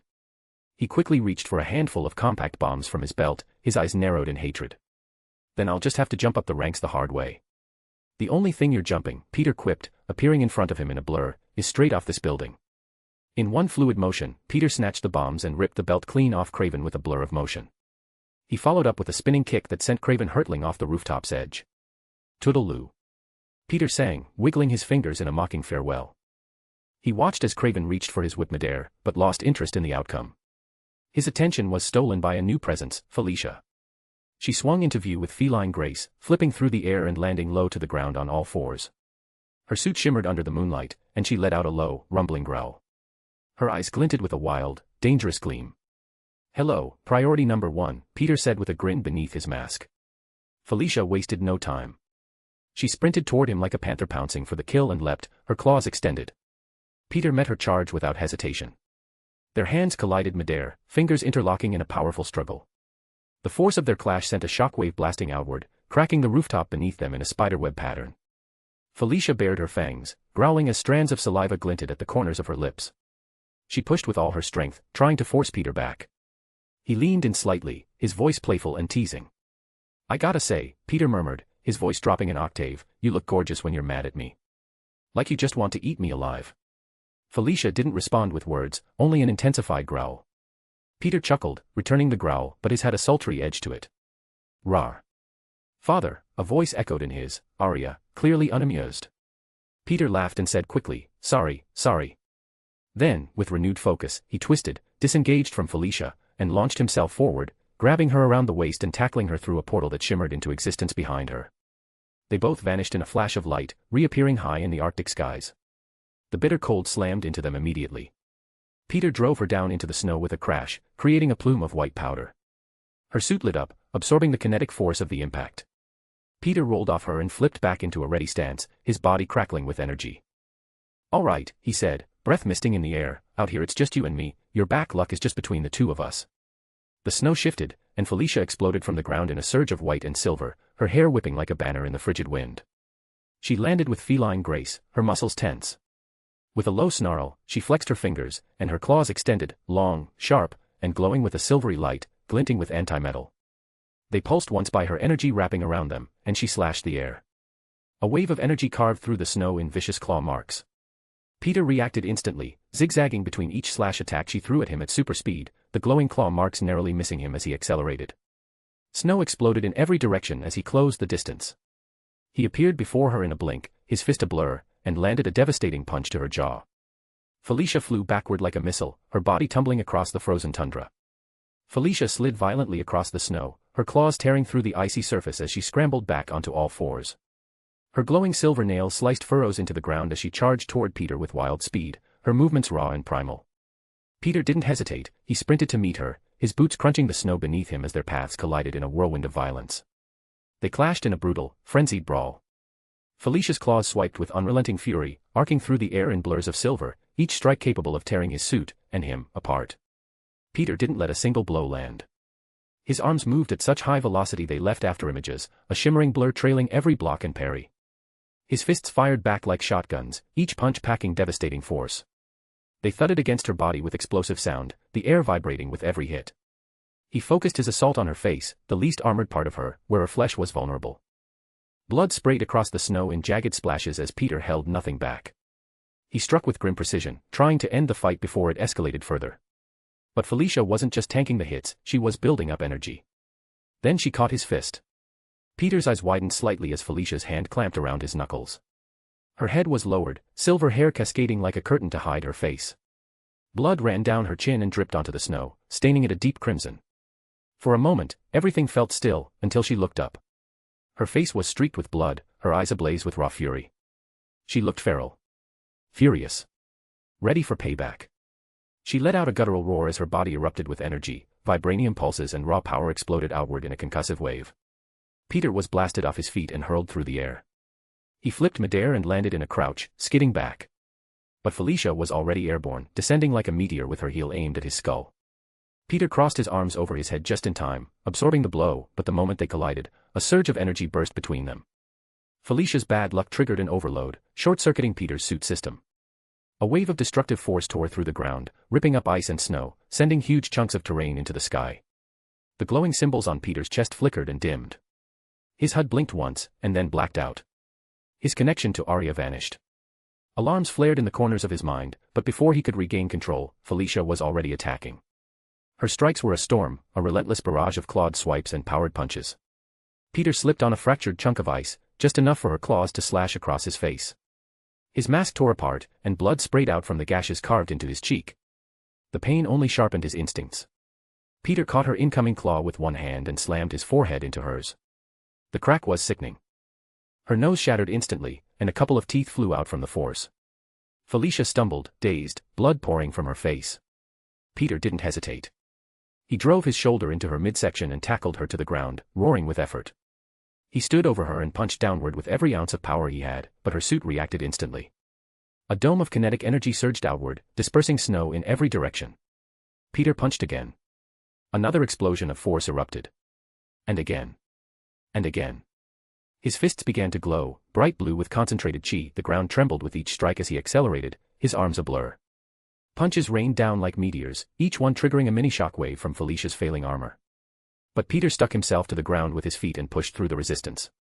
His fury and power built until he was punching faster than her suit could absorb. The vibranium-enhanced armor screamed in protest, flickering erratically, and then it shattered.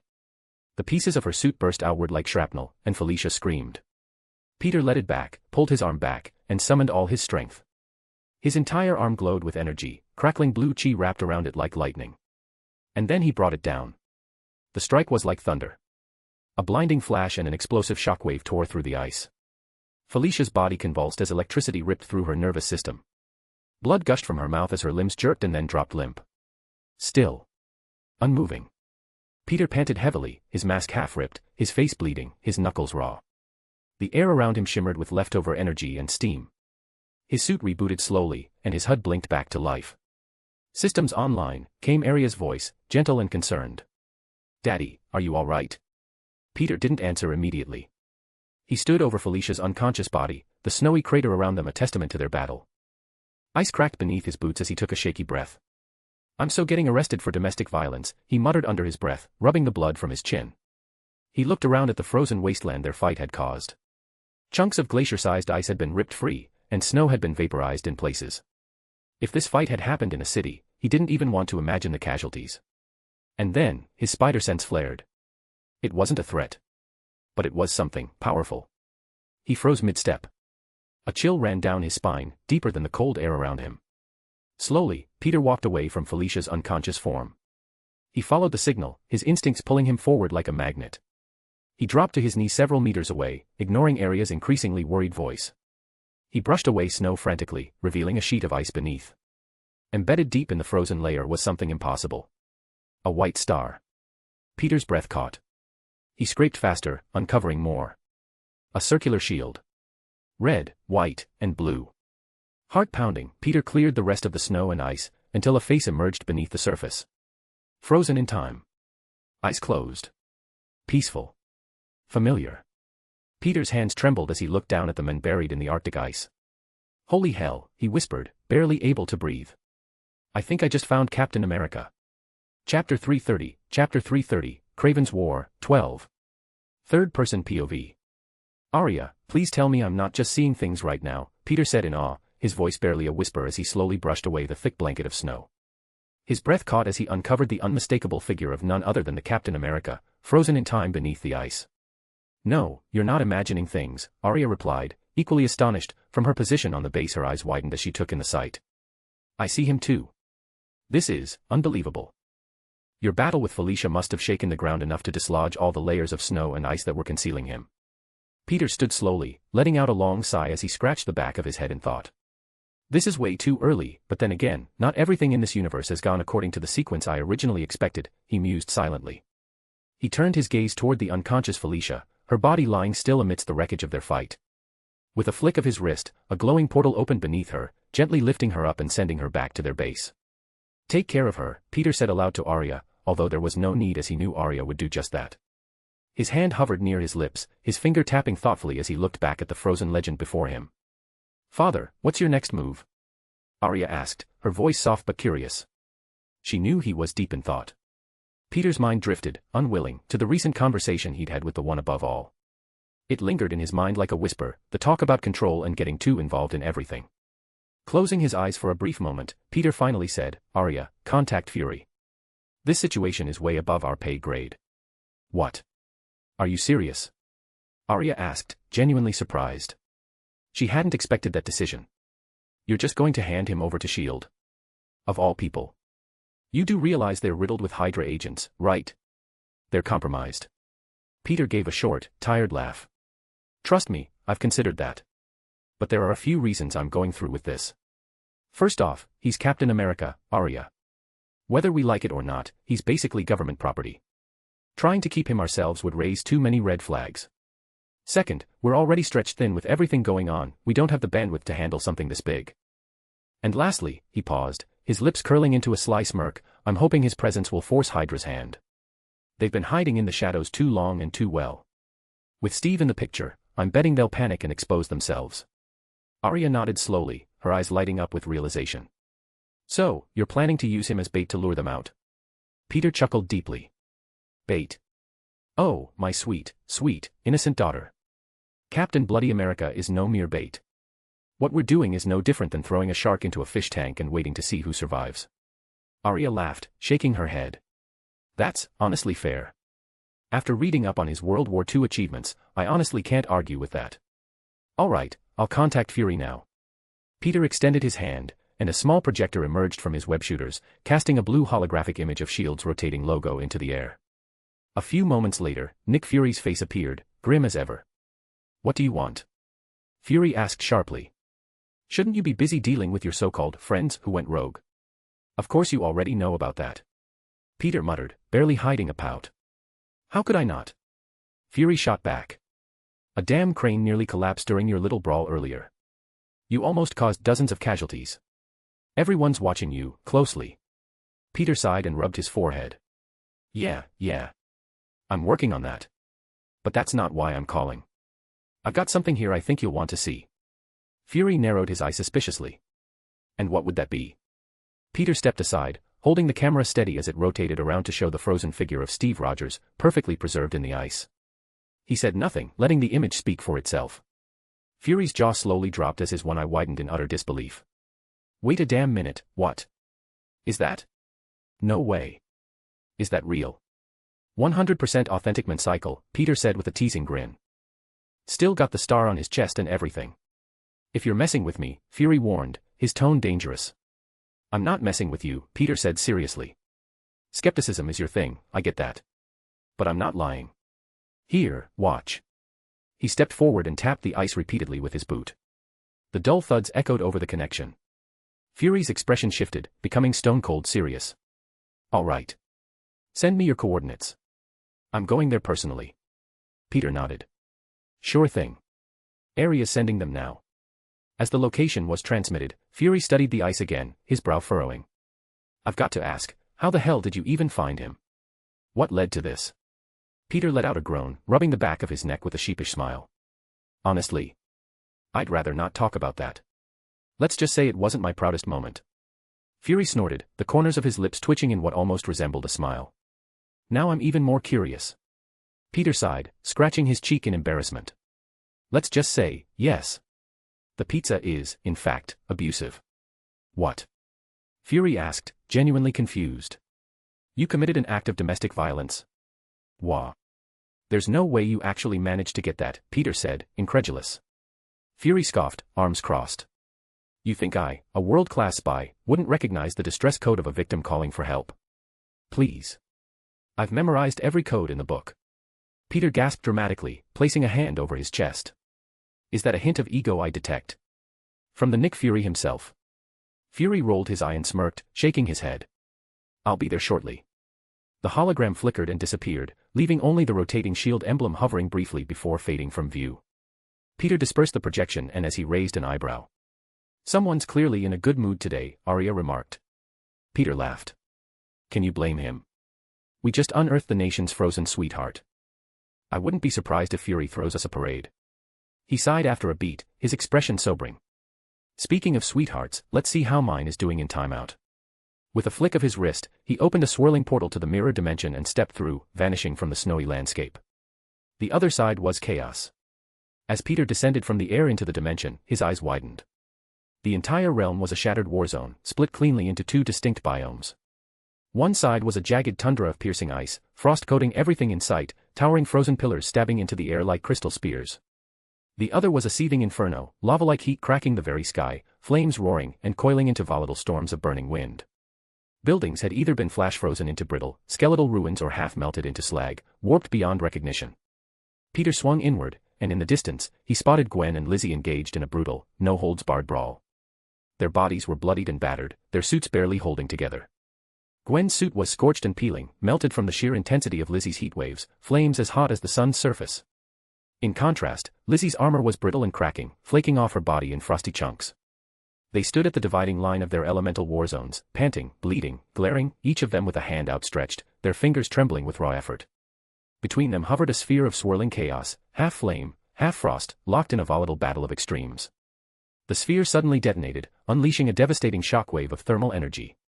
A tidal wave of searing fire and piercing cold erupted outward, smashing into both girls and sending them flying, crashing into opposite sides of the landscape with a chorus of pained grunts. They spat blood as they staggered back to their feet, bruised and swaying, yet still unwilling to quit. Their hands rose again, trembling but defiant.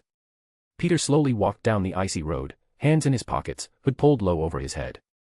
The snow crunched under his boots as flakes swirled around him, casting him as a silent observer in a world of broken elements. As the girls charged once more, energy blazing between them, Gwen caught a glimpse of Peter approaching. Her eyes barely had time to widen before he was upon her. With a swift, precise movement, Peter raised his hand and delivered a clean karate chop to the back of Gwen's neck. She gasped and collapsed forward, but Peter caught her effortlessly.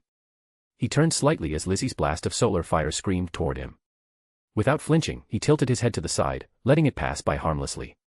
Lizzie, enraged, surged toward him at breakneck speed. But Peter moved even faster, ducking beneath her attack, weaving to her side, and planting a single, devastating punch into her gut. The air rushed from her lungs. Her body folded around his fist, her eyes rolling back as she gagged. Peter gently caught her too, cradling both girls over his shoulders before opening a new portal and stepping through. The chaos of the mirror dimension vanished, replaced by the clinical calm of the base infirmary. Inside, MJ, Harry, and Felicia already lay unconscious in recovery beds. Peter carefully set Gwen and Lizzie down beside them. Arya stood at their side, hands glowing faintly as she placed them on each of the girls' foreheads. "I've ensured they won't wake up," she said softly. "I'm analyzing the poison in their systems. I've already identified about 80% of the components. I should be able to synthesize a cure soon." Peter gave a small hum in response. His eyes scanned the room once, lingering briefly on each of them, his expression indiscernible behind his mask. Then, without a word, he turned and began walking toward the exit. "Where are you going?" Arya called after him. Peter didn't stop. His hand tightened into a fist, his voice low and resolute, while his lenses narrowed, leaving a blue trail with every step he took. To finish where it all began, with Craven. The door slid shut behind him, sealing the room in silence. Chapter 331, Craven's War, 13. Third-person POV. Peter stood atop a weather-worn gargoyle, crouched low as he gazed out over the bustling cityscape below. The afternoon sun should have bathed the summer skyline in golden hues, but thick, storm-laden clouds hung overhead. A light drizzle had begun, the raindrops gently tapping against the stone surface beneath his feet, adding a subtle rhythm. The streets below were alive, men and women moving about their lives, sprinting to escape the rain, horns honking, engines rumbling through slick pavement. But Peter's focus was razor-sharp, his jaw clenched beneath the mask. "Arya, where's Craven?" Peter asked darkly, his voice low and filled with purpose. "He's returned to his base," Arya's voice replied through his earpiece, her tone cautious. "Well, it's more of a mansion, really. He's rallying what's left of his crew. Doesn't look like he's planning on quitting anytime soon." Peter scoffed under his breath. "Craven doesn't know how to quit," he muttered, the scorn evident in his voice. "But it's about time he collects his 401k. I'm giving him an early retirement, whether he wants it or not. His hunting days are over." Without hesitation, Peter leapt from the gargoyle and dove into the open air, slicing through the wind like a bullet. His arms spread, activating the sleek black wingsuit that extended from his suit.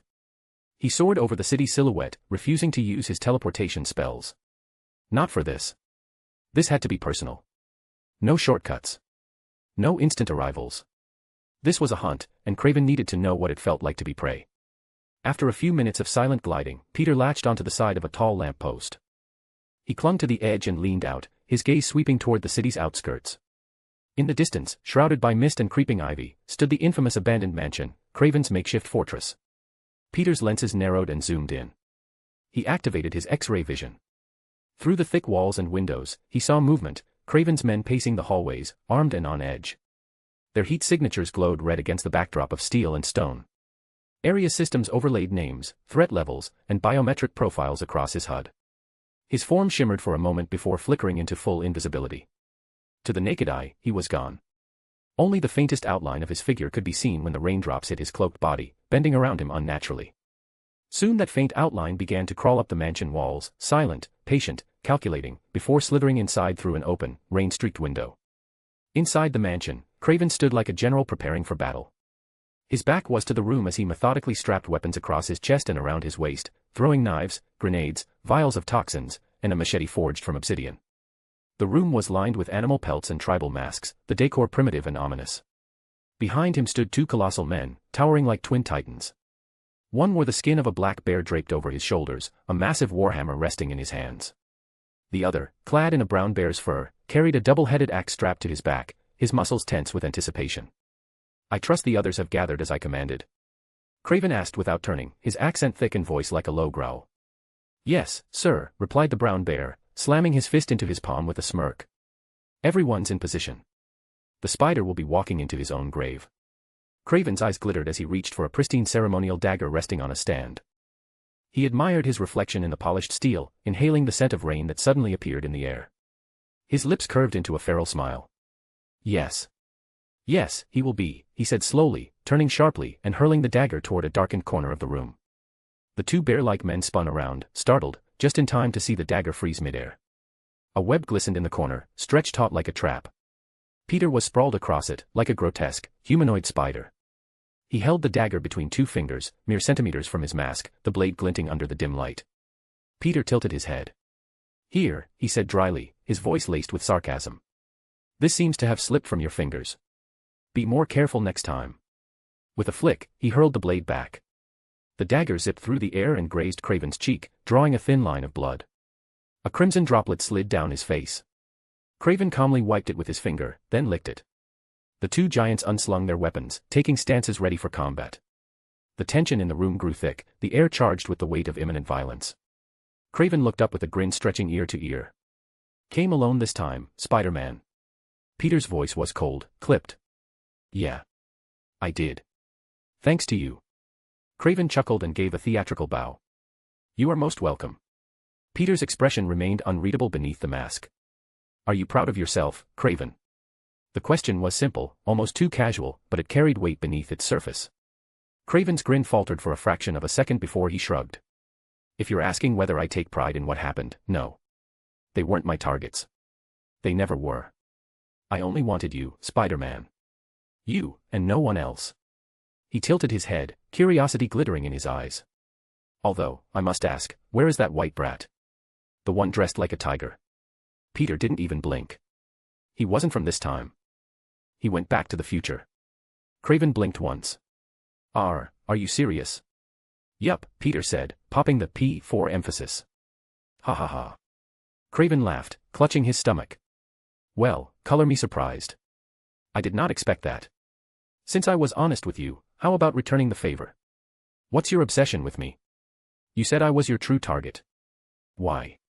Craven's smile returned, full of sharp teeth and dangerous intent. Quite a few reasons, actually. I'm a hunter by nature, Spider-Man. It's in my blood. I don't chase the herd, I go after the apex predator. And in this jungle, that's you." He stepped closer, still grinning like a madman. "You stand above the rest. You're faster, stronger, more intelligent, more determined. You are their leader, the one worth hunting. Why waste time on lesser prey when I can be satisfied with just you?" Peter sighed loudly, resting his hand on his forehead. "I'm sorry, Craven. I'm flattered, really. But I'm in a committed relationship. I just don't understand what it is about me that drives both men and women absolutely wild." Craven's eye twitched. Without a word, he snatched a grenade from the table beside him and hurled it straight at Peter. Peter casually caught the device midair, his fingers closing around it. A blast of smoke erupted from the seams, but Peter remained unmoved. His suit shimmered as it absorbed the energy, distributing the force across his frame. A pulse ran through the plating, glowing briefly. When the smoke cleared, Peter was still sprawled on the web, calm as ever. Wisps trailed from his fingertips as he looked up. "Wow," he quipped.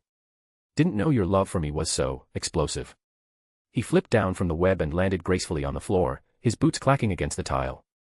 Craven's eye twitched again. "Shutting that mouth of yours is going to be my reward when I finish hunting you down," he snarled, ripping a saber from the wall and adopting a fighting stance. Peter pointed at him. Okay, seriously, that one had to be intentional. You heard what you just said, right? Craven growled faintly, and mumbled, that was an accident. Before Peter could crack another joke, the brown bear-shaped man let out a roar and charged forward. His glowing green battle axe swung overhead in a massive arc aimed to cleave Peter in two. Peter raised his forearm just in time. The axe slammed into it, only for the impact to trigger the kinetic storage system in his suit. A massive shockwave exploded outward, sending furniture, debris, and even Craven's men tumbling in every direction. Peter appeared in a flash before the brown bear, faster than the eye could track. Here's a suggestion, how about taking an early hibernation? Peter said, his fist already flying forward. He struck the bearman square in the chest, launching him backward with such force that he smashed through the heavy wooden doors behind them. The shattered remnants of the door splintered in all directions as the hulking man crashed into a group of reinforcements charging down the hallway, bowling them over like dominoes. Peter barely had time to raise his hand as the warhammer from the black bear roared down toward him.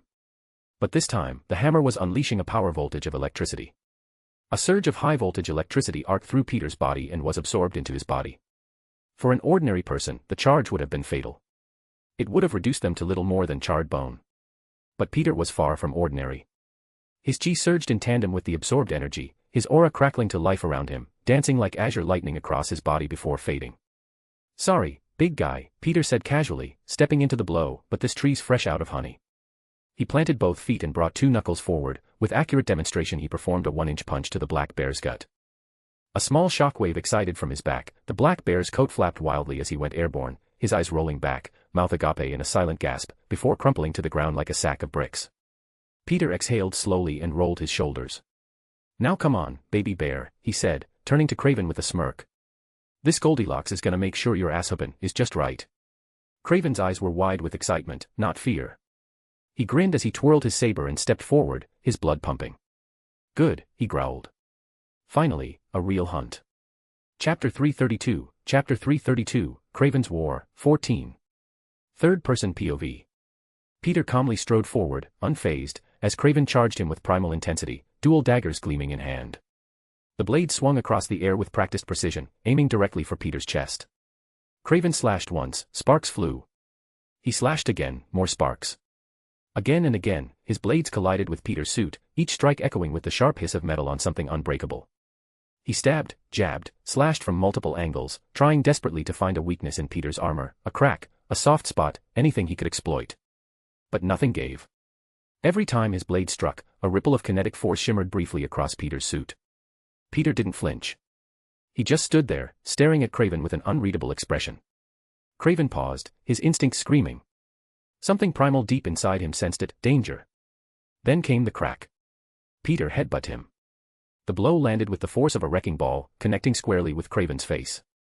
His nose crunched audibly, blood spurting from both nostrils as he stumbled back, dazed and off balance.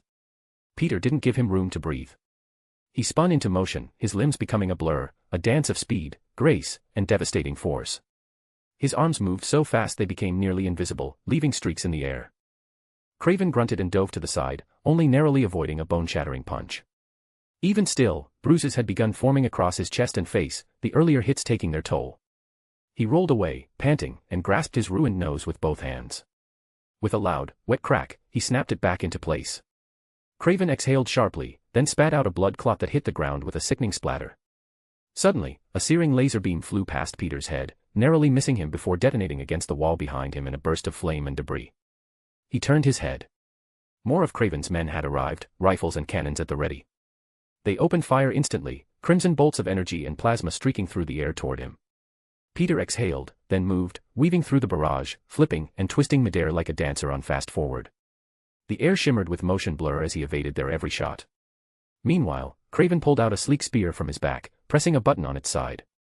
With a hiss and a mechanical click, the spearhead opened up, revealing a hidden core packed with high-tech components. Peter's senses activated in warning. He immediately leapt onto the ceiling just as the spear unleashed a massive shockwave. A deafening boom followed, and a cone of sound blasted forward with cannon-like force. The floor was shredded apart, the wall obliterated, and Craven's desk reduced to flying splinters. Craven laughed darkly, glancing up at the ceiling where Peter clung. "What's the matter, Spider-Man? Why dodge?" Peter hung upside down with a deadpan stare. "Okay. Where the hell did you even get that?" "Sorry," Craven grinned. "But I don't buy and tell." Another pulse fired toward the ceiling, but Peter was already gone. Debris and shattered tiles rained down. Craven narrowed his eyes, searching. A voice came from behind. Fine. I guess I'll just beat it out of you. Craven turned too late. Peter struck. The punch landed with titanic force, sending Craven flying across the room. He smashed through a thick wall, leaving behind a gaping hole and a trail of dust and rubble, his body vanishing into the next chamber. But there was no rest. Dozens of red lasers suddenly rained down on Peter. Craven's private training drones had activated, each set to full firepower. They blasted at him from every angle, trying desperately to weaken his armor or, at the very least, slow him down. Peter ducked behind a pillar, grumbling. This is getting annoying. He stepped forward, grinding his palms together. Ancient symbols and circuits of light began forming between his hands, a spell matrix, royal blue and humming with immense power. His hands moved faster than the eye could follow, bending energy and reality with every twist. Once complete, Peter slammed the glowing sigil onto the ground. A brilliant wave of blue magic pulsed outward like a tidal shockwave. Boom. The entire building flickered. Lights blew out with a flash. Weapons short-circuited mid-fire, bursting into sparks and smoke. One by one, every gun, drone, and energy source overloaded and exploded in the hands of Craven's soldiers. Electronics died instantly. Outside the walls, the ripple extended, streetlights shattered, transformers sparked, and circuits across several blocks of the city fried under the pressure of Peter's electromagnetic magic burst. It was a spell he had developed during his training with the Ancient One, a personalized EMP rune tuned to disable technology within a broad radius while leaving biological life untouched. It worked perfectly. Craven's men, realizing their high-tech weapons were worthless, reached for anything they could, machetes, pistols, brass knuckles. They screamed and charged toward Peter in desperation. Peter's eyes narrowed. He began vibrating in place. The ground beneath him sizzled with friction. Smoke curled from his boots as his body blurred left and right, faster and faster, until the air split with snapshots of his form. Dozens of afterimages stood where he had been, all sparking with electric static. Each one charged with raw chi energy. They suddenly broke formation and rushed toward Craven's soldiers. The mercenaries hesitated. Too late. Fellas, Peter said with a playful grin, there's enough of me to go around. The afterimages struck all at once, moving independently like clones, punching, flipping, kicking with dazzling speed and precision. Static electricity surged on contact, making each blow feel like a taser to the gut. Some of Craven's men paused mid-charge, confusion flashing across their faces. The Real Peter Parker was still standing at the center of the room, motionless, arms crossed, calm amidst chaos, while multiple afterimages of him darted across the battlefield. Each copy weaved seamlessly between their attacks, retaliating with an unrelenting flurry of jabs, uppercuts, roundhouse kicks, and spinning blows that seemed to come from every direction at once. In truth, they weren't ordinary afterimages at all. They were chi constructs, physical manifestations of Peter's energy, projected outward and controlled through deep mental focus and power. It was a high-level technique he'd spent time perfecting, drawing from both ancient martial arts principles and his time studying energy manipulation with mystics. It required immense concentration, which left his real body vulnerable while the constructs acted in perfect synchronization. But Peter didn't falter. He mentally directed every strike, every move, with mathematical precision. One by one, Craven's soldiers fell to the ground, unconscious or groaning in pain. Not a single blow was wasted. Then, his spidey sense flared but he didn't bother dodging. Craven launched from above like a wild beast, landing behind Peter and wrapping a thick arm around his throat in a crushing headlock. But Peter didn't panic. With swift, practiced motion, he grabbed Craven's head, twisted his body, and flipped the hunter clean over his shoulder, slamming him to the ground like a sack of bricks. Dust and debris kicked up around them. Without hesitation, Peter stepped forward and planted his foot firmly on Craven's chest, holding him in place. Then he snapped his fingers. All of the chi constructs around the room glowed briefly, then exploded in a synchronized wave of pure kinetic energy. The resulting blast sent Craven's remaining men hurtling through the air like rag dolls, smashing into walls, statues, pillars, and one another. Many were knocked unconscious instantly, the rest lay groaning, stunned and broken in the wreckage. Peter tilted his head slightly and looked down at Craven with cold eyes. Look at that, Craven, just you and me now. Isn't that exciting? Craven coughed violently beneath his foot, blood speckling his lips. And yet, he laughed. Kiki ha ha ha.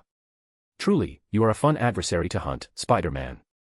It might seem difficult now, but I'll find a way. I'll find a way to pierce that indestructible skin of yours.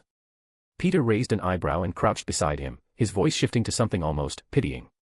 Oh, Craven, you poor delusional fool. You really think you're going to get another opportunity? Craven sneered through his bloody teeth. Heh. What's with the act? Spider-Man doesn't kill. Peter's eyes darkened. You sound awfully sure of that, he said, his voice low and menacing. Shall we test your little theory? Before Craven could react, Peter's fist slammed into his jaw with the force of a truck. Blood sprayed from his mouth, painting the ground beneath them. After all, Peter said coldly, slamming another punch into Craven's ribs, I'm a scientist. Another punch. Testing theories is what I do best. Again. And again. Each punch was heavier, more ferocious than the last. His knuckles were now slick with blood, not his own. His teeth clenched tighter with each strike. You poison my friends. Wham. You turned them against me. Crack. You actually thought. Bam, you stood a chance against me. Peter's voice rose with fury, his tone almost unhinged. Craven could barely breathe, barely see. His face was a bloody, broken mess, his vision flashing white with pain after every blow. He's going to kill me. Craven thought in a rare moment of true fear. He gasped, whimpered, and tried to raise his arms in defense. But it was like trying to hold back a storm with his bare hands. Peter was on top of him like a wild animal, consumed by a relentless fury that could not be reasoned with. Stop. Please, stop. Craven screamed, his voice cracking. Blood dripped from his lips, his nose, his broken gums. Teeth were missing. One eye was completely swollen shut. His entire body wrecked. I'm sorry. I'm sorry. Peter's bloody fist froze midair. Then, in an eerily calm voice, he said, no. Craven blinked through swollen eyelids as he was punched again and again. Peter stood and backed away slightly, still glaring down at him. You're right about one thing, Craven, Peter muttered. I can't kill you. It is simply not in my nature, it's not who I am. A flicker of hope sparked in Craven's bruised chest. His breaths were shallow, ragged. So, does that mean, you're going to let me go, he wheezed, coughing up more blood. Peter laughed. It wasn't a warm laugh. It was low, dry, manic, the kind of laugh that sent chills down spines. Seriously? Come on, Craven, Peter said, wiping a streak of blood from his cheek. Didn't anyone ever teach you how to read between the lines? I said I can't kill you. Me. I never said anything about others or that I wouldn't. Craven's eyes widened. No. You wouldn't.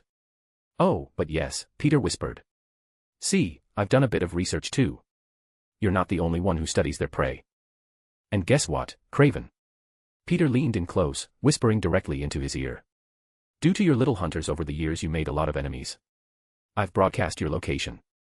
Every person you've ever wronged, every life you've tried to ruin, every enemy you've made, well, they're all going to find you. In this condition. He stepped back and gestured grandly to the blood-stained ruins of the room. To end this with an appropriate metaphor, let's just say, I'm feeding you to the wolves. Chapter 333, Craven's War, End. Third-person POV. Peter sat on the lamppost just outside Craven's mansion, the rain pouring harder around him, drenching his suit and mask. The crimson stains of blood slowly slid down his hands, diluted by the relentless downpour, disappearing into the storm. His eyes were fixed on the ground below with a contemplative, almost hollow expression. He exhaled a slow breath, one that seemed to carry the weight of everything that had just transpired. Then, with a quiet grunt, he leapt into the air and swung away. His figure shimmered under the rain-soaked sky, a shadow gliding between the trees as he moved silently from the edge of the estate back toward the distant lights of the city. Instead of his usual fluid sprinting along rooftops and walls, Peter walked. Calmly. Sideways. Hands buried deep in his pockets as he strolled up the side of a building, completely perpendicular to the ground. There was something eerily serene about the way he moved, like a ghost drifting between worlds. You kinda overdid it, don't you think, Daddy? Arya's voice chimed into his earpiece, soft and hesitant, almost afraid of breaking the silence. Peter let out a forced chuckle, the sound hollow. He gave a lopsided grin, though no one could see it. Yeah, he said after a moment, I kinda did, huh? I suppose I was just upset. Upset that I was forced to hurt people I care about. That I had no choice. His voice tightened. I had to beat Felicia unconscious because of her powers. Gwen and Lizzie nearly killed each other. If I hadn't stepped in when I did, they would have fought to the death. No doubt about it. Well, when you put it like that. I guess it makes sense, Arya replied, trying to comfort him. But why lie? Why claim you sold out Craven's location when you didn't? Peter rubbed the back of his neck sheepishly. I wanted to scare him. Make him think I was capable of doing something that brutal. I knew his wife, Calypso, was nearby. If they thought I was unhinged enough to sell them out, they'll think twice before acting from now on. It bought us time, and fear. Even if it meant pretending I could do something I actually couldn't. He ran a hand over his face and sighed, his fingers lingering over his right eye. Did you at least call the cops like I told you? Of course. I already informed Captain George Stacy, Arya responded quickly. I sent him all the evidence I could gather about Craven. They should be moving in on him right now as he tries to escape. Peter let out a long sigh of relief and slowed to a stop on a rooftop ledge. If father-in-law is leading the operation, I can rest easy. They won't be getting away. With Craven weakened, there's no way they would be able to contend with a super soldier. He flipped down to another ledge and stretched his arms, loosening the tension in his shoulders. Man, I'm so glad that's over. Then he froze. His eyes widened. Ugh. I forgot to ask Craven where he got those weapons. There was a long silence over the comm before Arya finally spoke. Father, you are seriously something else. Peter crouched, smacking the top of his head repeatedly with the heel of his palm. God, I'm so stupid. I let my emotions get the better of me. Stupid. Stupid. Stupid. He groaned, crouching deeper with a frustrated whimper. He stayed that way for a moment, crouched, head hung low, arms resting over his knees. His entire body sagged in defeat, too ashamed of his mistake to even lift his gaze to the skyline. Although I couldn't track where exactly Craven got the weapons, I did uncover a few things that might interest you, Arya said, her tone brightening slightly as she tried to cheer him up. Peter looked up, blinking. Oh yeah. Like what?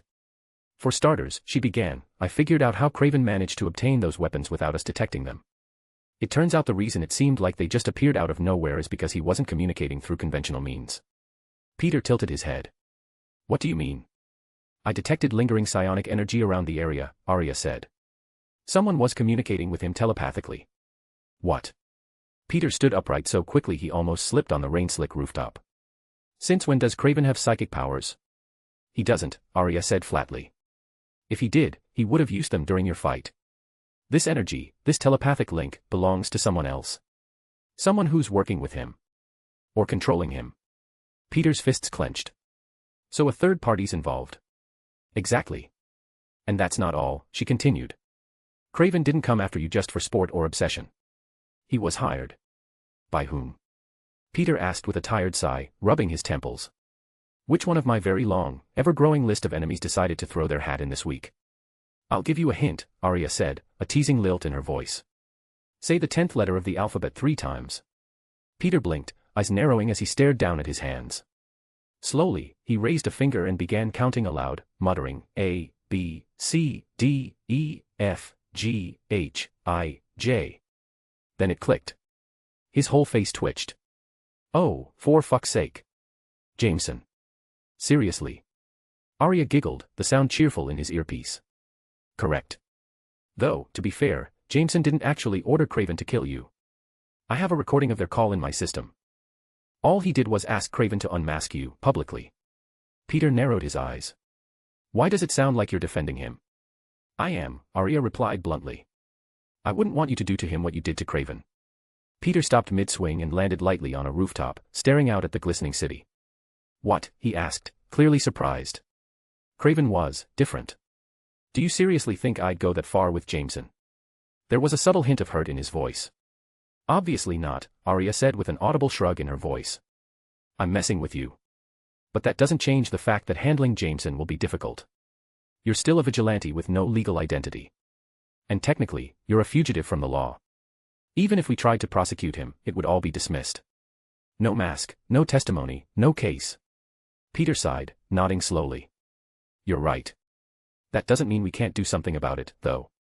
I'll talk to MJ about it. Jameson is still her boss, she'll know the best way to handle it and punish him. He paused for a moment, his voice softening. Speaking of MJ, how is she? And the others? Oh, they're fine now, Arya assured him. I identified the poison's composition and administered the antidote to all of them. They'll be waking up any second now. Peter closed his eyes in relief.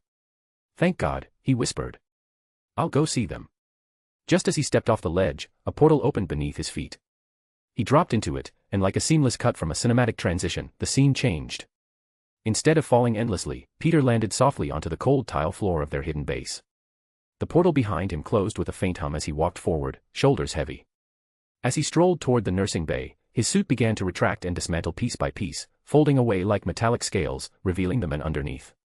The moment he entered the bay, the first groans started. Ugh. It feels like my entire body got electrocuted, MJ muttered, sitting up slowly and rubbing her forehead. Sorry about that, Red, Peter said softly from the doorway, leaning against the frame with his hands in his pockets. Pete. Peter. Tiger. Voices called to him one after another. How did it go with Craven? Harry asked, blinking as the light from the ceiling annoyed his recovering eyes. Peter's smile faded. His posture straightened just slightly, and his tone grew quiet and grim. I killed him, he said solemnly, his voice low and deliberate. The room went silent. All eyes turned to him, wide with shock and disbelief. Their expressions were a mix of horror, confusion, and disbelief. All 8 of MJ's eyes widened. Gwen sat up, mouth parted. Even Felicia, who had seen some of Peter's darker moments, looked stunned. Peter held their gaze for a moment longer, then cracked a smirk and snorted. Seriously? After everything I've done, you still believe everything I say? They all groaned in unison, half from relief, half from frustration. Chapter 334, Spider-Man 334, Bearer of Bad News. Third-person POV. Everyone eventually rose from the medical beds, groaning and wincing as they rubbed at their bruised bodies and sore muscles. The room echoed with quiet grumbles. Man, that couldn't have gone any worse, Harry muttered, dragging his feet as he walked past Peter leading the others. What a complete shitshow that was, Lizzie chimed in, trailing close behind him, her tone bitter and tired. It was utter bullshit, that's what it was, Gwen scoffed, her voice sharp and biting. Her mask had been retracted, but her hood remained up, partially shadowing her expression. There's no logical explanation for how everything played out. None. I mean, look at the bright side, MJ said with a half-hearted smile, clearly forcing herself to sound upbeat. Everything's back to normal now, right? That counts for something. Peter walked beside Felicia, noting how unusually quiet she was. Her suit had been retracted, while she clutched one of her arms. Her head remained down as she walked just behind the group, silent, distant.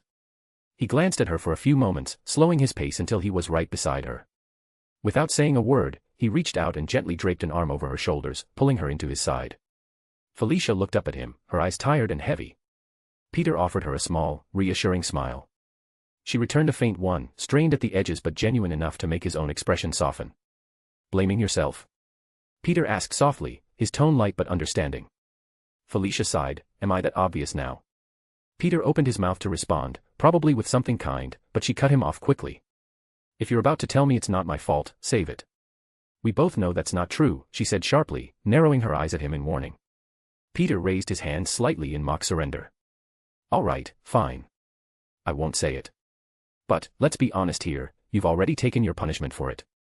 No need to keep carrying the guilt around like a badge of honor.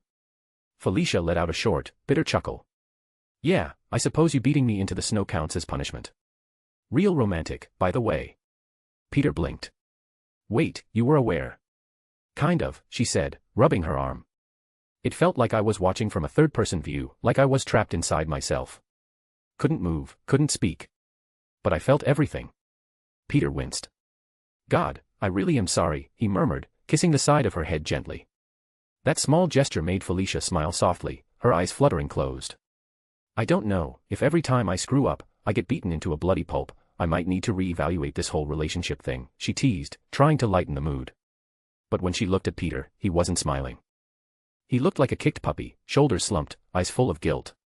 She could practically see the imaginary dog ears drooping and his tail tucked between his legs. His expression was a mix of shame and regret. Seriously, how cute, Felicia thought, amused despite herself. Letting out a small giggle, she wrapped her arms around his waist and pressed her face against his side. Relax, Tiger. I'm joking. If it's with you, I don't mind being in an abusive relationship. You can beat me up anytime you want. Peter groaned, burying his face in his hands as if trying to hide from the world. His entire body slumped dramatically. The rest of the group, hearing the exchange, paused and glanced back at them. They stared for a moment at the strange scene, Felicia rubbing against Peter playfully while he silently cried into his palms, making loud pained noises. A few side eyes later, they resumed walking until they reached the meeting room. Once inside, each member collapsed into their designated seats with tired groans, their nameplates gleaming under the overhead lights. Peter slouched back into his chair, head resting against the top as he stared at the ceiling. Physically, I might be fine, he said aloud, but mentally. I'm going to need some sleep. The others murmured their agreement, nodding or grunting without much energy. Peter looked around the room, taking in their defeated expressions, the way shoulders drooped, eyes avoided each other, and no one wanted to be the first to speak. "I know everyone's upset about how things went down with Craven," he said after a long pause. "It's understandable. I'm upset too. That mission was a mess. But, all's well that ends well, right? There is some good that came out of this." Harry rolled his eyes and leaned back in his chair. "What? You're going to give us some pep talk about being more humble or learning from failure or something stupid like that?" "No," Peter replied, unfazed. "I wasn't going to say that." He glanced at the others, then looked at the girl beside him. "There really is something good that came out of all this." He nodded toward Arya, who stood at the edge of the table. "Arya, if you would." Arya gave a short nod and activated the table's holographic projector. In an instant, a shimmering image flickered into view, crisp, clear, and unmistakable. A figure encased in ice. A frozen monument of history. Captain America. Gasps echoed across the room. The image of Steve Rogers in his original uniform, frozen mid-stance, appeared in front of them. It wasn't a statue, it was the real thing. The men they had read about in history books. The legend. Everyone instinctively stood up, eyes wide in disbelief, the fatigue in their bones momentarily forgotten. Peter remained seated, looking up at the hologram with a small, hopeful smile tugging at the corner of his mouth. "Now tell me that wasn't worth something." They turned their attention to Peter, who sat casually at the meeting table, one leg draped over the other as if he were lounging in a cafe instead of dropping a historical bombshell. He wore a faint, knowing smirk as he gestured toward the hologram. "And before anyone asks, no, this isn't a fake or some digital trick. It's 1000% real," Peter said confidently, then launched into the story of how he stumbled upon the impossible. "How? Wait, he's still there." Harry burst out, sounding like he was already halfway to bolting through the wall. "He is," Arya confirmed, nodding. With a swipe of her hand, the hologram shifted to a map showing Captain America's frozen location and a blinking dot labeled Fury rapidly approaching. Although, Nick Fury is expected to arrive in a few hours to retrieve him. Without a moment of hesitation or a second thought, the entire team sprang into action. They opened portals on instinct, stepping through in a flurry of urgency. A blast of freezing wind howled into the base from the tundra beyond, snow swirling around their feet. Peter sighed, but a small smile touched his lips as he bent down and scooped Arya into his arms. She let out a surprised gasp, then simply wrapped her arms around his neck and rested her head on his shoulder, a faint but genuine smile on her face. "Awesome!" Harry shouted as he stepped into the icy clearing. "This is so cool!" Lizzie exclaimed, eyes wide with awe as she stared at the real, honest-to-God Captain America frozen in a block of ice like some ancient relic. Gwen pulled out her phone with practiced ease, tapping it into camera mode. "Dad's gonna freak when he sees this," she said, grinning. He's a huge Captain America fan. Felicia, rubbing her arms for warmth, circled the frozen figure slowly. Her breath fogged in the cold as she muttered, "At least getting my ass handed to me led to something worthwhile." MJ crossed her arms, raising an eyebrow at Peter. "Are you sure about just handing him over to S.H.I.E.L.D.? Peter let out a slow breath, his eyes focused on Steve Rogers' timeless figure. "Yeah. I am. As much as I'd love to keep this between us, he's too big of a deal. The world deserves to know. We can't keep him to ourselves." Meanwhile, Lizzie crouched down beside Steve and struck a dramatic pose. "Quick, Harry. Take a picture. Make it cinematic." As the team basked in the surreal moment, joking, laughing, marveling like kids seeing a superhero for the first time, the weight of their recent battle with Craven seemed to melt away. Peter looked down at Arya in his arms and noticed her expression had changed. Her usually calm face was now scrunched up in irritation. A faint glow flickered from the gem embedded in her forehead.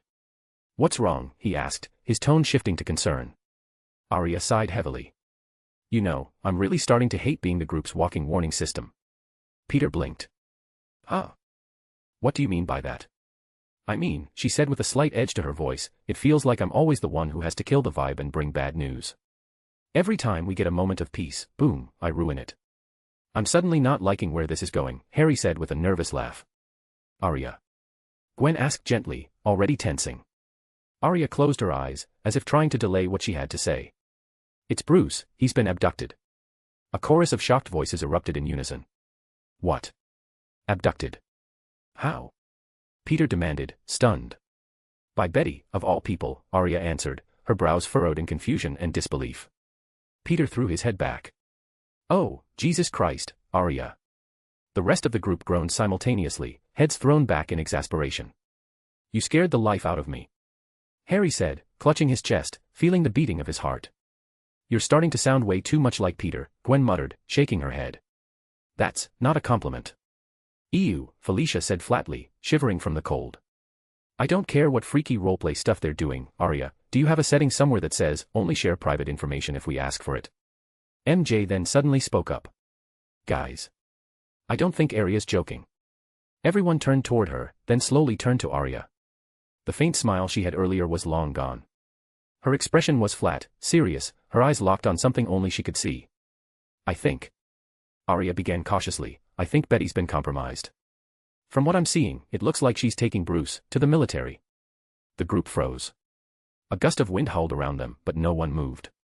What? They all shouted again, louder than before, their disbelief hanging thick in the snowy air. They stared at Arya, stunned speechless. Even the celebration, the awe, the frozen Captain America beneath them, faded from their minds. Because now, they had another crisis, and it was already unfolding. Chapter 335, War of Hulk, 1. Third-person POV. Peter reopened the portal leading back to their base, the edges glowing faintly as the team solemnly shuffled inside. No one spoke. Their heads were hung low, their steps slow and heavy. As the last person stepped through, the portal quietly sealed shut behind them. Without ceremony, the team collapsed into their respective seats around the meeting table. Each of them released a tired sigh, the air thick with unease. Peter rubbed his eyes and leaned forward, breaking the silence. All right, Arya, he said, his voice low but firm, show us what you've got. What did you learn? A faint hum filled the air as Arya hovered upward and floated toward the center of the room. She raised her hand and summoned a vivid, three-dimensional holographic map of the eastern United States, the image expanding until it hovered above the metallic table like a glowing blueprint. Well, for starters, she began, her tone serious and focused, I received an alert about a strange development involving Bruce. He left New York, with Betty. The others exchanged glances, brows furrowed in confusion. That alone wouldn't be alarming, Arya continued, her hand flicking to zoom in on the map. But considering Bruce would have informed us before leaving the city, especially if Betty is involved, it struck me as off. Their relationship is complicated, as we all know, and discretion is usually a priority. Two bright dots pulsed on the map, rapidly crossing multiple towns in quick succession, their movement tracing a line far beyond New York's borders. As I zoomed in on their trail, I discovered something peculiar, Arya said. With a flick of her wrist, she opened several floating tabs showing high-definition CCTV footage, each video recorded from angles placed around the city, courtesy of Peter's custom surveillance system, the same one he had Bruce helped design to discreetly monitor urban activity. On screen, the footage showed Betty's car driving calmly down a highway before a shimmering ripple in the air revealed a hidden hovercraft. It deactivated its cloaking mechanism, a hatch opening directly in front of the moving vehicle. The car drove in without hesitation, the hatch sealed behind it, and the craft launched into the sky at incredible speed. I only caught this because my sensors flagged abnormal aerial movements above the city, Arya explained, her voice clipped. I backtracked its flight trajectory and calculated its path. Based on all data, it's heading toward North Carolina. Gwen leaned forward, resting her chin thoughtfully on her knuckles. That makes sense, she muttered. There are several off-grid military installations in that region. Remote, well-guarded, and easy to hide a captive or conduct experiments. MJ frowned, her confusion evident. But why would Betty take Bruce to a military facility? That doesn't add up. She hates her father. And she loves Bruce. I can't see her kidnapping him willingly. Arya's face darkened, her expression troubled. That's because I don't think she's in control. The room went quiet. I did a deep dive through the Spiderbot network, Arya continued. After recalibrating their systems manually, I discovered something disturbing. Their data logs had been tampered with. For weeks now, they've been feeding us false information. Someone, something, has compromised them. Her holographic form flickered with intensity as she pulled up additional footage. And when I finally managed to reboot their core programming, this is what I found. The display shifted to eerie footage from within the supposed base. Dozens of uniformed military personnel shuffled aimlessly through the halls, their movements sluggish and robotic. Some bumped into one another with no reaction, while others stood completely still, their eyes glazed and lifeless, their faces slack with blank expressions. What the hell? Lizzie whispered, leaning closer. They look brain-dead. Gwen murmured, eyes narrowing. Are they being mind-controlled? Harry asked, voice edged with unease. Arya nodded solemnly. It appears. Suddenly, all the Spiderbot feeds dissolved into white static. The lights dimmed for a moment as everyone froze in place, a creeping chill falling over the room. The static hissed, loud and chaotic, before slowly giving way to a clearer image.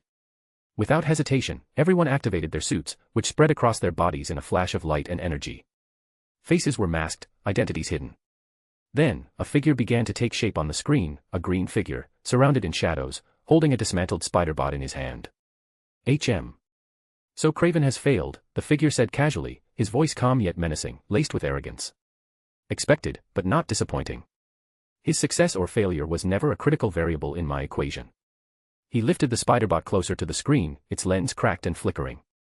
Now, you're all wondering who I am, the figure said, his gaze piercing even through the screen, what my connection to Craven is, what I've done to your dear friend Betty, and what I want with Dr. Bruce Banner. He tilted his head slightly, as though amused by their silence. That was rhetorical, of course. I already know you're wondering. The human mind is a delightful labyrinth of questions and curiosity, isn't it? Felicia opened her mouth to speak, but the figure on the screen beat her to it. I can't hear what you're saying, so save your breath, the figure said coldly. Listen well, because I will not repeat myself. I am the next step in human evolution, the one who will lead humanity toward its true potential. Mankind cannot progress without guidance. They need someone to lead them, to show them the path forward. And so, you may refer to me as the leader. Your leader. Everyone's leader. His words oozed arrogance, his voice sharp with condescension as he stared into the spider-bot's lens with bored detachment. Felicia scoffed, crossing her arms. Anyone else feel like giving him a good whack on that big ol' head of his, or is it just me? Harry and Lizzie both nodded in agreement, scowling in unison.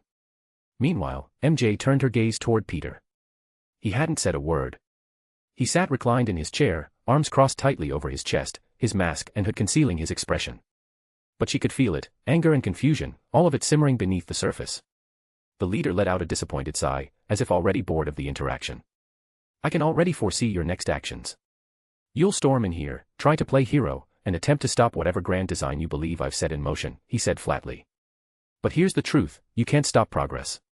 You can't stop evolution. The Hulk is the key, and you've wasted his potential by keeping him leashed like a pet, hiding behind ideals and costumes in your make-believe world of heroism. Then, the leader's smug smile faded. His eyes narrowed, his tone turning colder, emptier.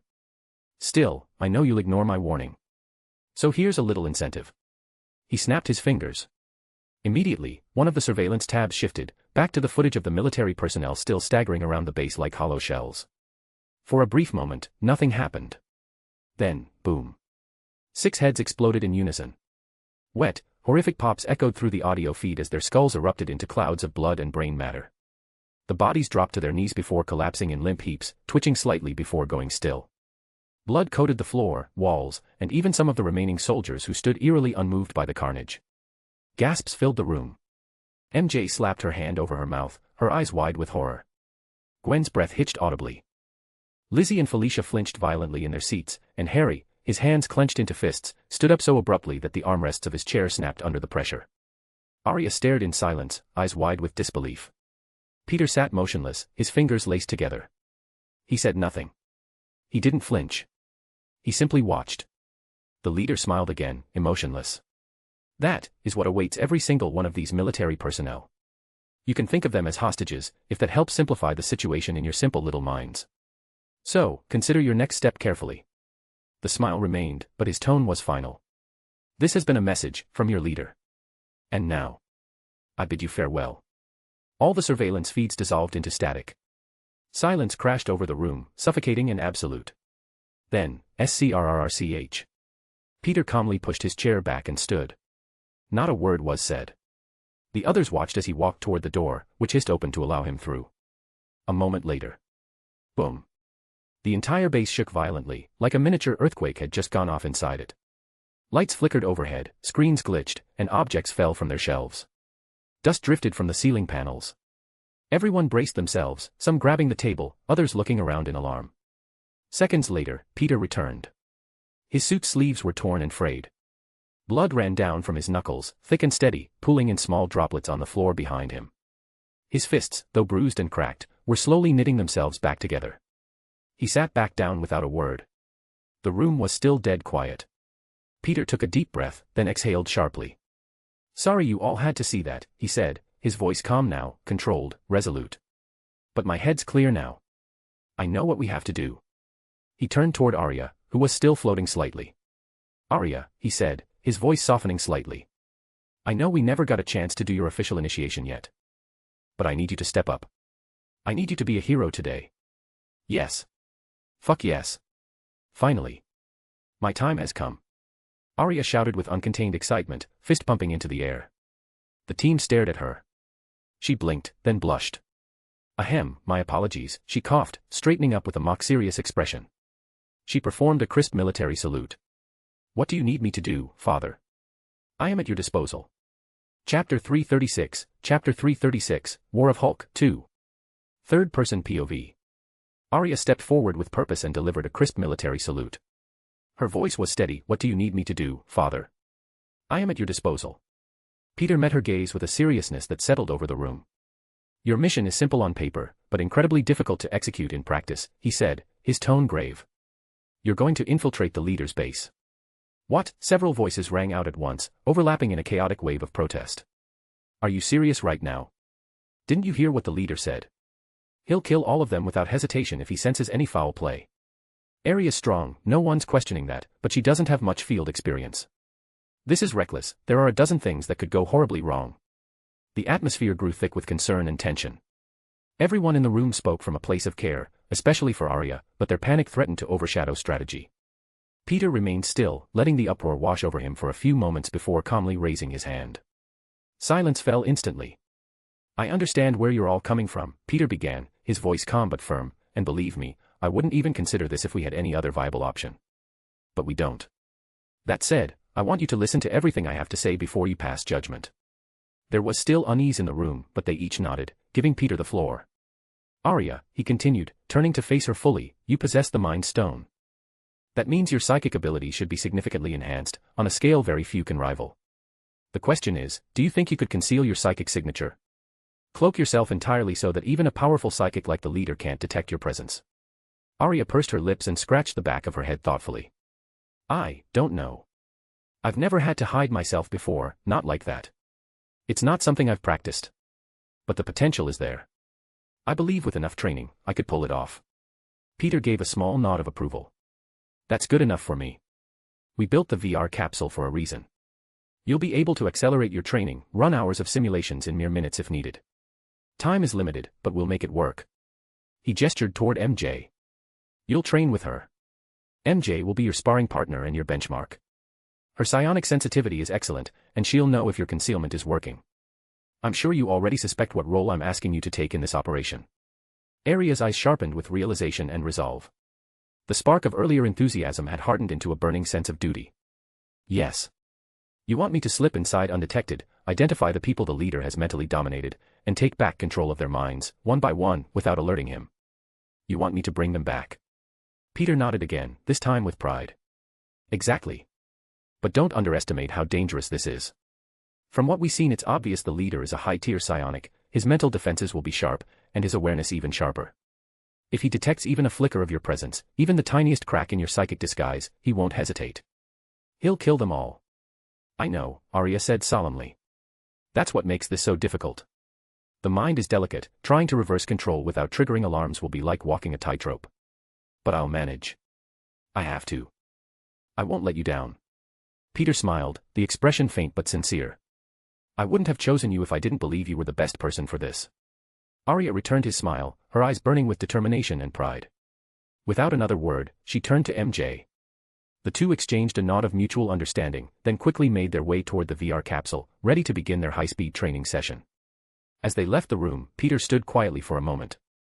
Then, in a sudden gesture of weariness, he retracted his suit, letting it dissolve away. The freedom brought little relief, he still felt suffocated, like the air was too thin. He ran a hand through his messy brown hair, slicking it back with a frustrated sigh, his shoulders slumping slightly. Are you feeling all right? Gwen asked gently, stepping closer to him. Her brows furrowed with concern. Peter remained silent for a few moments, then slowly shook his head. No, not really. I'm exhausted. It just doesn't end. One crisis after another. This day alone feels like it's lasted a damn lifetime. First there was the meeting with Tony Stark, then the Sons of Satanish, then came that demonic hell Vulture thing. Then, just casually, I met God. And after that? Oh, just a battle with all of you, and finally Craven. And now we're dealing with the leader's mind games and who knows what else. He ran a hand down his face. I haven't had a second to breathe. Yeah, about that.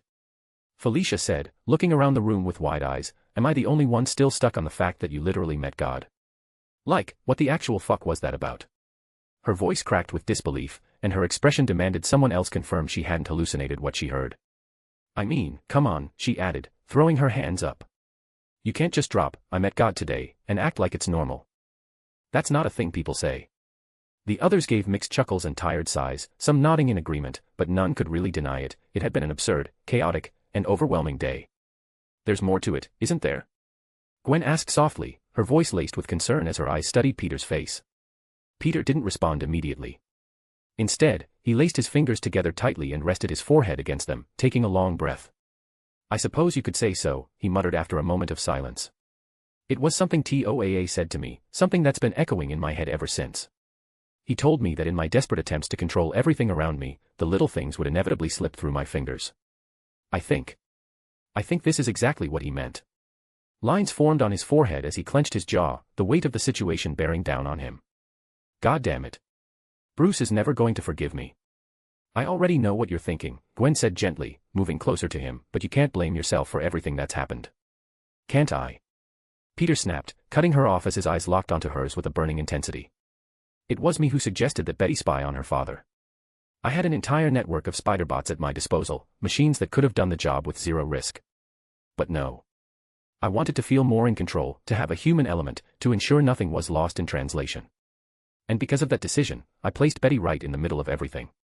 He leaned forward, his voice filled with guilt. We have no idea what the leader did to her while we were blindly assuming everything was fine. We've seen firsthand how little regard he has for human life, how quickly he'll hurt or kill to make a point. And if something happened to Betty while she was under his thumb, that's on me. No one else. I put her in that position. I made the call. If Bruce decides to hate me for the rest of his life, I honestly wouldn't blame him. A heavy silence fell over the group as Peter leaned back into his chair, the weight of his remorse hanging in the air like a storm cloud. You can't carry the burden of every outcome on your shoulders, Gwen finally said, her voice calm but firm. You had your reasons for involving Betty, and they weren't careless. They were grounded in real concern. And looking at how things unfolded, you were right to be suspicious. Your instincts weren't wrong. More importantly, Betty is not a child, she's a grown woman, capable of understanding the risks she was taking. She knew what was at stake, and even after Bruce tried to stop her, she still made the decision to go. That wasn't just on you. She's right, man, Harry added, stepping in with a supportive nod. You didn't send Betty in there blind. You did everything you could to prepare her, to give her tools and knowledge to protect herself. What happened after that was out of your hands. And if anything, it proves that your instincts were spot on. Felicia crossed her arms, nodding. And let's not forget, we don't even know the full extent of what Betty's been through yet. From what we do know, she's alive. She's not broken beyond repair. Whatever damage has been done, it can be reversed. Then Lizzie chimed in bluntly, shaking her head. Yeah, no, Peter, Bruce is definitely going to hate your guts for this. We all know the man doesn't play around when it comes to Betty. So unless you've got a plan to survive a Hulk smash, you better brace yourself. Babes, Harry said, shooting her a look. Gwen and Felicia both gave her equally sharp glances. What? Lizzie said innocently, shrugging her shoulders. I'm just being honest. Peter couldn't help the small laugh that escaped him. Thanks. I appreciate the honesty. I think. Gwen raised an eyebrow at him, her voice dry. You're making it sound like we were being dishonest. Peter held up a hand in surrender. I know. And you're all making good points. But none of that changes the fact that I'm absolutely not ready to face Bruce. Not by a long shot. As if on cue, the sound of the door opening drew all of their attention. Heads turned to see MJ and Arya entering the room. Arya walked with calm precision, and MJ wore a proud expression. She's ready, MJ announced. To be honest, I was shocked. It got to the point where not even I could detect her with my psionic magic. She stood right in front of me, and it was like I was staring at a mirage. An illusion. Peter stood up, his demeanor quickly shifting back to leadership mode. Good, then let's get started. We'll teleport Arya to a point just far enough from the target to remain undetected. From there, she'll make her way toward the hidden military base. Her primary objective is to silently extract every operative stationed there. We're evacuating what's likely to become our next battlefield. And while you're there, Gwen added, her tone sharp and strategic, try to uncover anything you can about what we're up against. Intel is everything. Your secondary objective is to gather surveillance and scout the area. Anything you learn could give us a critical edge. Peter nodded in agreement. Leave it to me, Arya replied confidently, her eyes sharp and focused as she began preparing for the mission ahead. Chapter 337, Chapter 337, War of Hulk, 3. Third-person POV. Arya appeared high above the clouds, where the world below had already been swallowed by night. The stars shimmered faintly in the distance, twinkling beyond the dense layers of atmosphere. Her violet hair whipped dramatically behind her, flaring like a silk banner in the fierce wind, while the hem of her dress billowed wildly around her legs. The freezing air that would have numbed any ordinary person didn't faze her in the slightest, her unique biology rendering her immune to the effects of extreme cold. With a swift, fluid motion, Arya waved a hand across her face. In response, a sleek, full-face mask materialized over her features, its design smooth and seamless, yet still allowing the purple gem embedded in her forehead to gleam through with a soft luminescence. She continued downward, running her hands over her body as her frilly, innocent-looking dress shimmered and morphed. In its place formed her sleek spider-themed combat outfit, deep purple with intricate black weblins. Concealing myself now. I'm about to head in, Arya reported calmly, her voice steady and focused. She closed her eyes and inhaled deeply as her gem pulsed softly. It shimmered briefly before its glow began to fade, dimming until it became no more than a shadow of light. Her presence vanished, her energy signature erased. Without warning, Arya leaned back and fell into a controlled dive. She spread her arms wide, her body cutting cleanly through a thick, storm-black cloud. A trail of vapor clung to her figure as she descended, and raindrops whipped around her relentlessly. Thunder rumbled across the skies, and bolts of lightning forked overhead with violent brilliance. She fell upside down, letting gravity do the work, her expression calm, collected, almost serene as she passed through the storm. Narrowing her glowing eyes, Arya focused on a distant object below. Through the curtains of rain, she spotted it, the aircraft that had earlier picked up Betty and Bruce was now hovering above the ground, having arrived at its destination. As she zoomed in with her vision, she could see Betty carefully carrying Bruce's unconscious body into the dark facility. Arya continued her free fall, gaining speed with each passing second. The ground rushed toward her like a blur, yet her face remained composed, unbothered. Just before impact, her eyes shut again. Instead of crashing into the earth, she phased through it completely. A ripple of faint purple energy pulsed outward from the point of entry as the ground accepted her like water. I just want to make something clear, Gwen said, casting an amused glance Peter's way as they watched the surveillance feed. She definitely gets her dramatic showmanship from you. Peter simply puffed out his chest with pride, a smug smirk curling at his lips. No one ever doubted that for even a second. Small chuckles echoed throughout the monitoring room as the team continued watching the live footage. Arya swam silently through solid rock and metal like a predator in deep water. Her body moved smoothly, unimpeded by the terrain as she phased seamlessly through matter, navigating like a shark. Deep within the base's central structure, a ripple appeared across the metallic floor of a corridor. From that subtle shimmer, Arya's masked head emerged slowly, eyes surveying the scene with razor-sharp focus. Before her, a group of mind-controlled soldiers marched down the hallway with weapons drawn, unaware of her creeping beneath them. Arya climbed along the walls and ceiling, her movements fluid and eerily graceful. She clung like a spider, silent, quick, and precise. Concentrating, she adjusted her energy field, matching the unique psychic signature of the leader. This allowed her to mask herself entirely, not only from security systems and sensors but from any psionic detection as well. Arya positioned herself directly above one of the soldiers. Her eyes glowed faintly with power as she extended a hand and floated down. Gently, she tapped the nape of the soldier's neck. With that single touch, she injected a thread of psychic energy, a toxin of sorts, that slowly began unraveling the leader's influence from the inside out. She wove a careful illusion through the leader's like, making him think he was still held control. In reality, she had severed the connection entirely. One by one, she repeated the process, taking care to leave a post-hypnotic suggestion. When their tasks were complete, they would quietly exit the base. Minutes passed. Arya never rushed. Her rhythm was slow, calculated, almost mechanical in its perfection. Each touch was deliberate. Each soldier, a piece on the board being reclaimed. Floating from the ceiling to the floor below, she phased through layers of infrastructure undetected. No camera, sensor, or psychic pulse noticed her passing. Her efficiency was almost supernatural. Done, done, done, done. Done, done, done, done, done, done, Arya hummed internally as she played the iconic Mission Impossible theme on a private audio channel, overlaying it on her stealth recording, just for Peter and the others to hear. Back in the surveillance room, jaws dropped. Is she seriously playing the Mission Impossible theme during her infiltration? Harry asked, equal parts stunned and amused. Peter burst into laughter, unable to contain himself and started patting the table. I gotta say, it's pretty appropriate given the situation, Felicia added, snickering behind her hand. Lizzie shook her head with a grin, then turned toward Peter and gave him a teasing look. She really is your daughter. Peter was still chuckling as he pushed himself up from the conference table, stretching slightly as he did so. All right, people. Let's get moving and start prepping. Honestly, the hardest part is practically already behind us. Once Arya finishes her sweep, we'll teleport in and take down the unripe papaya. There was a beat of silence. Gwen blinked at him. Papaya? Seriously? That was what you came up with, she asked, a short laugh escaping her.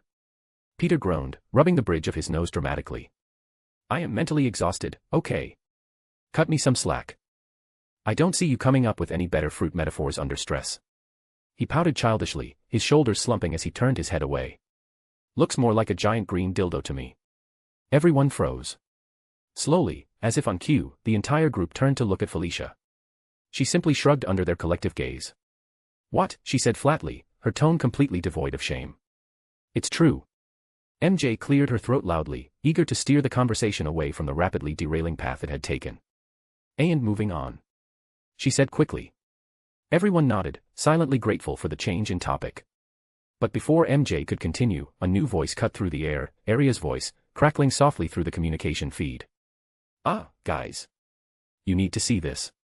Inside the enemy facility. Arya was upside down, crawling along the ceiling like a shadow with limbs. Her movements were silent, deliberate, and unervingly graceful. She had just maneuvered into a new chamber when she came to a sudden stop, her glowing eyes narrowing as they locked onto a sight below. An array of strange machines filled the space beneath her. They were sleek, mechanical arms arranged along a conveyor system, assembling humanoid figures in rapid succession. What caught her attention most, however, was the odd material being used, thick, glossy, pinkish rubber.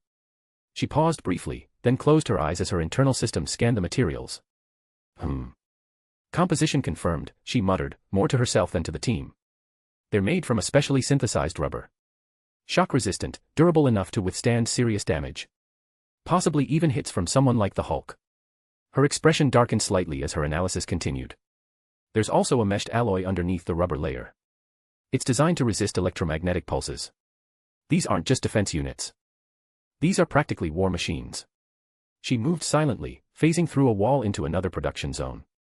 There, military-grade weapons were being assembled, missile pods, particle rifles, even containment field generators. Arya's internal database recorded and tagged every piece of data as she swept through. Then she reached a heavily guarded chamber, the heart of the base. She phased through the ceiling silently and entered the room. Inside, she found the leader mid-sentence, pacing in front of a restrained Bruce Banner who sat bound to a reinforced chair. The leader's voice echoed coldly in the room. The real treasure isn't you, Banner. It never was. The Hulk, that is the future. That is evolution. You're just the vessel.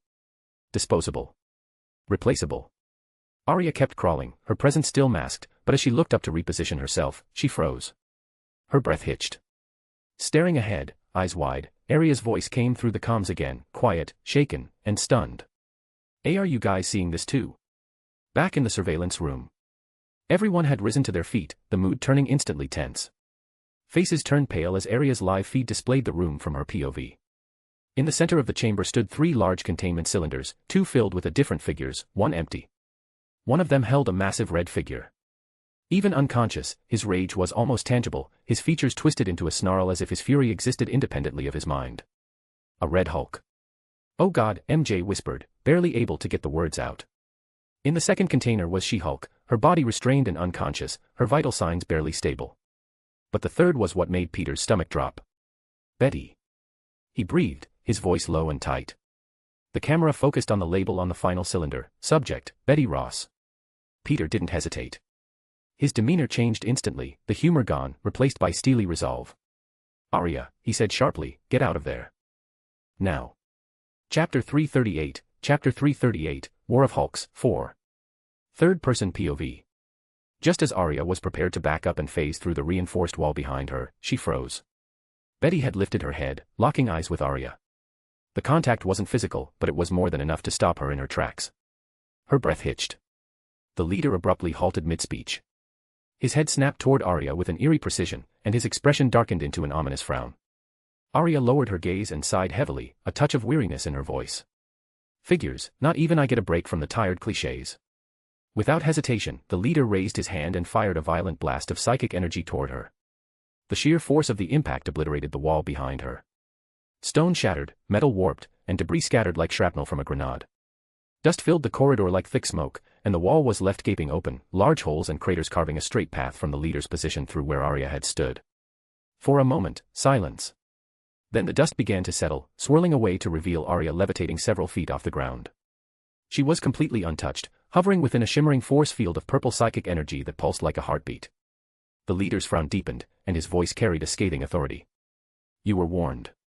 I gave you a choice, and now you will suffer the consequences of insubordination." Arya didn't flinch. Her hand rested calmly at her side, her posture relaxed as she waited for a few seconds. She tilted her head, raising an unimpressed brow behind her glowing lenses. "What's wrong?" "Experiencing a bit of network connectivity problems." "You," the leader growled, his voice thick with fury and disbelief. "What have you done?" She smirked, her voice laced with sarcasm and confidence. "What I do best. Hacking, of course. Although this time it wasn't machinery I broke into. It was the minds of other." Arya raised her other hand slightly, fingers twitching with restrained energy. She had been preparing to fire a focused gemstone beam, but the leader was standing directly in front of Bruce. If he dodged, and he would, Bruce would be vaporized.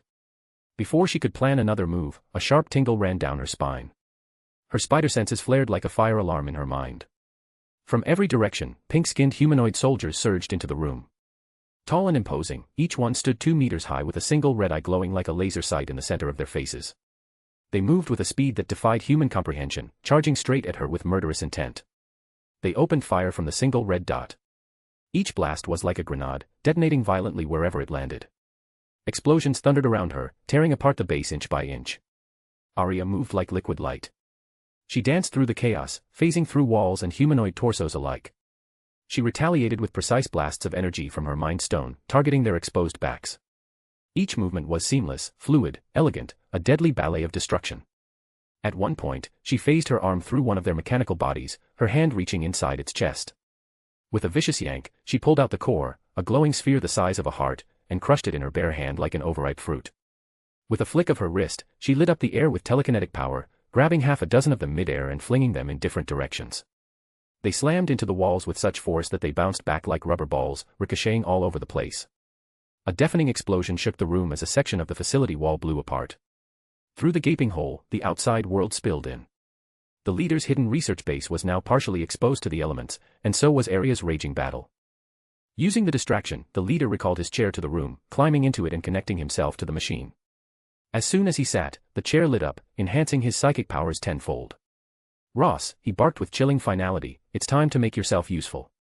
He looked down with disdain at the motionless figure slumped in the back of the lab, Red Hulk. "Wake up."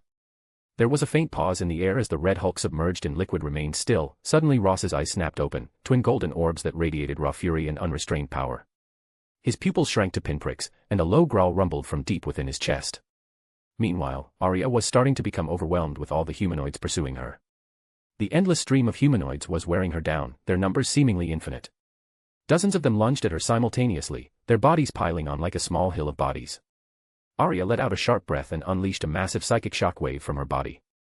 A vibrant pulse exploded outward, sending all the humanoids flying in every direction.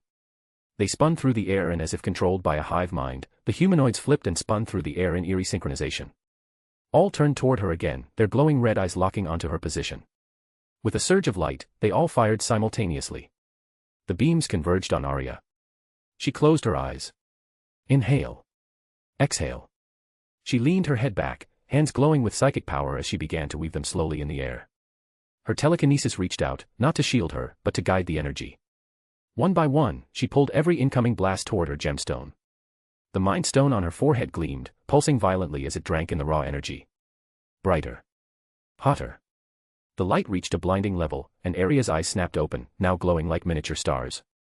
"Ahhhhhhhhhhh," she screamed as an overwhelming beam of pure energy erupted from the gemstone like a laser cannon from a dying star. The blast tore across the battlefield, vaporizing any humanoid it touched. They didn't fall, they disintegrated into ash. The ground beneath the beam turned molten, melting into lava from the intensity. A wide groove of searing magma carved a path across the destroyed lab floor, leaving behind nothing but liquefied stone and scorched earth. And then, silence. Arya started panting heavily. Steam rose from her mind stone. She lifted her hand to her forehead, touching the gemstone gently, as if trying to stop the burning from within. She muttered with a dry chuckle, "Is this what a migraine feels like? 'Cause I swear my skull's about to split in half." Suddenly, Arya's senses screamed in warning. A pulse of dread shot down her spine as the world around her seemed to slow, every detail sharpening into crystal clarity. Her breath hitched. Time crawled. She turned, slowly, cautiously, and looked up. Her pupils dilated. Descending from the sky like a meteor of rage was the Red Hulk, his body a furnace of raw fury. Flames ignited along his crimson skin, dancing across his arms and shoulders like living fire. His monstrous roar split the air like thunder, shaking the very foundation beneath Arya's feet. Both of his massive fists were raised above his head, ready to slam down with the force of a missile strike. His shadow expanded across the battlefield, swallowing her in its looming presence. But Arya didn't flinch. Instead, she grinned. The reflection of Red Hulk's charging form grew larger in the mirror-like surface of her lenses. The wind howled, debris danced around her feet, and the high-pitched sound of the sound barrier breaking shrieked through the air. She tilted her head ever so slightly and muttered with the smirk of a comic book reader meeting the panel in real life. Pow! In that exact heartbeat, a streak of electricity cut through the sky like a luminous thunderbolt. With a blast of crackling lightning and searing static, Spider-Man shot across the battlefield in a blur of black and blue. He was flying, both arms behind him, one knee extended forward like a guided missile. The impact was perfect. Peter's knee slammed directly into Red Hulk's jaw, the sound of the hit like a gunshot cracking the heavens.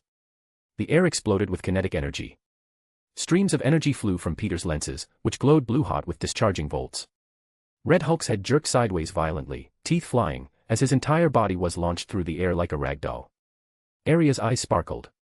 For a moment, she forgot how to breathe. She stared up at her father, wide-eyed with admiration and awe, her heart thudding in her chest. It was like watching a superhero leap out of the very pages of a comic book. Behind Peter, in her mind's eye, she could almost see the exaggerated impact panel, bright background lines radiating behind him with a bold, stylized pow, filling the air in golden yellow font. It was surreal.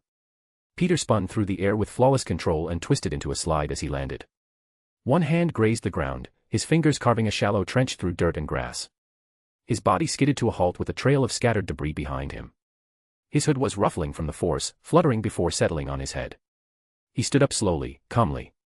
With that trademark confidence, he pulled down his hood, a warm smile beneath his mask. "Sorry for the wait," Peter said, his voice casual despite the storm he just punched through. "We had to make sure all the military personnel were clear. Didn't want anyone caught in this mess before the fireworks started." He looked her up and down and gave a small nod of approval. "You held your own. Better than great." Arya just stood there, stunned. Her mind buzzed and ached, but none of that mattered. She stared at him, her father, and all she could think, heart swelling with pride, was, "Is this what little girls mean when they say their dad's their superhero? Because they ain't got nothing on me." Chapter 339, War of Hulks, 5. Third-person POV. As the Red Hulk was kicked away, his massive body hurtled through the air before crashing into the ground with thunderous force. He skidded violently, tearing through the earth as clumps of dirt and grass exploded in his wake, forming a long trench. With a growl of frustration, he slammed both of his enormous hands into the ground, the impact sending cracks through the earth as he finally managed to slow his momentum. Slowly, he rose to his feet, his crimson form towering and steaming under the heavy downpour. Rain splattered against his glowing red skin, instantly turning to vapor upon contact, surrounding him in a swirling haze of steam. Flames burst from his eyes like molten fury as he threw his head back and released a deafening roar into the storm-filled sky. Rayamaha. The sound shook the battlefield, reverberating through the earth as lightning flashed above him. Snarling with unrelenting rage, the Red Hulk locked eyes on Peter, his fists clenched with volcanic tension. But Peter didn't flinch, he didn't even look at him. Instead, he turned calmly toward Arya, speaking over the sound of thunder crashing in the distance. "Arya, do you think you can handle the leader on your own, without any distractions?" Arya scoffed, placing her hands on her hips with an air of confidence. "Of course. That green booger doesn't stand a chance against me." Before any further words could be exchanged, the Red Hulk charged again, roaring like a beast unleashed. But just before he could make contact, two glowing portals swirled open behind Peter. Out of the portals burst Gwen and Lizzie. Gwen spun through the air with grace, her fist slamming into Red Hulk's ribs with enough force to crack the sound barrier. At the same time, Lizzie's feet connected with his face in a brutal flying kick. The double impact sent the Red Hulk hurtling backward like a meteor, crashing through the mud and skidding toward the leader. The leader, standing calmly at the base's edge, raised a single hand. With a mere flick of his fingers, he halted Red Hulk's motion midair, then casually flung him aside like a rag doll. The Crimson Beast crashed into the ground with a loud grunt, steam hissing from his body as he growled in frustration. The leader's eyes narrowed as more portals began to appear, swirling open one by one. Out of them emerged the rest of Peter's squad. He scoffed in disdain. "You think you're the only ones with an army," the leader said coldly. "Don't let arrogance blind you. Betty. Jennifer. Bruce. To me." The team tensed, their eyes locked on the figures beginning to move. Betty's body started to convulse, her muscles bulging, her skin rapidly darkening to a deep crimson. Her eyes flared with gamma energy as her hair grew longer and wilder, two distinct red streaks running through it. She let out a low, guttural growl as her transformation completed. Red She-Hulk had arrived. Behind her, the sound of glass shattering rang out. A containment chamber cracked open, shards falling to the ground as a green fist punched through. Red emergency lights bathed the area as alarms blared. Jennifer Walters stepped out, now fully transformed into She-Hulk. Her skin gleamed a powerful jade hue, and her eyes were vacant, blank, like she wasn't fully in control. Her steps were slow, almost reluctant, as she walked through the chemical-soaked floor toward the leader. Bruce Banner's transformation was already underway. He grunted through gritted teeth as his body surged in size, shredding through restraints like paper. "Now the Hulk," he groaned, his eyes distant and lifeless. With heavy, echoing steps, he joined the others. Red Hulk, still steaming, stood again. Each step he took left glowing red-hot footprints on the base's scorched metal floor. He walked forward without hesitation, steam swirling around him as he joined the leader's growing army. Together, they marched. Through the gaping hole in the facility, into the cold rain and under the shadow of the storm, they stepped forward, an unstoppable line of gamma-infused monsters with the leader at the helm. All around them, towering humanoid enforcers with pink skin and glowing red eyes patrolled menacingly, clutching advanced plasma rifles designed by the leader himself. Betty glanced to the side, snatching one of the plasma guns from a humanoid soldier's grasp with a single hand. The robotic humanoid looked down at its now empty hands, blinking rapidly in alarm. Its red eye flashed as it let out a series of loud warning beeps towards Betty. "Ruruair." Betty roared directly in its face, the sheer force of her voice knocking the creature back a step. The creature beeped again, this time more like a whine, and reluctantly raised its fists in a clumsy fighting stance. Smirking, Betty hoisted the plasma weapon over her shoulder and fell into formation beside the Hulk. And there they stood. In a single, unbroken line beneath the pouring rain, Red Hulk, She-Hulk, Red She-Hulk, Hulk, and the leader himself. Behind and around them marched an army of red-eyed humanoids, weapons at the ready, expressions cold and merciless. Before them stood Peter and his squad, tensed, watchful, outnumbered. Upon seeing Betty standing among the enemy, transformed and weaponized, a flicker of guilt flashed through Peter's eyes. It was subtle, but MJ and Arya sensed it immediately through their power. Peter closed his eyes and exhaled slowly, pushing away the weight of emotion. Thanks to the Mind Stone embedded within Arya, the group remained connected mentally, allowing Peter to share complex thoughts and plans in mere seconds. The strategy flowed between them like a river of intent, clear and direct. "All right," Peter began through the link, his tone firm yet focused, "here's how it's going to go. Ghost. Star. You two will handle Red Hulk. He's the most volatile, but you've got the speed and power to match him, you two are the perfect counter for him. Stay agile, don't let him pin you down." He turned mentally toward the next pair. "Red, Cat, you're on She-Hulk. She looks dazed, like she's struggling for control. Red, try to reach her if you can. Cat, maybe your luck manipulation can tip the scales in our favor and speed up her recovery. Just don't get careless. Nightwing," Peter continued, "that leaves Betty to you. She won't be holding back, neither should you. Stop her before she can do any serious damage." His mind shifted finally to Arya. "And like I said before, the leader is yours. You're the one with the most mental power to counter his psychic powers. Don't let him stall you." Everyone acknowledged their roles with a wave of determination echoing through the link. Just as the mental silence returned, Gwen's voice cut through with a curious edge. "I take it that means Hulk is yours?" Peter opened his eyes, staring into the distance where the green giant loomed. "Yes. Hulk and I, we share the closest connection between all of us. He trusts me the most. If anyone can get through to him, it's me. I'm going to try something different, use the power of friendship. If there's a chance he can break free of the leader's influence on his own, I want to give it to him." He added as an afterthought, "Also, those robots. Take care of them at your own pace. Don't let them swarm." Before anyone could speak again, the leader stepped forward with an arrogant smirk stretching across his face. "Do not waste your time planning," he sneered, his voice amplified by the storm. "It is all futile. You stand no chance against the evolution of humanity. What you see before you is but a fraction of your species' future potential. Let me show you just how inferior you Homo sapiens truly are. Felicia scoffed, rolling her eyes as she interrupted him with perfect timing. The only thing, Homo, here is that widow's peak. There was a beat of silence. Then the team erupted into snickers and chuckles, despite the tension. A throbbing vein bulged along the side of the leader's temple, his smile now long gone. His eyes burned with fury. Kill them, he growled, voice sharp and cold. Kill them all.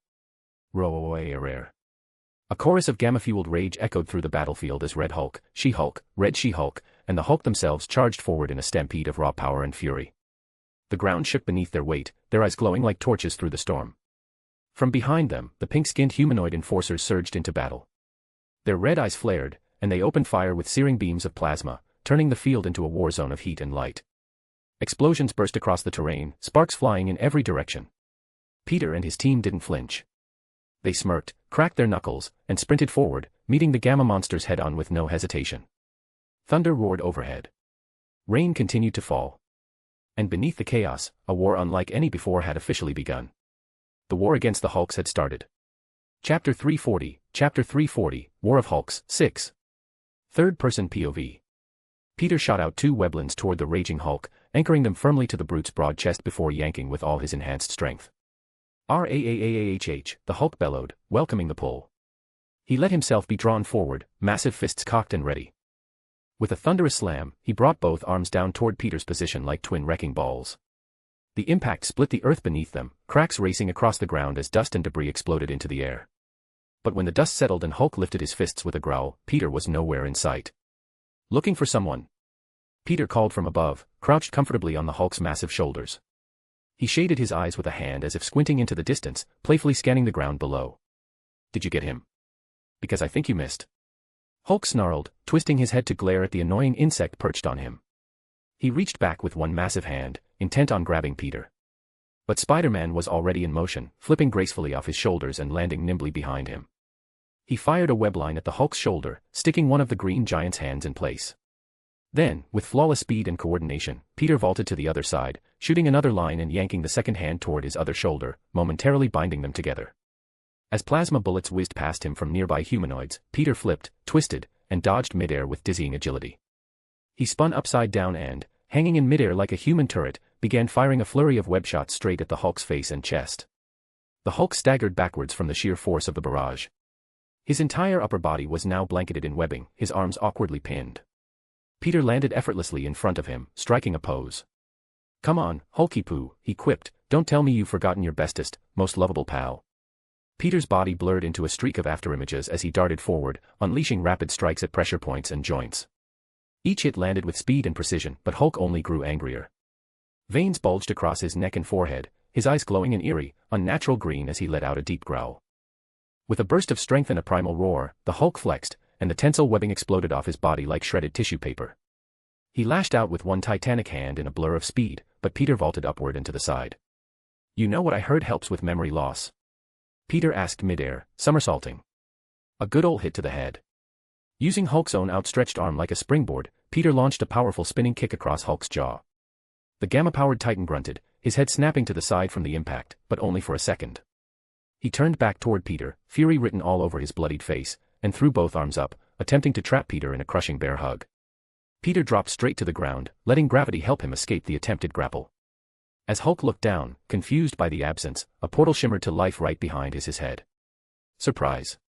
Peter grinned. With impeccable timing, he shot 2 webs towards the portal which lead towards the ground, made to give him something to hook onto, reeled himself in, and launched a dual-footed uppercut kick directly into Hulk's chin.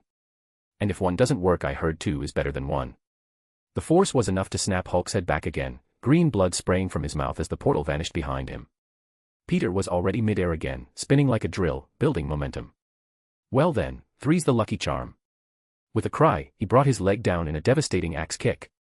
The blow landed squarely on the Hulk's head, driving him face-first into the soaked battlefield below with a thunderous boom. The ground shook, water splashed in every direction, and a small crater formed where Hulk's face impacted.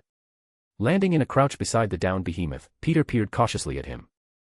"Remember me yet, best buddy?" he asked, voice hopeful as he spread his arms in a welcoming hug. "How about we just resolve this with a big ol' hug and forget everything, yeah?" At first, there was no response, only the sound of distant plasma fire and the soft trickle of rain. Then, the Hulk's enormous hand twitched. Slowly, he planted a massive palm into the ground, the sheer weight of it leaving a deep impression in the mud. The second hand followed, fingers digging into the earth. Green gamma radiation began to seep out from his pores like steam, the energy thick and volatile. His head rose slowly. Blood dripped from his nose and mouth. His face was twisted into pure, unfiltered rage. The glowing green of his eyes shrank into tiny, menacing pinpricks, clearly still not himself. Peter's eyes widened behind the mask. Ha ha. He chuckled awkwardly, lowering his arms in surrender. Ah, please be gentle. Around them, streaks of fire arced through the air while towering pillars of ice burst from the ground like jagged spears, which Gwen used as points to swing by.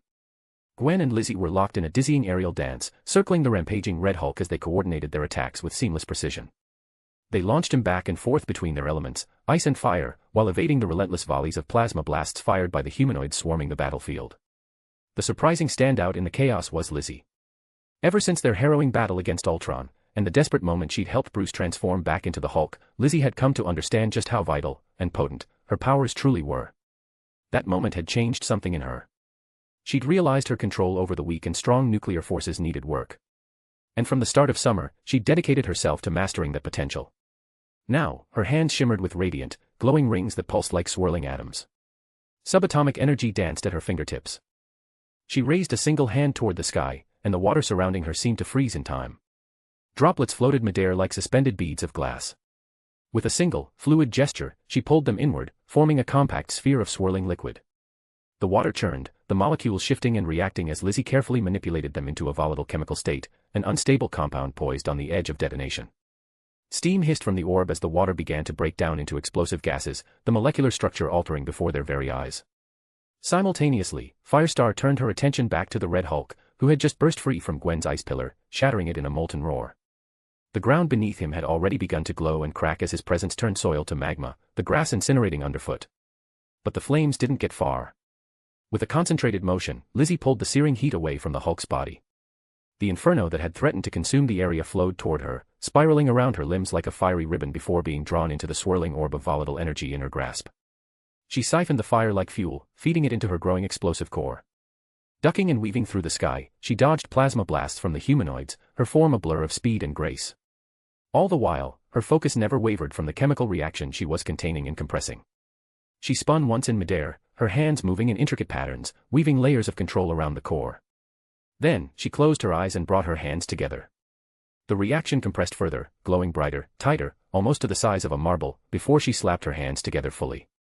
Her eyes snapped open, brilliant streams of fire erupted from her pupils, tracing jagged lines across her cheeks like war paint. With a defiant shout, Lizzie spread her arms wide. A moment later, a barrage of four-pointed, star-shaped energy bombs exploded outward in every direction like a blossoming nova. She streaked through the battlefield like a jet fighter, weaving trails of brilliant starlight behind her. Each bomb she dropped shimmered with celestial light, scattering glimmering dust before detonating with thunderous force. It was as if she were painting the sky with controlled supernovas. The humanoids turned their heads skyward, raising their weapons, but it was too late. The stardust ignited. Blinding light consumed the air, followed by a symphony of explosions. One after another, the bombs detonated in cascading bursts of energy and flame, shockwaves rippling through the air and blasting the battlefield apart. Humanoids were torn to molten fragments, their armor melting under the sheer heat. They were designed to withstand high-impact kinetic force, but not this. The heat overwhelmed them. In the midst of the chaos, sirens blared throughout the military base, red warning lights flashing as the very earth shook beneath their feet. The battlefield had become a war zone of sound, heat, and color. Gwen used the moment of destruction to her advantage. With the Red Hulk staggered and exposed, she summoned a construct of solid ice, an enormous warhammer sculpted with elegant precision. She spun it expertly around her body, her feet gliding effortlessly across a slick sheet of ice she'd laid beneath her. "Hope you're still conscious," Gwen muttered, before bringing the hammer down with a brutal swing. The warhammer slammed into the Red Hulk's jaw, releasing a sub-zero shockwave that rippled out like a blast of Arctic wind.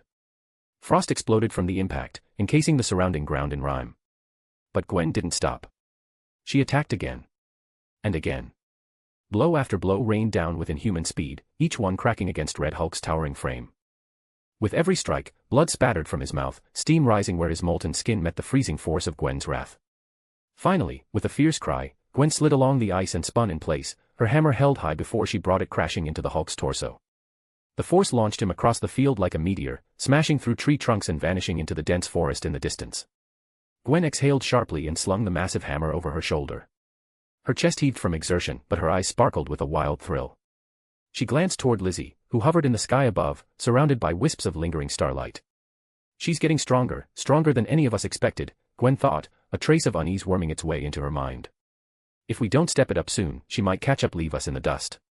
But even as the thought crossed her mind, Gwen's lips curled into a grin, one she couldn't suppress. Pride. She wouldn't admit it aloud, but she was damn proud of Lizzie and how far she had come since they first began. Out of all of them, she had been the one to show the most improvement. Chapter 341, War of Hulks, 7. Third-person POV.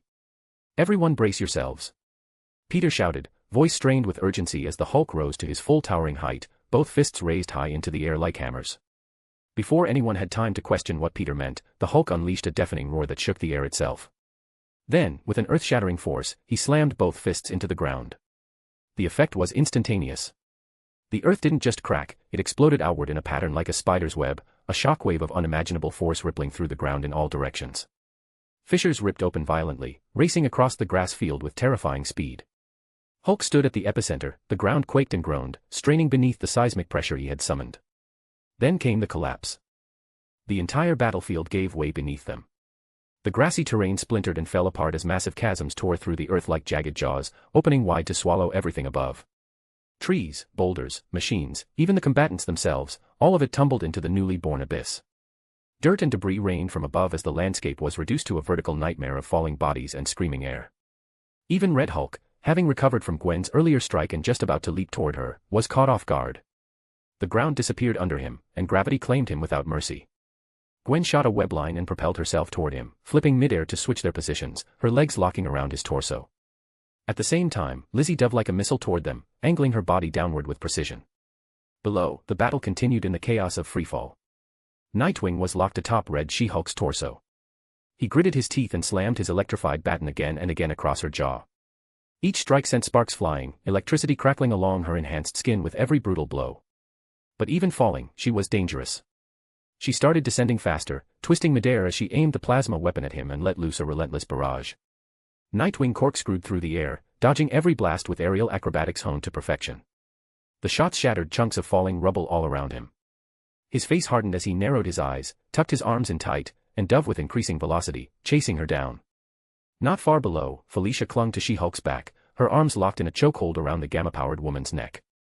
She gritted her teeth, a snarl on her lips as she held tight through the violent descent. Hovering just above them was MJ, arms extended, her eyes glowing with psychic energy. Around her fists, massive translucent pink constructs shaped like monstrous arms shimmered. With a fierce battle cry, she drove punch after punch into She-Hulk's stomach. Each impact sounded like a jackhammer against steel, the psionic blows hammering her again and again. She-Hulk growled in pain and fury, flailing to reach the clawed Felicia still choking her from behind, even as MJ continued her aerial assault. Slightly higher in the air, Gwen and Lizzie were synchronized. They blurred around Red Hulk in a violent mid-air ballet, trading off attacks. Gwen struck with a spinning kick, flipping away as Lizzie blasted in with a powered dropkick that sent Red Hulk tumbling downward. Before he could recover, Gwen was there again, her punch whipping his head sideways with brutal grace.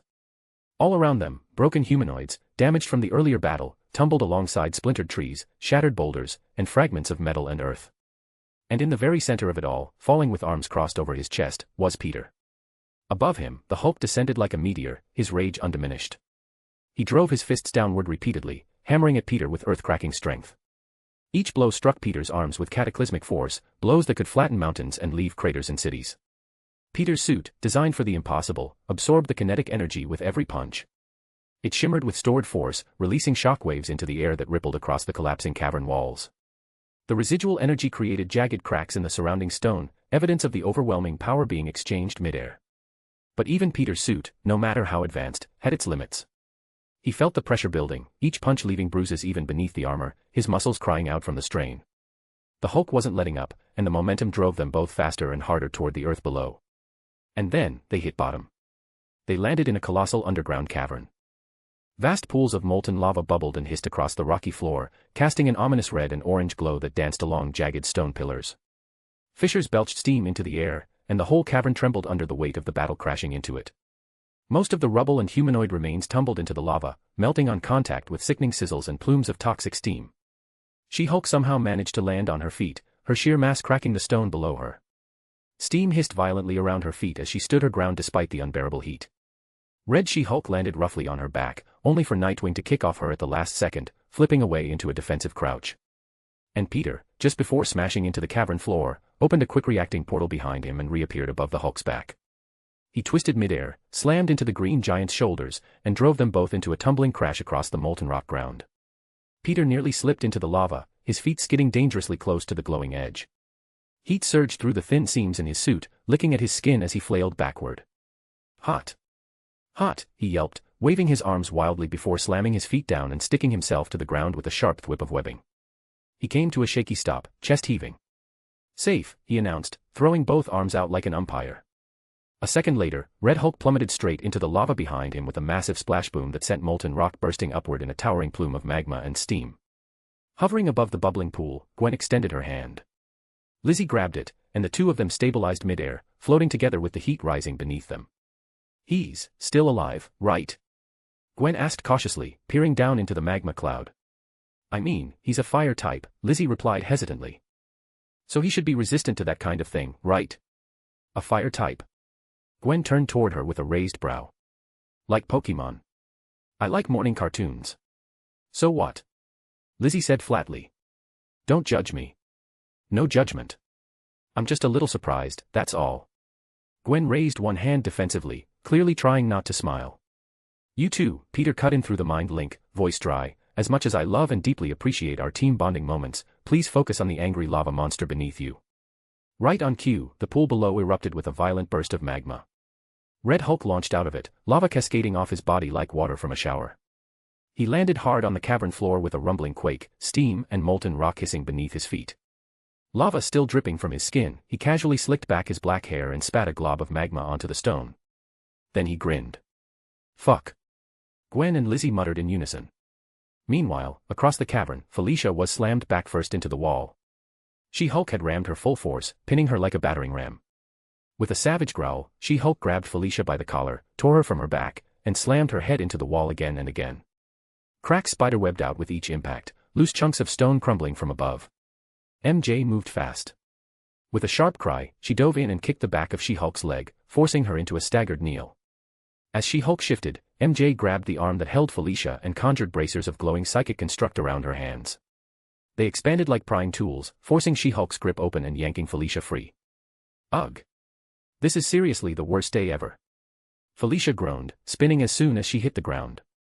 With a growl of frustration, she headbutted She-Hulk full force in the face. Boom. A small shockwave exploded from the impact, blasting dust and debris in every direction. Blood sprayed from Jennifer's nose as her head jerked back from the blow. Felicia and MJ didn't stop. The two of them weaved and jumped around the gamma-powered warrior, ducking under punches, flipping over grabs, and countering with relentless strikes. She-Hulk roared in fury, flailing and charging, but the pair stayed just ahead of her reach. Around the cavern, the others were re-engaging with their respective opponents. Chapter 342, War of Hulks, 8. Third-person POV. As the earth crumbled beneath them, tearing apart in violent fissures, only two figures remained suspended above the chaos, Arya and the leader. The area was covered in smoke and dust, Arya's lenses flashed with a vivid purple light as she floated gracefully above the carnage. She slowly extended her arms outward, her gem pulsing with radiant power. Instantly, the debris and rubble that once danced wildly in the air came to a sudden halt, frozen in place, outlined in a shimmering aura of violet energy. With a sharp wave of her hand, the suspended rubble obeyed her command. Boulders, fractured metal, and massive chunks of earth launched toward the leader like a barrage of meteors.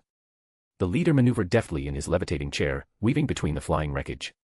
His expression remained calm, smug even, as chunks of earth collided with the glowing dome of his psychic force field. One particularly large slab struck with enough force to send him spiraling back through the air. But he quickly regained control, straightening his posture and resetting the stabilizers on his chair. He tapped a button on his armrest, and hidden compartments on the chair opened, revealing twin turrets. With a mechanical whir, they locked onto Arya. Explosive plasma rounds burst from the barrels in rapid succession, illuminating the sky with neon green flashes as they tore through the air, vaporizing rubble in their path. Arya twisted her body midair, corkscrewing and flipping through the chaos with balletic grace. Her arms outstretched, she dodged between the blasts, each narrowly missing her by mere inches. The glow of her gem intensified. She retaliated. From her gem, a concentrated beam of violet light shot forth, lancing toward the leader. The energy beam slammed into his force field, searing across its surface and forcing him to retreat further back. She sustained the blast, pouring more power into it until faint cracks began to spread across the shield's surface like fractured glass. The leader grimaced, sweat beating down his temple as he raised a trembling hand to his forehead, focusing with all his mental might. The cracks began to mend, threads of psychic energy weaving themselves through the force field like a repair algorithm. But even as he reinforced his defense, his other hand moved quickly. With a swift gesture, a massive military tank, half buried in the rubble, lifted off the ground and came hurtling through the air toward Arya.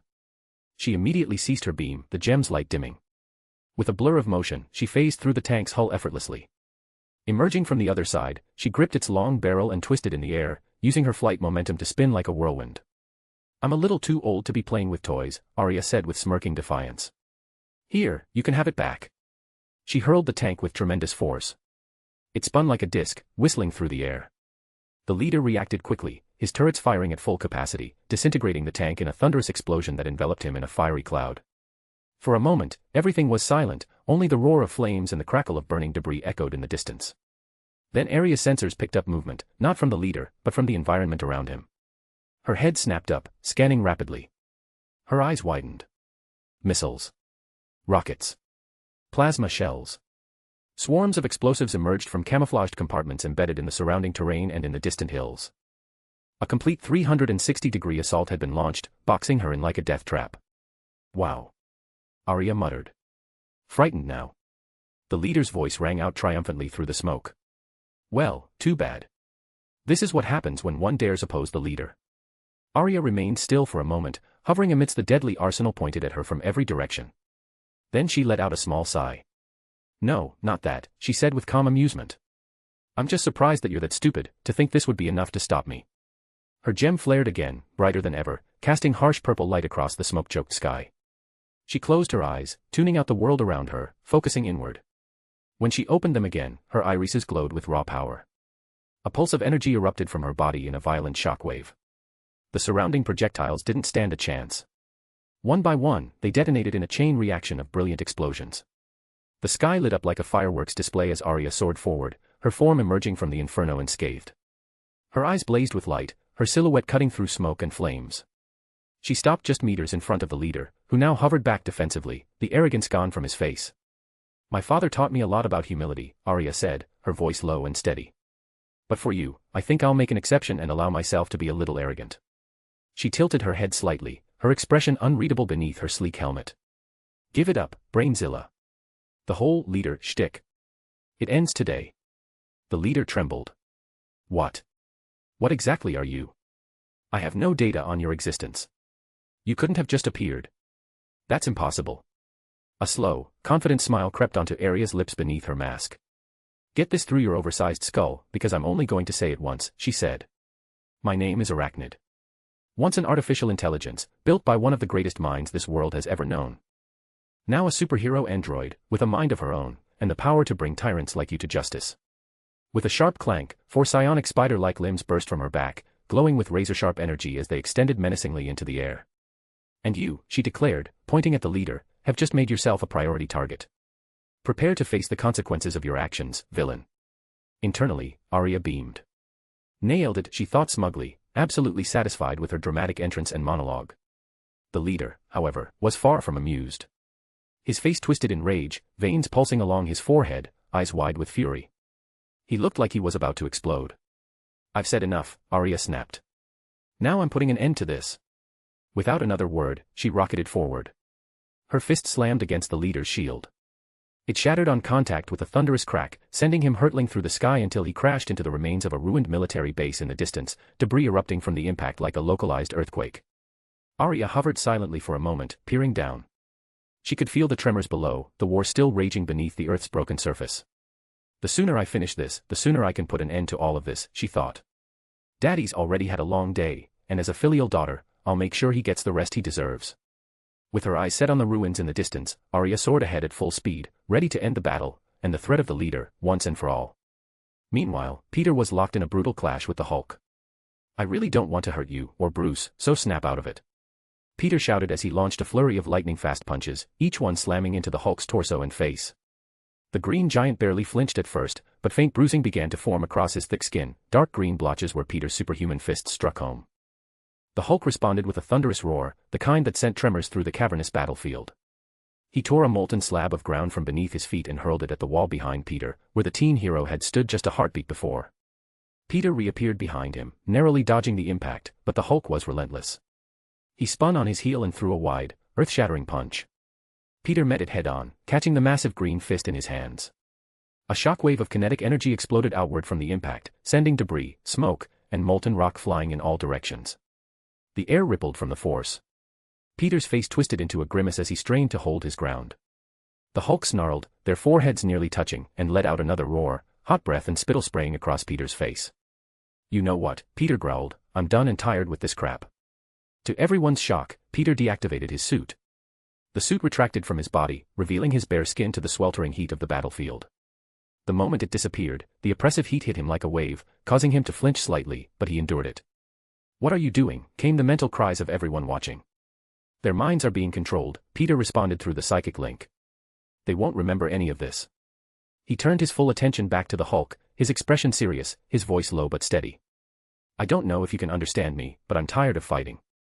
I especially don't want to fight you. I fought enough of my friends for one day today, I'm honestly sick of it." But the Hulk wasn't listening.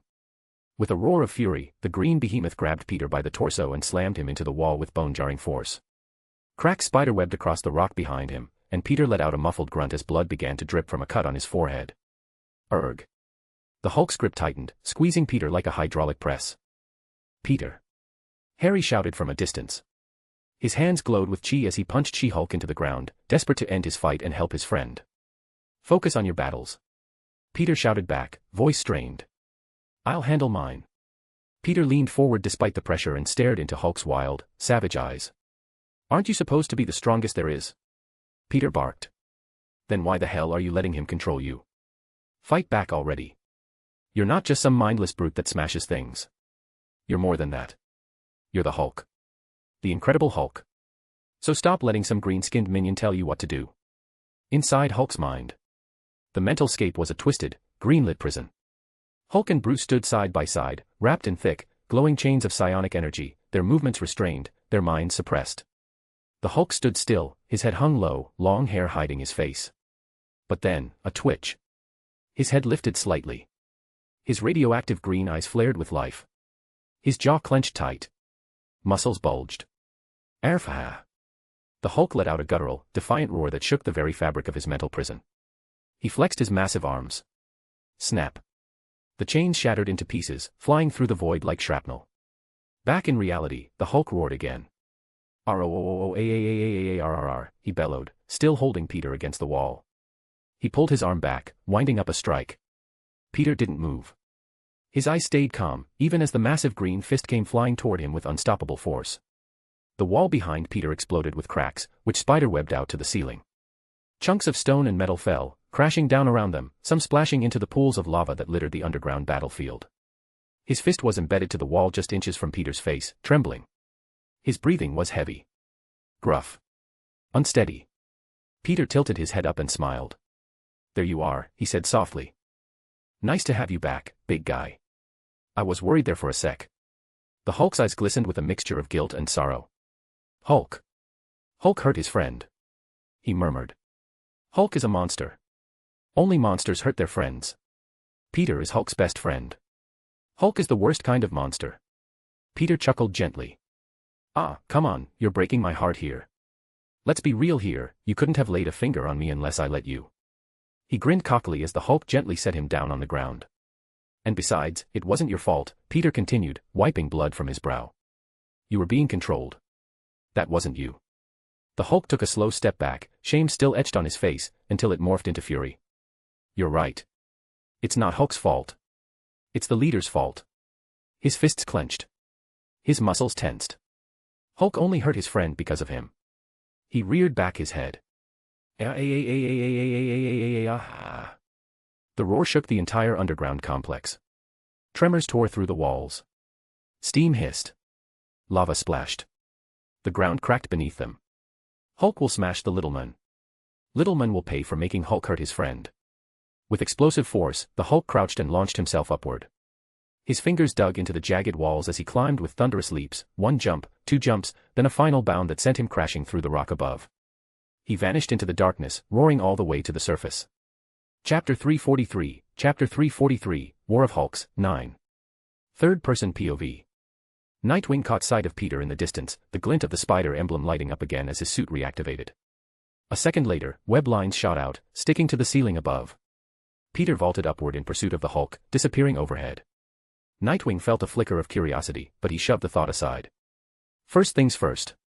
The opponent in front of him was far from a pushover. Betty Ross, transformed into the raging, crimson-skinned Red She-Hulk, lunged forward, her sheer size and ferocity enough to send a wave of displaced air rushing toward him. She swung low, attempting to sweep his legs from under him, but Nightwing sprang upward, twisting in midair to avoid the strike. Her hand shot out, reclaiming her weapon from the floor, and without hesitation, she unleashed a deafening barrage of plasma bolts. Blinding streaks of neon red energy screamed through the air, each one sizzling against the walls and floor, leaving behind smoking craters. But Nightwing was a blur, rolling, sidestepping, and vaulting over incoming blasts with acrobatic precision. His gloved fingers dipped into his utility belt, pulling free a trio of wingdings. With a flick of his wrist, they spun through the air like razor-edged knives, magnetizing to the weapon in her grip. A sharp series of beeps began to echo from the device. Betty's eyes narrowed, and a low growl vibrated in her throat as the weapon exploded violently in her hands. She snarled and charged, abandoning ranged firepower for raw brute force. Nightwing waited until the last second before leaping clean over her broad shoulders. Mid-flip, he tossed down a cluster of smoke bombs that burst open with a muted pop, flooding the area with a dense, swirling green cloud laced with potent sleeping gas. Betty coughed, her crimson features contorting in irritation. She waved a massive hand in front of her face, trying to disperse the choking haze, but her momentary disorientation cost her. Nightwing swept in low and drove his heel into the back of her leg. The impact made her knee buckle, forcing her down hard onto one knee. In an instant, he was behind her, his twin Eskrima batons pressed firmly against her temples. His voice was calm but edged with grim resolve. "I hear electroshock therapy works wonders," he said. "Hope you understand, this is for your own good, Betty." Before she could respond, he triggered the discharge. "Ah!" Betty's roar tore through the air, her whole body convulsing violently as arcs of electricity danced across her massive frame. Her wild hair fanned out from the static, and for a moment, she looked almost like a living storm.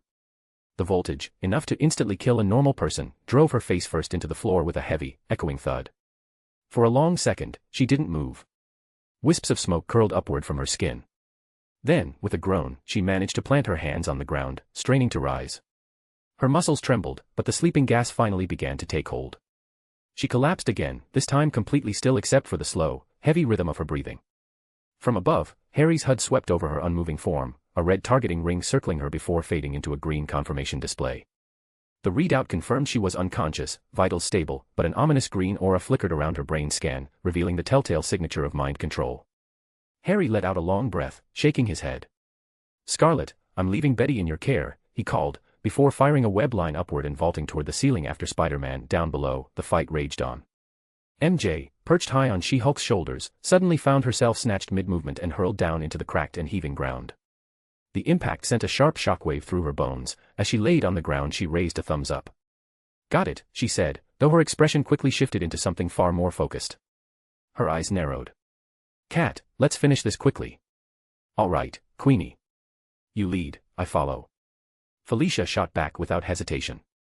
A glowing oval of swirling energy bloomed beneath her feet, a portal. The moment She-Hulk's enormous fist came crashing down toward her, MJ let gravity pull her through. The portal winked shut, and She-Hulk's blow struck nothing but the ground, detonating with a thunderous one that rattled the battlefield and cracked the pavement like glass. In the same heartbeat, MJ reappeared above her target. She twisted midair into a flawless flip, driving her heel down in an axe kick directly onto the crown of She-Hulk's head. The strike landed with enough force to create a shockwave that rippled outward, sending dust and debris flying. She-Hulk's head snapped forward, blood bursting from a gash as the blow rattled her skull. Felicia took the opening. Sliding across the torn-up ground, she lashed out with her claws, severing the tendons in both of She-Hulk's legs with surgical precision. "Arfa!" She-Hulk bellowed, her head jerking back in pain, hair hanging wild and eyes blazing with fury as she dropped to both knees. MJ was already in motion. She vaulted up, twisting around She-Hulk's neck to lock herself across her shoulders in a tight hold. "Hit me," she called out. Felicia grinned, raising her hands as silver magic circles spun into existence before her palms. "Let's go gambling," she declared. A flurry of glowing cards burst from the circles, flying upward before snapping together in midair, shuffling themselves in a blur of motion. Even as the magic surged through her, Felicia instinctively grasped the mechanics of her ability, the same ability she gained from the cosmic storm, which gave her range on how she could manifest her control over probability. In this case it was a deck of cards. Black clovers and clubs meant bad luck, red hearts and diamonds meant good luck.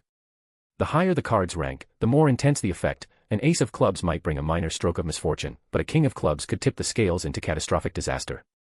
MJ's eyes flashed as she summoned her psychic constructs.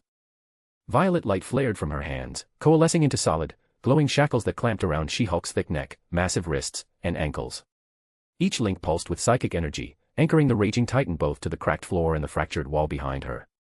The restraints tightened, humming with the pressure of MJ's will. Beside her, Felicia's magic circle spun faster, the deck of enchanted cards whirling in midair. With a snap of her fingers, the deck shuffled itself and offered up the top card, its face turning toward them like a revelation. A Queen of Hearts. Felicia smirked. "Well, aren't you lucky? You pulled a big one. Here, try this on for size." She flicked the card forward with a fluid motion, and it zipped through the air like a crimson comet. It struck MJ square in the chest, exploding into a shower of shimmering silver shards that dissolved into her skin. MJ gasped, her pulse spiking. A sudden wave of absolute clarity crashed over her, every step she needed to take burning itself into her mind like a map.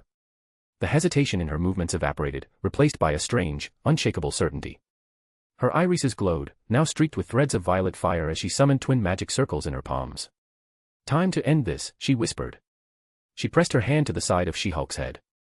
The world around her shattered. MJ blinked and found herself standing inside a vast, warped mental scape. The air was heavy, tinged green, and the ground beneath her feet pulsed like the surface of some great, living thing. Towering above her were massive chains made entirely of emerald light, each one clamping down on a figure kneeling in the center. Jennifer Walters. Her head was bowed, her body limp, eyes shut tight as though trapped in a nightmare. The glowing chains snaked around her wrists, ankles, and torso, all radiating the oily presence of the leader's control. Her brows were knit with pain, her breathing shallow. MJ's jaw tightened. From her back, a single psionic spider leg unfolded, gleaming violet against the green glow. She strode forward and sliced through the first chain with a swift motion. The shackle disintegrated into sparks. Another cut. And another. One by one, the leader's hold shattered. Jennifer swayed forward, free for the first time, but too weak to stand. Before she could hit the ground, MJ caught her, lowering her gently until Jennifer's head rested in her lap. MJ cradled her, brushing a stray lock of hair from her face. Her voice softened. "It's time to wake up. You've slept long enough." Jennifer's eyelids fluttered, the pain fading from her expression. When she finally opened her eyes, she found MJ looking down at her with a warm smile. Relief washed over her features. And then, MJ's form dissolved into countless motes of violet light, scattering into the air. Back in reality, She-Hulk's towering form began to shrink, muscles melting away as the vibrant green skin faded to pale. The restraint sagged, suddenly too large, before falling away entirely. Jennifer Walters collapsed forward, human once more. "Whoa, easy there, big girl." "I gotcha," Felicia said, darting in to catch her before she hit the ground. She guided Jennifer down gently, keeping her steady. Meanwhile, MJ swung away, her mind already fixed on their next target. She landed in a crouch beside Betty's unconscious red She-Hulk form. Placing her palm against the back of Betty's head, MJ summoned her psionic magic again, letting the violet glow spill from her fingers. The leader's grip shattered just as before. Betty's massive, crimson frame shrank rapidly, features softening back into her human form. Her breathing steadied, and the tension drained from her face. 2 more allies, freed. Chapter 344, War of Hulks, 10. Third-person POV. Rhea. The Red Hulk's roar tore through the air. His entire body ignited in a searing heatwave, the blast rolling outward with the concussive force of an explosion. Waves of shimmering heat rippled around him, and his eyes blazed so hot that wisps of flame streamed from their corners. Gwen reacted instantly, summoning a force field of pure crystalline ice that flared outward in jagged arcs, the frost hissing as the intense heat struck it. "Firestar," she shouted, bracing her stance as cracks began spiderwebbing through the frozen barrier. "I'll try to stop him for a few seconds, while you siphon the gamma radiation from his body." "I don't think I can." Lizzie shot back, her voice strained but steady. "If I'm not careful, I could damage his red blood cells, gamma and all. Which could end up killing him." Even so, she whipped a flaming lasso into existence, its coiling strands snapping through the air before she snagged a smoldering boulder. With a sharp pivot, she swung it like a meteor hammer, slamming it against Red Hulk's temple. The boulder exploded into shards that rained down in smoking fragments. Cat. Same trick you used on Scarlet, do it to Star. Gwen commanded through their mental link, never taking her eyes off the hulking threat. Red Hulk's massive arm swept toward her, but Gwen ducked under it, sliding between his legs with fluid precision. A web line shot upward, attaching to the top of his head. With a sudden yank, she used her momentum against him, flipping the Gamma Giant over in a thunderous crash that sent tremors rippling through the ground. Before he could recover, a swirling portal appeared beneath her and instantly re-emerged high above Red Hulk. Gwen tucked her knees in midair, then drove both knees down into his abdomen like a battering ram. The ground beneath him caved violently, molten rock bursting upward in a plume of lava, the heat washing over everyone as a spray of spit flew from the Hulk's mouth. Nearby, Felicia placed Jennifer behind her with deliberate care, her gloved fingers riffling through a deck of enchanted cards. She drew the 2 of clubs, clicking her tongue.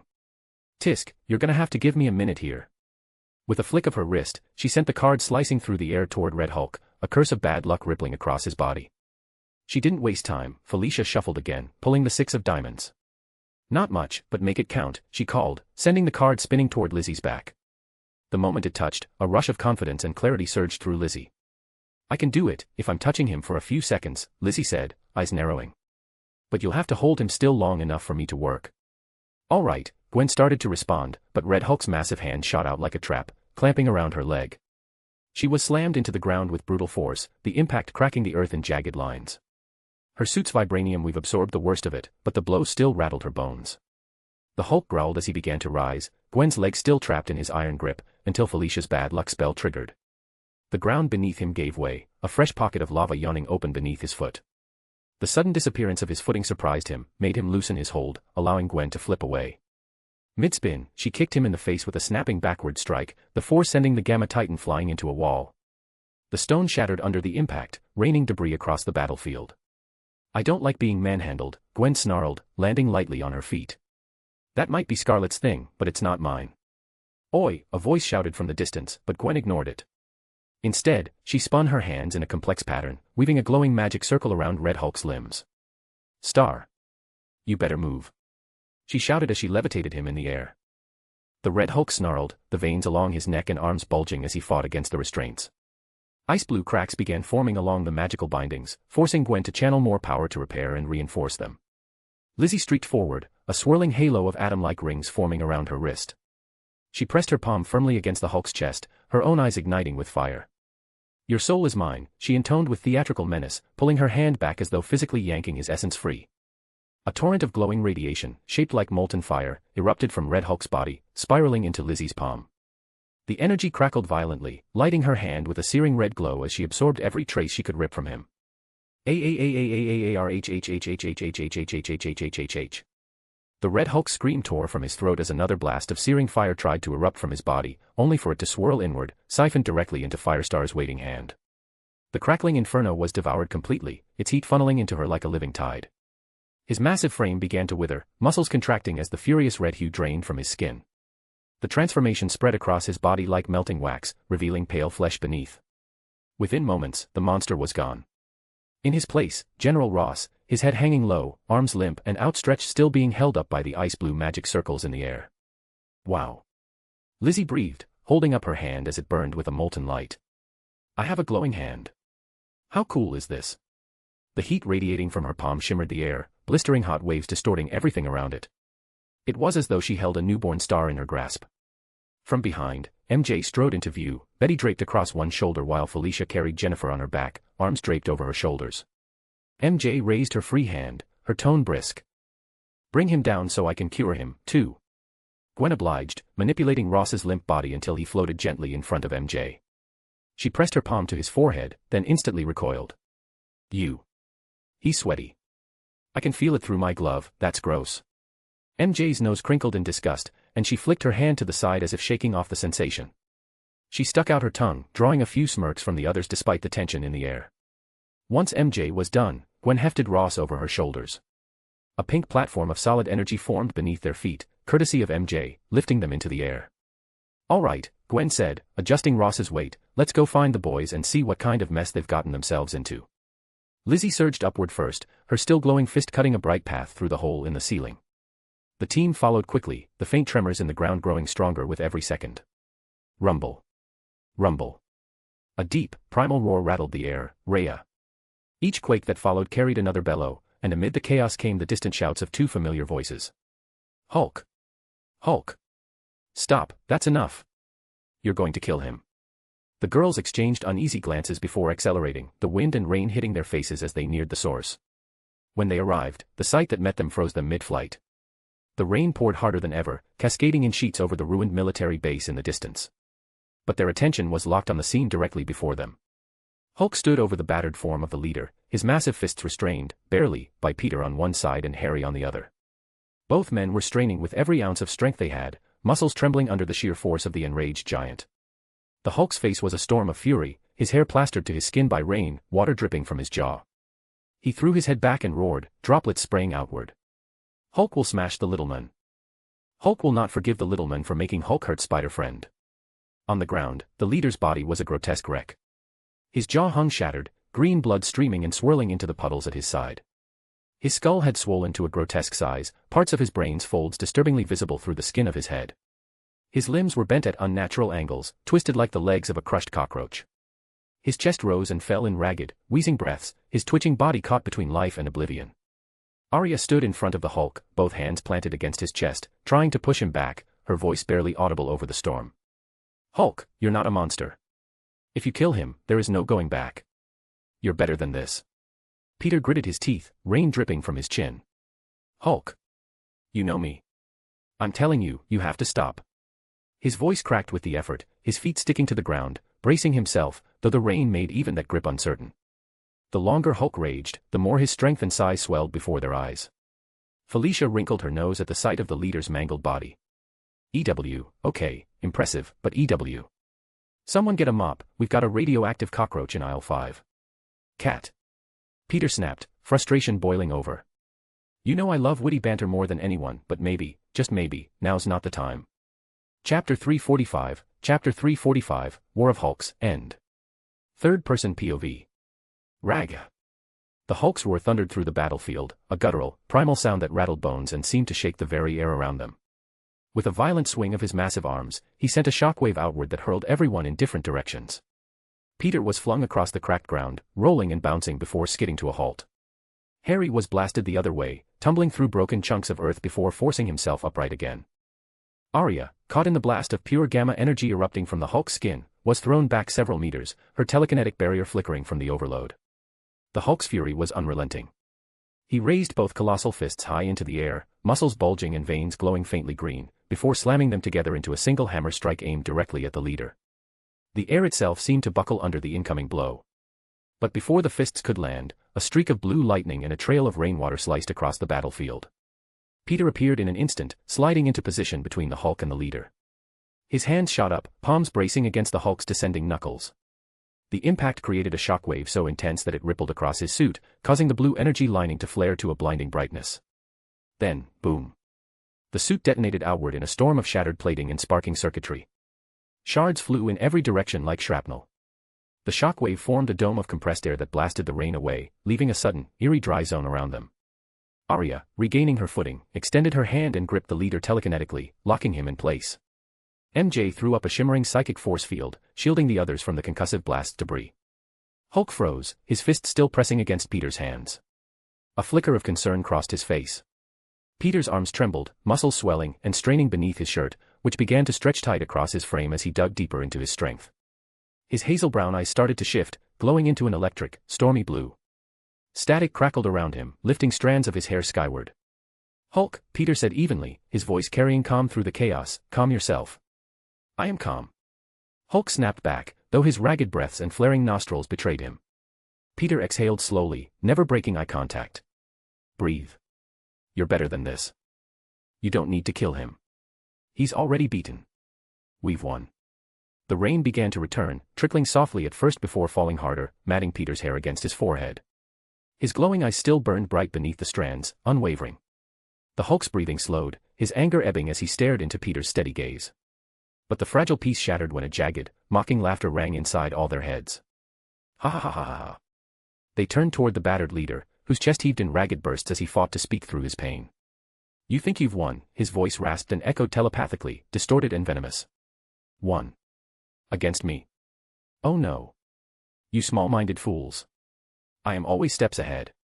The ground beneath them began to quake violently. In the distance, metal groaned, gears whirred, and the roar of massive rockets ignited. A silo cracked open on the horizon, and a colossal missile erupted skyward, leaving a trail of fire and smoke that cut through the storm clouds. Peter's voice sharpened. Arya, what is that? She closed her eyes, reaching into the leader's mind through the Mind Stone. Her lips curled into a disgusted sneer. A gamma bomb. He's planning to detonate it in the upper atmosphere.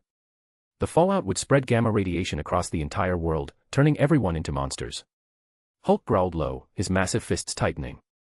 I say we kill him. Peter shook his head firmly, his tone like steel. There are days I want to do exactly that when I see the evil people bring into the world, but we have to be better. Always better. His gaze swept the team, voice rising with authority. Arya, shut down his mind so he can't pull another stunt. Firestar, you're the radiation sponge here. Go after that missile before it reaches the atmosphere. On it, they replied in unison. Arya's gemstone pulsed with violet light. The leader's defiant glare faltered as his mind was overwhelmed, his consciousness collapsing into a forced sleep. Meanwhile, Lizzie's body erupted in blazing heat. With a single blast of propulsion flame, she streaked across the sky like a living comet, her fists glowing red-orange as she chased the ascending missile. The rocket continued to climb higher and higher, piercing the storm clouds above. And Lizzie didn't slow down for a second. Why isn't she slowing down? What exactly is she planning? Harry asked, his brows knitting with concern as he tracked Lizzie's blazing trail across the sky. Gwen crossed her arms, shaking her head in disbelief. Honestly, you should have just sent me. One touch and I could have frozen the whole thing in midair. No fireworks necessary. Peter didn't even glance her way, his eyes still fixed on the rocket. No, he said calmly, a faint smirk tugging at the corner of his mouth. I sent her for a reason. I know exactly what she's about to do. And for what I have planned next. I need her to do it. The others exchanged puzzled looks, but their attention was pulled skyward again as Lizzie closed the distance. Her fist collided with the rocket's hull, and in an instant, the night lit up in a violent flash of neon green. The explosion drowned her in raw gamma radiation, flooding the sky with an eerie emerald glow that spread through the clouds like a poisonous tide. But instead of dispersing outward, the blast began to fold in on itself. Light and heat spiraled inward, being drawn toward a single point, toward her. Through the haze, Lizzie's silhouette emerged, coiled and tense, her face contorted with focus. She was drinking in every shred of radiation, pulling it deep into herself. Her body glimmered with shifting green veins of light beneath her skin. Then, with a sharp breath, she threw her arms wide and roared. A shockwave burst from her in all directions, scattering the storm clouds and clearing the sky in seconds. Moonlight spilled across the battlefield, revealing her hovering in midair, her form now bathed in an unearthly, luminous green, less like flesh and blood, more like a living spirit forged from pure gamma energy. She drifted downward but stopped well short of the group, keeping her distance. So, what exactly do I do with all this? She asked, glancing at her glowing arms. Just fly into space and let it all out. Peter shook his head. No. We can use it for something good. He straightened, tone sharpening. Because if the state finds out we were ultimately responsible for the destruction of one of their hidden bases. What? Felicia cut in. We had nothing to do with this. If anything, they should be thanking us. Because of us there weren't any casualties. MJ's face darkened. There were those 6 officers earlier. Felicia winced. Oh. Right. Forgot about them. Okay, correction, there weren't any casualties we could have prevented. We practically saved the world from becoming a gamma zombie apocalypse. Peter nodded, but his voice remained grim. I know. But that's not how they'll see it. To them, we'll be part of the problem. Which is why we're going to make sure there's nothing left for them to blame us for. He looked between Arya and Lizzie. Arya, I need you to guide her, using her control over the weak and strong nuclear forces to help Firestar convert all that stored energy into matter. Then, manipulate that matter to recreate the entire military base exactly as it was. Harry's head turned looking a little surprised. Whoa, would she actually be able to pull it off? That would be hella impressive. Peter tilted his head at Lizzie. Think you can do it? Lizzie hesitated, then shrugged. By myself? No way. I don't know the first thing about architecture. But with Arya helping. Her eyes lit with determination. I'd like to try. A small grin crept over Peter's face. Just know, if you do pull this off, your office hours at the base are going up. Lizzie smirked back. Great. Do I at least get overtime? We'll see if I'm satisfied with the final product. Now get to work, my corporate slave. He snapped his fingers. Lizzie rolled her eyes with a theatrical sigh and gave him a mock salute. Aye, boss. Arya floated up to her, expression calm but focused. You ready? Lizzie clenched her glowing fists, the air around her humming faintly. As I'll ever be. Chapter 346, Chapter 346, Rebuilding. Third-person POV. Arya's gemstone emitted a soft, steady glow as she deepened her mental link to Lizzie. The world before Lizzie's eyes began to shift, her vision reshaping itself into something far beyond human comprehension. Lines of craft stretched outward in all directions, weaving an intricate web that mapped the entire terrain with surgical precision. The mesh of light wrapped neatly around the scattered remnants of the old military base, tracing the jagged outlines of its collapsed architecture. In her mind's eye, she watched it all being rebuilt, piece by piece, as though invisible hands were stacking blocks on an infinite blueprint. New lines were drawn, new shapes filled in, new structures formed. Whoa. Lizzie muttered under her breath, a smirk tugging at her lips. That is so trippy. It wasn't just the layout she could read the exact measurements of every wall, the density of each material, even the chemical composition down to the smallest molecule. First things first, Arya's voice cut in, smooth yet edged with a faint mechanical distortion, we stabilize the foundation. All this work will be meaningless if the ground is weak. The slightest quake and it all crumbles. Without a stable base, everything else becomes unstable. Lizzie looked down, and the glowing grid bent and folded beneath her gaze, stretching downward into the yawning sinkhole below. Thin digital measurement markers ran along the perimeter like precise annotations on a technical diagram. She raised her right arm. The atomic rings encircling her wrist began to spin faster and faster until they blurred into streaks of light. A concentrated beam of energy erupted from her palm, surging downward into the ground with a sharp hum. From the sidelines, everyone watched intently as the sinkhole began to fill, first with a rumble, then a steady compaction until the ground rose flush with the surrounding earth. A moment later, tiny blades of grass sprouted and spread, covering the patch in a seamless green carpet. Good work, Arya said, her tone measured and slightly robotic. Now focus on the buildings. Take your time, there's no need to rush. Every bolt, every screw, every weld matters. Even a single flaw can bring the entire structure down. Don't worry, I got this. Lizzie replied, flashing a grin before she launched herself forward. She dove toward the highlighted zones Arya had marked, her movements sharp and deliberate. Sweeping her hands across the ground, steel plating unfurled like silver fabric, snapping into place to form a solid floor. Trails of fire rippled outward from her fingertips like tidal waves, scorching across the earth. When the flames receded, they left fully formed structures standing where nothing had been seconds before. With a sharp upward gesture, she summoned more flames. They rose in roaring columns, only to harden and cool into perfectly symmetrical support pillars.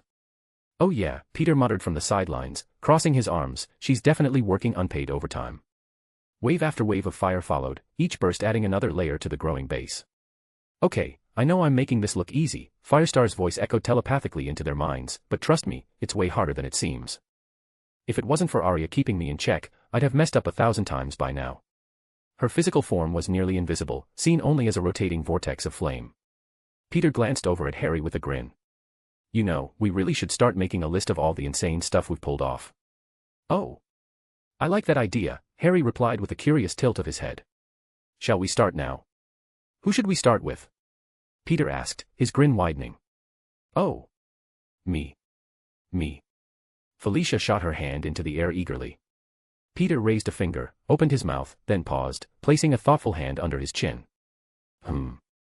Felicia's lips twitched. What's that supposed to mean, huh? I mean, what have you actually done? Peter asked, tilting his head in faux confusion. I think your most impressive moment was turning into a cat. Felicia's claws flexed as she narrowed her eyes. Want to try that again? The rest of the group snickered, making her glare at them. Laugh it up now, but I'd love to hear what you've done that's so amazing. Well, Red over here, Peter started, jerking his thumb toward her, handled an entire prison break almost solo, with an army of spiders. Ghost rediscovered the super soldier serum, improved it, stopped 2 buildings from collapsing at the same time, and froze literal lightning. Firestar just restarted the Hulk and rebuilt a whole military base. All right, I get it. Felicia groaned, crouching down and dragging her claw in a circle in the dirt. Everybody's better than me. She muttered, sulking. Peter reached over and gave Felicia's shoulder a firm but friendly pat, his expression softening into a warm smile. You just do a really good job at working as support, always boosting those around you to do better. You mean it? Felicia asked, lips pouting as she gave him the biggest, most exaggerated watery eyes she could muster. Peter chuckled and gave her a thumbs up, patting her shoulder again. Absolutely. And hey, even if it wasn't your intention, you did help us find Captain America. That's a big win in my book. While the two bantered, Lizzie continued her work inside the half-rebuilt base.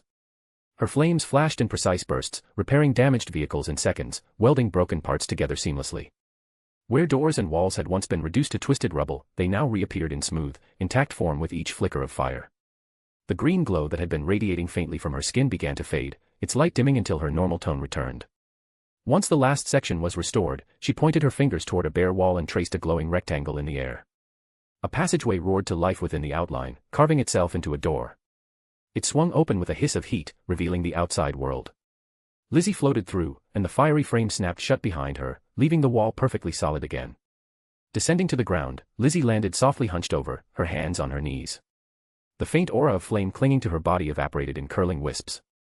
She was breathing hard, sweat glistening on her forehead. Harry appeared beside her in an instant, moving so fast the air around him stirred. You okay? He asked quietly, crouching to meet her eye level. I'm fine. Lizzie muttered between breaths. Just exhausted. Mentally, physically, ugh, okay, scratch that, I've definitely got a headache. She pressed a hand to her temple, wincing. Pretty sure I can feel my brain throbbing. My apologies, Aria's voice artificial, like she had turned off all of her emotions and focused entirely on calculations. I failed to calculate the mental energy required for such a task. Allow me to correct that. A wave of relief washed over Lizzie so suddenly that her shoulders sagged. Oh. Oh my God. It's like I've been wandering in a desert my whole life and someone just handed me the coldest glass of water in existence. She exhaled heavily, then added, still tired, though. Leaning against Harry for support, she let her eyes close for a brief moment. That is expected, Aria replied. To command such a degree of mental strength to manipulate atoms and molecules demands significant physical endurance. You are fortunate to be an enhanced being. Without that, this feat would be nearly impossible. Peter glanced upward and cupped his hands around his mouth. Okay, Aria, tone it down with the monotone, you're starting to freak out your father here. Request denied, she said in an emotionless monotone. AI Arachnid is no longer in control of this vessel.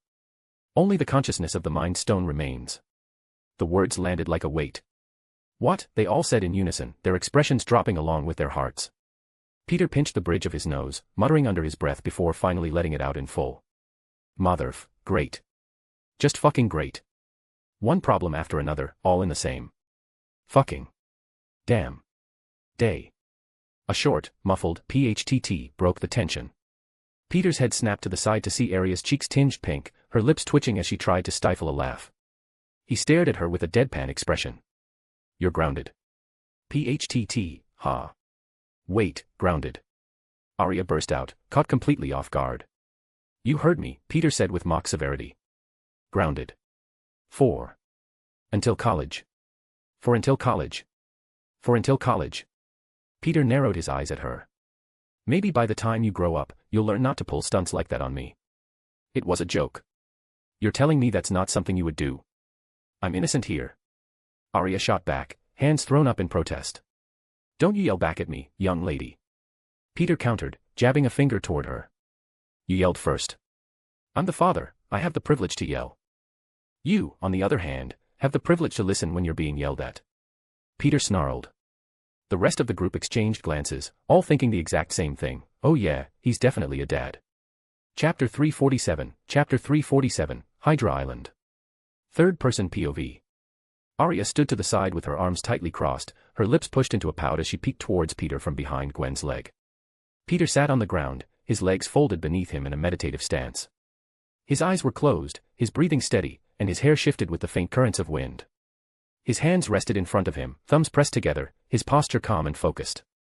He exhaled slowly, and as his breath escaped, faint sparks began crawling across his skin. Within seconds, the sparks intensified, snapping into arcs of lightning that crackled and hissed against the air. The wild discharge danced across his arms and shoulders, streaks of blue light leaping outward in sharp bursts. The longer he sat, the wider his field of control grew, until even the scattered remnants of his suit, which had been blown apart in the earlier chaos, began to respond. Each fragment shimmered faintly, outlined by thin threads of electrical energy before they started to lift, rising slowly from the ground. Metal, carbon fiber, and threads of nanoweave hovered weightlessly around him, drawn together like the shattered remains of a puzzle waiting to be solved. One by one, they were pulled toward his body, clinging and locking into place over his clothes and skin with magnetic precision. The spider insignia formed first, bright and bold across his chest. The symbol pulsed with raw energy before bursting into a brief flash of white-blue light. From there, strands of woven material unspooled across his form, reforming his suit piece by piece. The hood unfurled dramatically, catching the wind as it billowed out behind him. Cracks and tears welded shut as his bioelectricity threaded across the seams, fusing everything together in a storm of sparks until the suit gleamed as though it had never been broken. When the reconstruction was complete, Peter opened his eyes, electricity still flickering faintly within the blue glow of his lenses. With a swift motion, he vaulted back to his feet, landing lightly. He let out a long sigh, rubbing the back of his head in a sheepish gesture that clashed with the power he had just displayed. "All right, everyone," he said, his tone carrying the weight of a leader, "let's try sharing ideas on what to do next. Because honestly, I've got no clue how to handle Ross. If he goes back to the military, that's an accident waiting to happen, and I'd rather avoid that kind of mess. I say we take everyone back to the base," Gwen suggested, pressing a thoughtful hand against her chin. Felicia's head whipped toward her, disbelief written all over her face. "What?" she said shocked, "that's a terrible idea. You want to bring Ross, of all people, back to our hideout. Next thing you know, we've got the entire US military kicking down our front doors." Gwen rolled her eyes, unimpressed by Felicia's dramatics. "We'd be teleporting in, obviously. And besides, we need the equipment at the lab to properly examine everyone. We don't know if there are any lasting side effects, or worse, hidden variables we haven't considered yet." Arya finally spoke up, her voice calm but carrying weight. "I suggest contacting Agent Nicholas Fury." Her words immediately shifted the group's attention toward her, but before anyone else could respond, Harry shook his head sharply. "That's an even worse idea. If we hand Ross over to S.H.I.E.L.D., we might as well hand him directly to Hydra. And that's not just a risk, that's a full-blown disaster waiting to happen." Felicia crossed her arms, her expression darkening. "Why is Hydra even still a thing anyway? Why aren't we tearing them down? Enough time has passed. Don't you think it's about time we finish this once and for all?" Peter and Arya exchanged a look, then shook their heads almost in unison. "We're not ready for that," Peter explained, his tone firm. "And I don't mean strength-wise. You guys really don't understand just how deep Hydra's roots go." Arya raised her hand and summoned a holographic projection into the air. A globe shimmered above her palm, rotating slowly until it zoomed in on a stretch of ocean. Gwen leaned closer, frowning. "Wait, that doesn't make sense. Not to brag, but I know my geology well, I don't remember any island being out there. It's supposed to be nothing but clear water." "Exactly," Arya replied, her voice steady as the projection sharpened into the image of a large, concealed landmass. "What you're looking at is a hidden island, an entire mass of land erased from every map, every satellite feed. Hydra manipulated the world into believing it doesn't exist. Father and I call it Hydra Island, and we believe it's just one of their many headquarters scattered across the globe." The map glowed brighter as Arya rotated the image, showcasing sprawling structures and advanced defenses across its surface. "Its technology is unlike anything I've seen before. Sophisticated, layered. It even managed to block my scan several times, which is troubling. If this is only one of their bases, then Hydra is much stronger, and far more dangerous, than we ever imagined. Basically, we're trying to track down every possible Hydra member before even thinking about attacking," Peter explained, his voice tight with exasperation. "But it's turning out way harder than we thought. Their reach is enormous, deep, subtle, everywhere. The number of potential members could easily be in the millions." He rubbed his temple, the weight of weeks of secret research showing on his face. "We're not just talking about Hydra's foot soldiers. We're dealing with sleeper agents, sympathizers, offshoot cells, and organizations like AIM that may or may not still be tied to them. It's like pulling a single thread from a web that stretches across the whole planet." MJ frowned, clearly struggling to process the scope of it. "But, shouldn't that be easier with Arya?" she asked, glancing toward the girl with the glowing jewel embedded in her forehead. "I mean, she literally has the Mind Stone. With that thing she could connect to every single mind in the universe if she wanted, right?" Arya gave a small, humorless laugh and shook her head, lifting a finger to the gem.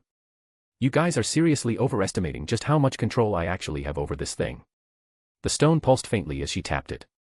"The Mind Stone isn't some magical button I can press to scan the universe. It has, well, for lack of a better word, a will. A mind of its own. At most, it works like a hyper-advanced brain augment for me. It gives me consciousness on a level no normal human could ever process, like mixing a supercomputer with psychic abilities.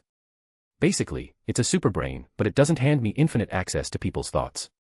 She sighed, her shoulders slumping as if admitting this was harder than she wanted it to be. Maybe in the future, if I keep training, I might be able to reach the kind of potential you're talking about. But right now.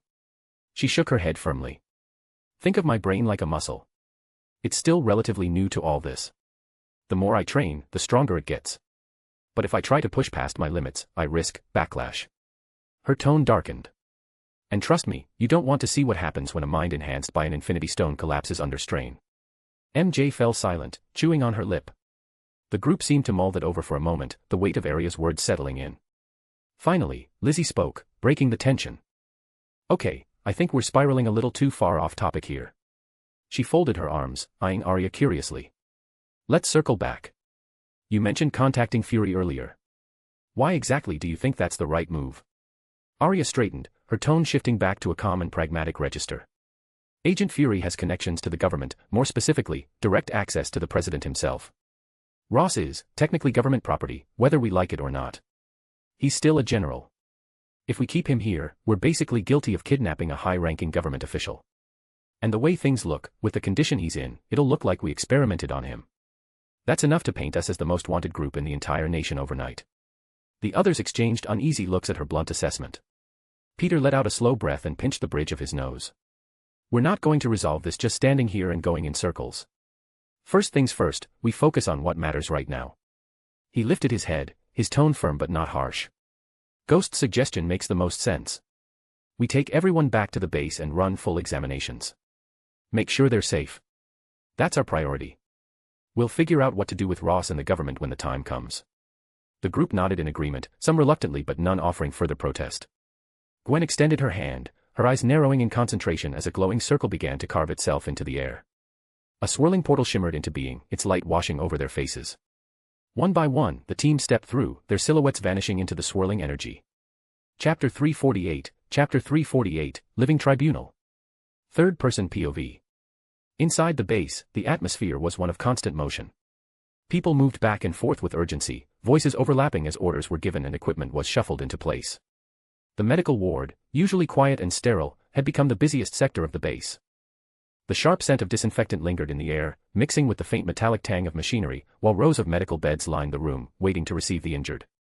Felicia, MJ, and Gwen carefully carried the unconscious individuals they had retrieved, gently lowering them onto the available beds. Beside them, Arya's eyes glowed faintly as she used her telekinesis, guiding the leader's limp body through the air and settling him into a bed without so much as a touch.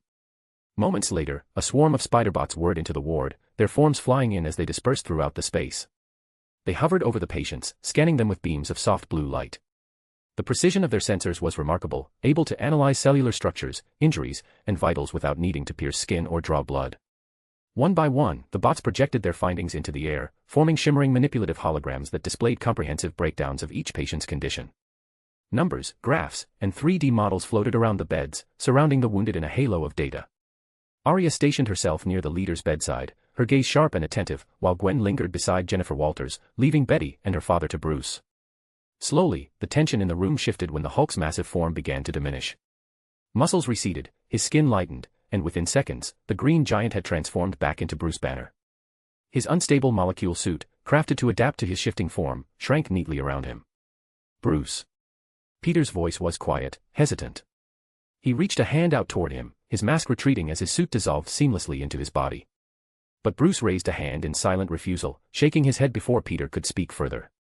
His expression was heavy with unspoken words. Turning away, Bruce walked toward Betty's bedside, where one of the holograms hovered in place, ignoring Peter completely. He reached out, fingers swiping through the glowing screen, scrolling line by line as he read the medical data.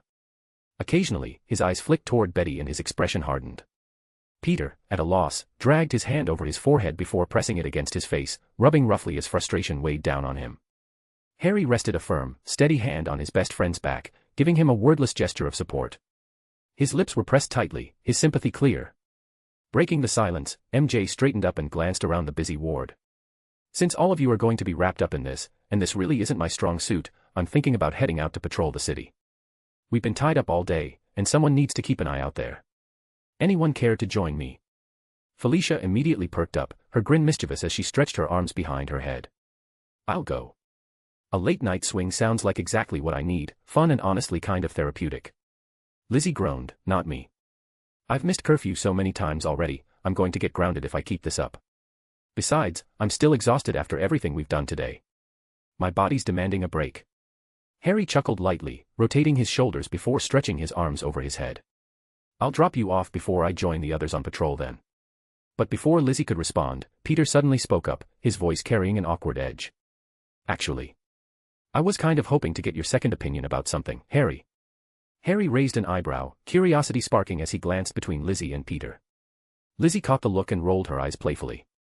Leaning over, she gave Harry a quick peck on the lips. Babes, relax. I think I've proven more than once that I can take care of myself and manage to get home safely. Harry scratched his cheek sheepishly, giving a little laugh. Fair point. See you tomorrow, then. As MJ and Felicia opened a swirling portal onto a nearby rooftop, both leaned over to give Peter a quick farewell kiss before stepping through. With a casual wave, the three women disappeared into the night, leaving the medical ward behind them. Harry turned back toward Peter, his brow furrowed in curiosity. All right, you've got my attention. What is it? Follow me, Peter said simply, his tone low and serious. He led Harry down the corridor to his personal lab. The moment they entered, Peter tapped his fingers rhythmically against the sleek surface of a workstation. In response, the lab lit up, and dozens of holographic screens came to life around them. Files, blueprints, and project outlines appeared in midair, the sheer scope of Peter's work almost overwhelming. Harry's sharp eyes darted across the projections, instantly recognizing designs and ideas. One file displayed schematics of futuristic cars and vehicles, clear transport prototypes. Another contained a miniature arc reactor, its glowing core rotating slowly. There was even a model of a towering skyscraper, and next to it, the orbiting blueprint of a satellite. One particular symbol caught Harry's attention, the unmistakable spider emblem, but with lightning bolts branching from each leg. Peter ignored most of them, swiping past until he stopped on a file marked with an image of handcuffs. But before he could elaborate, Harry stepped forward, holding up his hand. Whoa, whoa, whoa. Back up a bit. Can you pull those up again? He said quickly, his eyes gained a spark of fascination. Peter blinked, confused, but obeyed, flicking his wrist to bring the file back into focus. Harry smirked, unable to hide his intrigue. Are you seriously planning on making the Speed Force? Sure enough, written at the top of the file, clear as day, were the words, Speed Force. Peter sighed heavily, dragging his hand down his face before massaging his forehead. I was going to finish it, but then I stopped halfway and gave up. Harry blinked, his brow arching. What? Why? Was it seriously that tough? Peter shook his head slowly, frustration mixed with unease written on his face. No, that wasn't it. The problem was, I realized halfway through that I could actually do it if I tried. And that scared me. So I stopped. Harry leaned back slightly, eyes widening. Huh. The heck do you mean it scared you? His disbelief echoed in his voice. Running both hands through his eyebrow, Peter let out another groan. He reached for the holographic file and tossed it onto the work table, where it expanded in a wash of glowing projections. His expression darkened. This might take a while to explain, but do you know who the Living Tribunal is? Harry frowned in thought, his head tilting. Kinda. I'm pretty sure I came across something in the Ancient One's library. It's some kind of cosmic judge, right? A multiversal entity. Peter nodded gravely. Exactly. The Living Tribunal operates on a multiversal scale. Its sole purpose is to maintain balance, preventing mystical or cosmic forces from tipping too far in one direction. Ah. Harry muttered, scratching his chin thoughtfully. So what you're saying is, if you actually made the Speed Force, it could upset that balance. Which means Mr. Multiversal Judge would show up personally, and if he doesn't like what he sees, poof. He clapped his hands together. Bye-bye us. Pretty much. Peter shrugged helplessly, his voice carrying a weight that went beyond sarcasm. I'd rather not get the Tribunal's attention if I can help it. Not to mention, if I did create it, there's no way I'd be the only one with access. The Speed Force would probably span the universe, maybe even the multiverse. Anyone with even the faintest connection to speed-based powers could tap into it. That's a nightmare waiting to happen.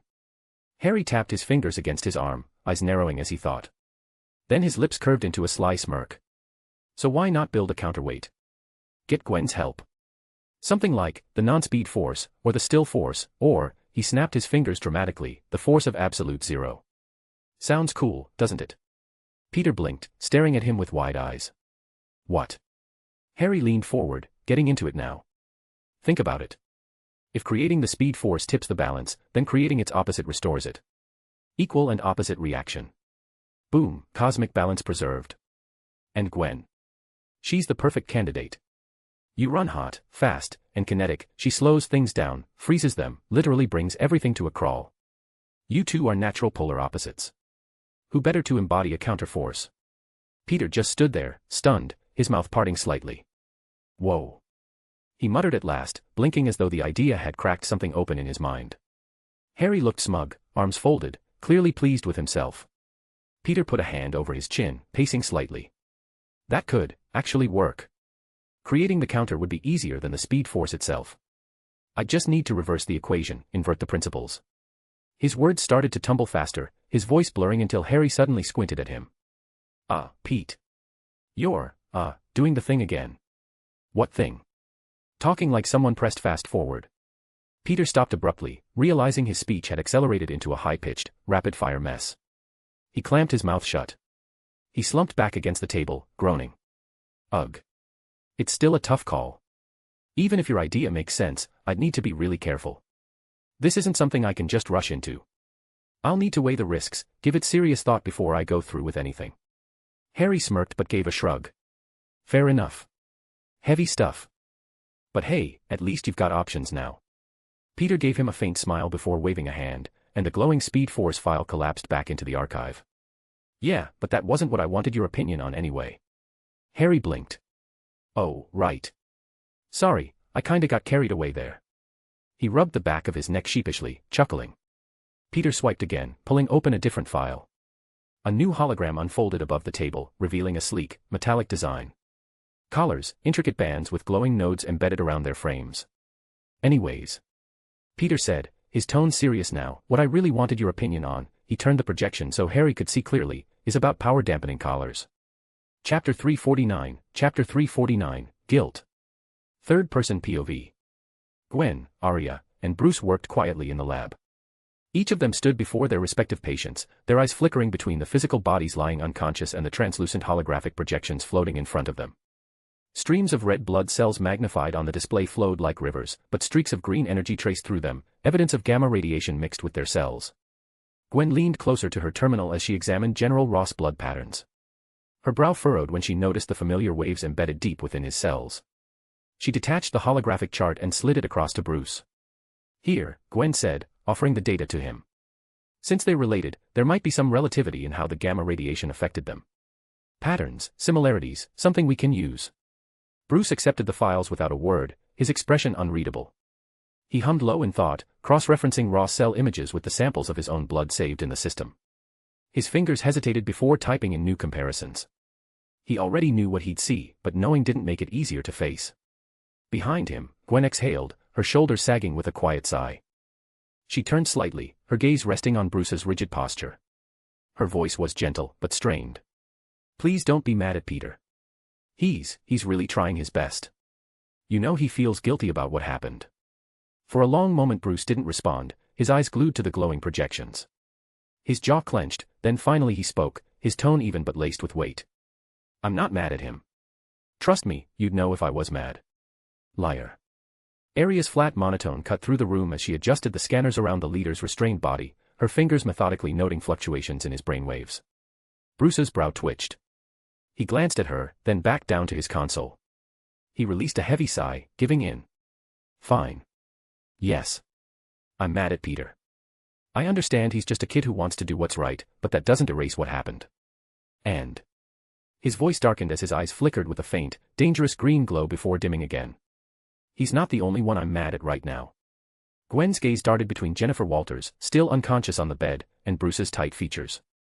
Is it the leader, then? Is that who you're angry with, for what he did to Betty, and to your cousin?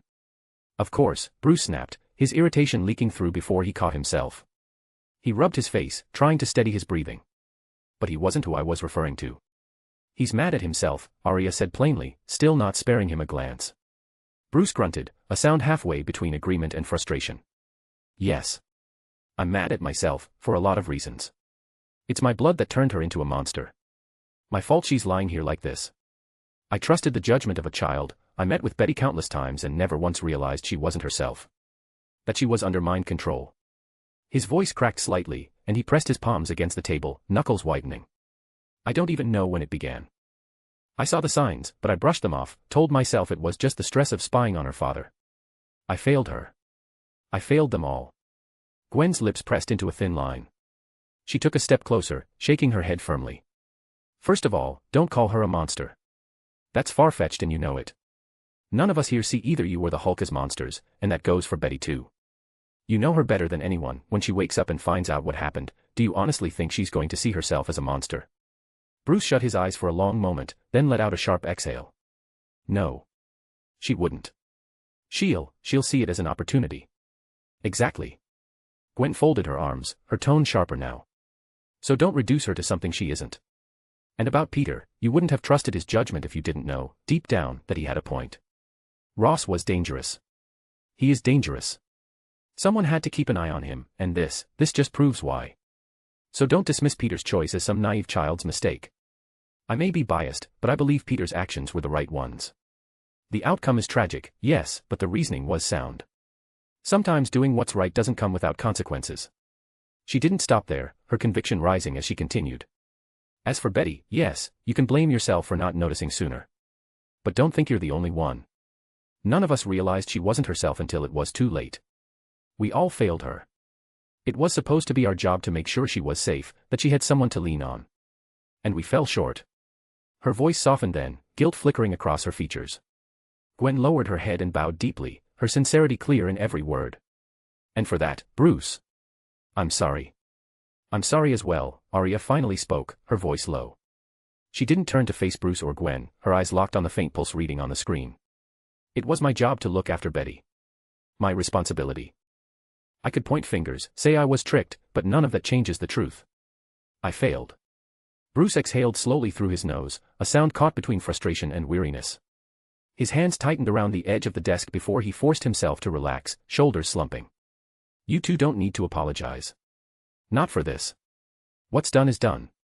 His voice was hoarse, heavy with finality. All we can do now is deal with the consequences. The room fell quiet again, the hum of the machines filling the silence. That's not going to turn out well, Nightwing muttered, arms crossed as his sharp eyes scanned the levitating holographic blueprints of the power dampeners. The glowing structures rotated slowly in the air, lines of coded schematics floating beside them. I know, Peter admitted, leaning against his cluttered desk with his arms crossed. His messy hair fell into his face, but his expression was serious. That's why I wanted your second opinion. Harry circled the projection, studying the design. He frowned deeply. Honestly. The idea is solid, and I get why you'd want to make these. But Pete, this is only good until someone flips it on us. It's almost like putting a loaded gun on the table in the middle of a crowded room. Even if you never fire it, the danger of it being used is always there. He shook his head, letting out a humorless laugh. Hell, just having the blueprints alone is a risk. God forbid someone actually manages to steal them. Peter groaned, dragging his hand down his face. Ugh. Don't even say that out loud. For a moment, silence lingered between them, then Harry shrugged, smirking faintly. I say let's do it. Peter blinked, tilting his head. Wait, seriously? Yeah. Harry held up a finger. But only if we build countermeasures. Worst-case scenarios, rare-case safeguards, like a master override code that only we know. Or we design them with failsafes, so they can't be turned against us if they fall into the wrong hands. Peter tilted his head, narrowing his eyes. Okay, but what if one of us goes rogue again, like last time? His tone was skeptical, testing. Harry hesitated, lips pursing. Ah. Fair point. He ran a hand through his hair before sighing. Look, Pete, some things are just worth the risk. Do you think half the tech we use today would even exist if people were too afraid of what could go wrong? Cars kill thousands every year, planes crash, nuclear energy can level cities, but they still got built. And humanity kept moving forward. That's the nature of progress. Peter's lips slowly curved into a small smile. He pushed himself upright, arms unfolding. Okay. I'm convinced. But just so you know, the only reason I brought this to you was so that if this blows up in our faces, I've got someone else to take the blame. Harry froze, staring at him blankly. Wah. You son of a, MMM. He growled, glaring playfully at his best friend. Fine. If this goes south, I'll take the blame. Peter grinned, clapping his hands together. Perfect. That's exactly what I wanted to hear. Now, come here and help me make these so you can share the blame even further. Harry pinched the bridge of his nose, groaning. You're a dick. I hope you're aware of that. Peter laughed, the tension in the room easing. I thought that was supposed to be your name, Mr. Grayson. Harry froze mid-step, groaning as he dragged his palms down his face. Oh God. Please don't tell me you still have me saved as that in your phone. Peter smirked, eyes gleaming with mischief. Who knows? Unbelievable, Harry muttered, but the faint twitch at the corner of his mouth betrayed the smile he was holding back as he walked over to join him.